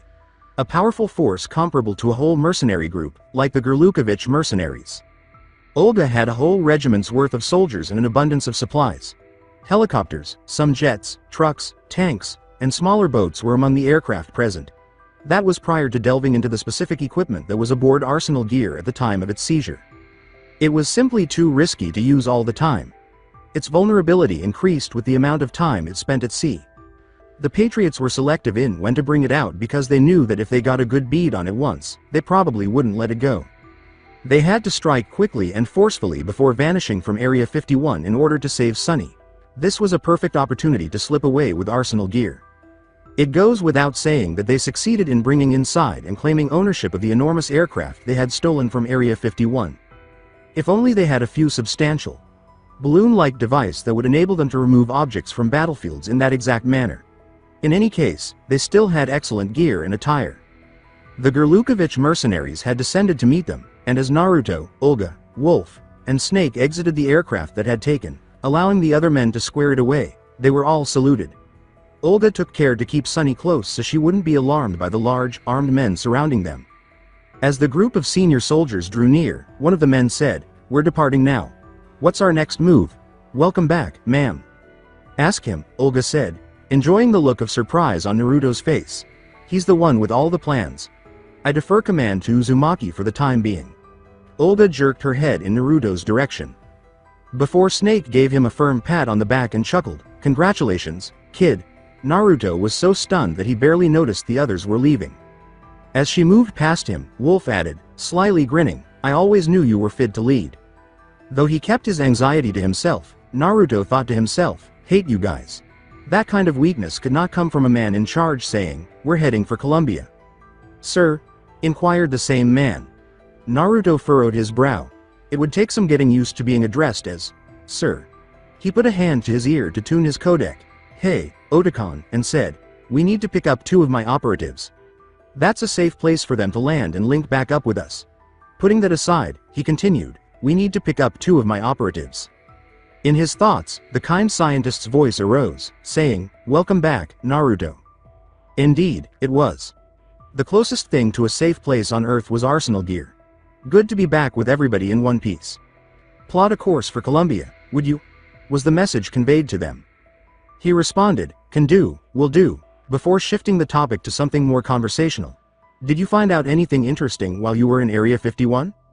Yes, exactly. However, those were private matters and would be discussed at a later time. You tell me. Was there anything good in the local files we stole?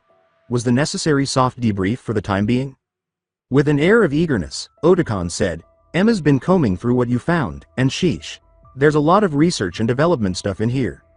Intrigued, Naruto questioned, is any of it useful? They had troops, like, stuff we can make and give our guys when they go out into the field. Because we're gonna need upgrades for as long as this lasts. They were past the point where they needed to play one-man army on missions. It wasn't only inconvenient, but also unwise. Maybe, Otakon replied, but Naruto, we don't really have a lot of resources for that kind of thing. I mean, maybe we could make a few things, but we don't have the material or manpower to outfit everyone. As Naruto's mind began to piece together their conversation, reason at last kicked in. So, wait. You're saying we could do that kind of thing. Just not right now. Unaware that Naruto's mind was working faster than Otakon, the latter began to say, right. We would need engineers and a facility. Honestly, it wouldn't even be dangerous to have one onboard arsenal gear.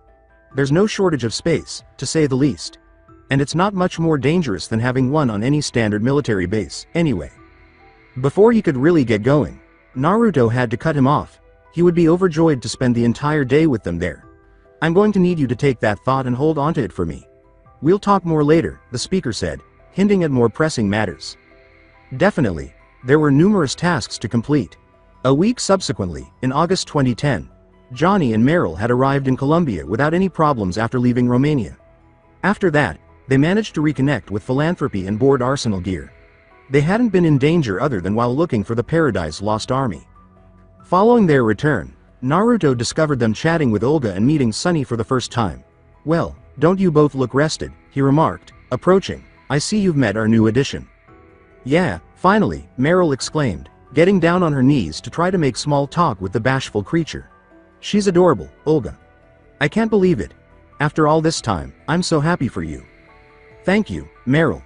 Merill was swooning over Sunny, so Johnny stayed back so they wouldn't trap her.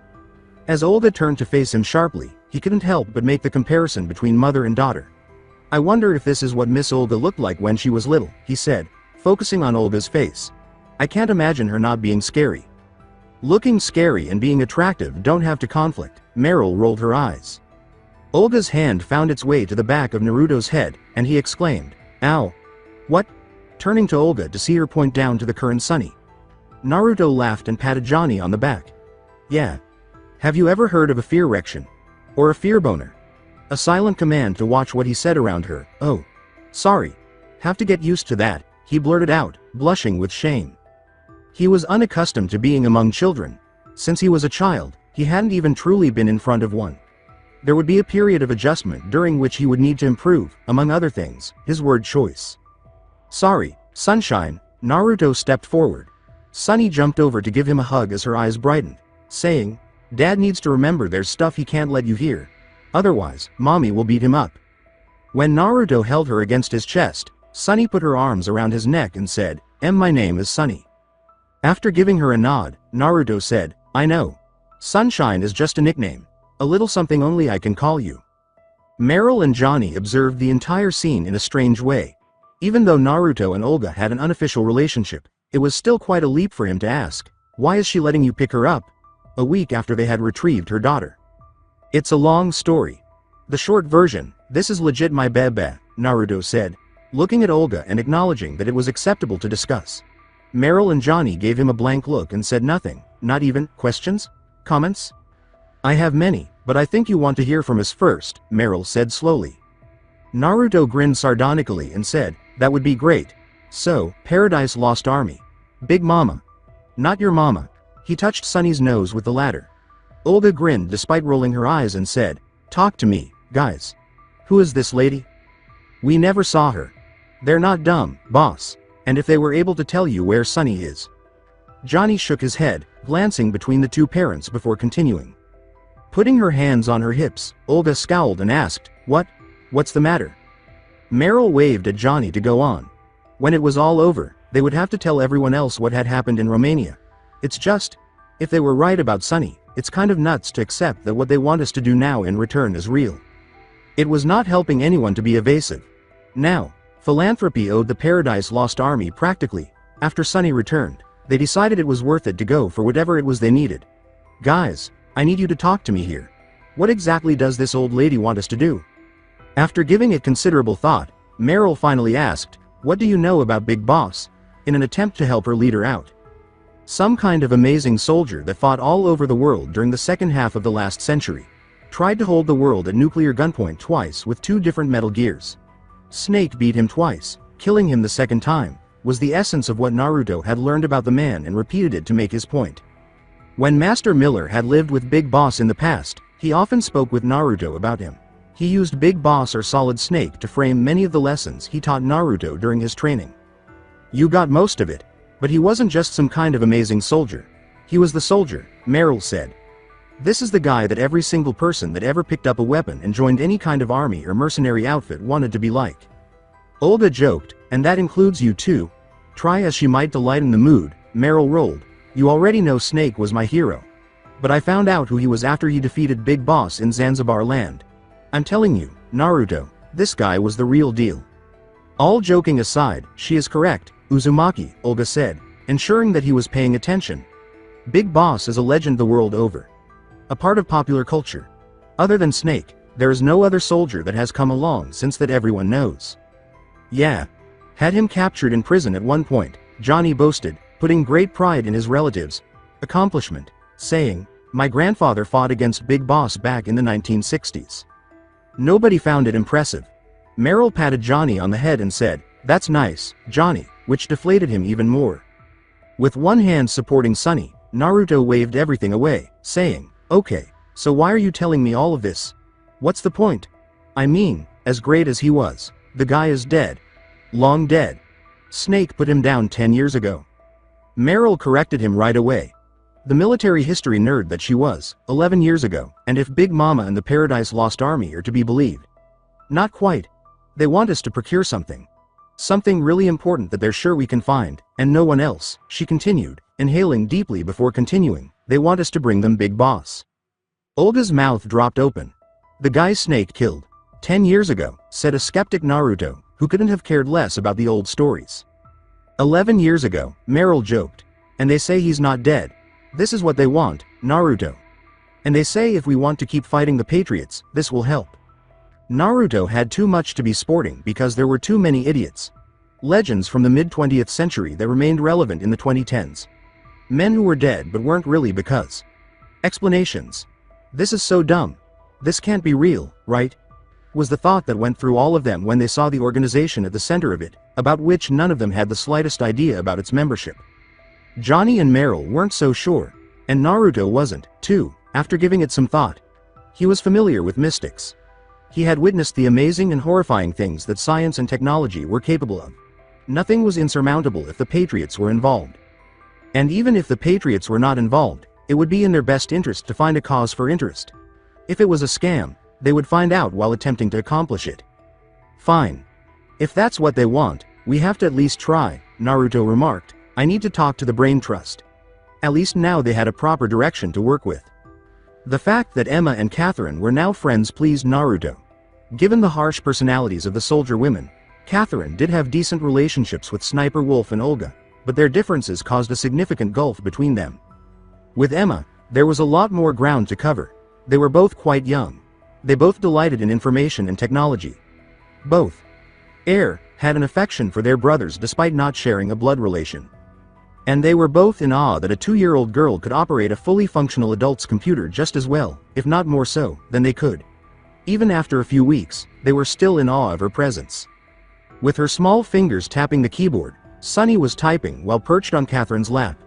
Even as Catherine ran her fingers through her hair, it kept her calm enough that she didn't mind being surrounded by 3 strangers. Emma said, "I feel really inadequate right now," as she sat next to her brother Otakon in another part of the room.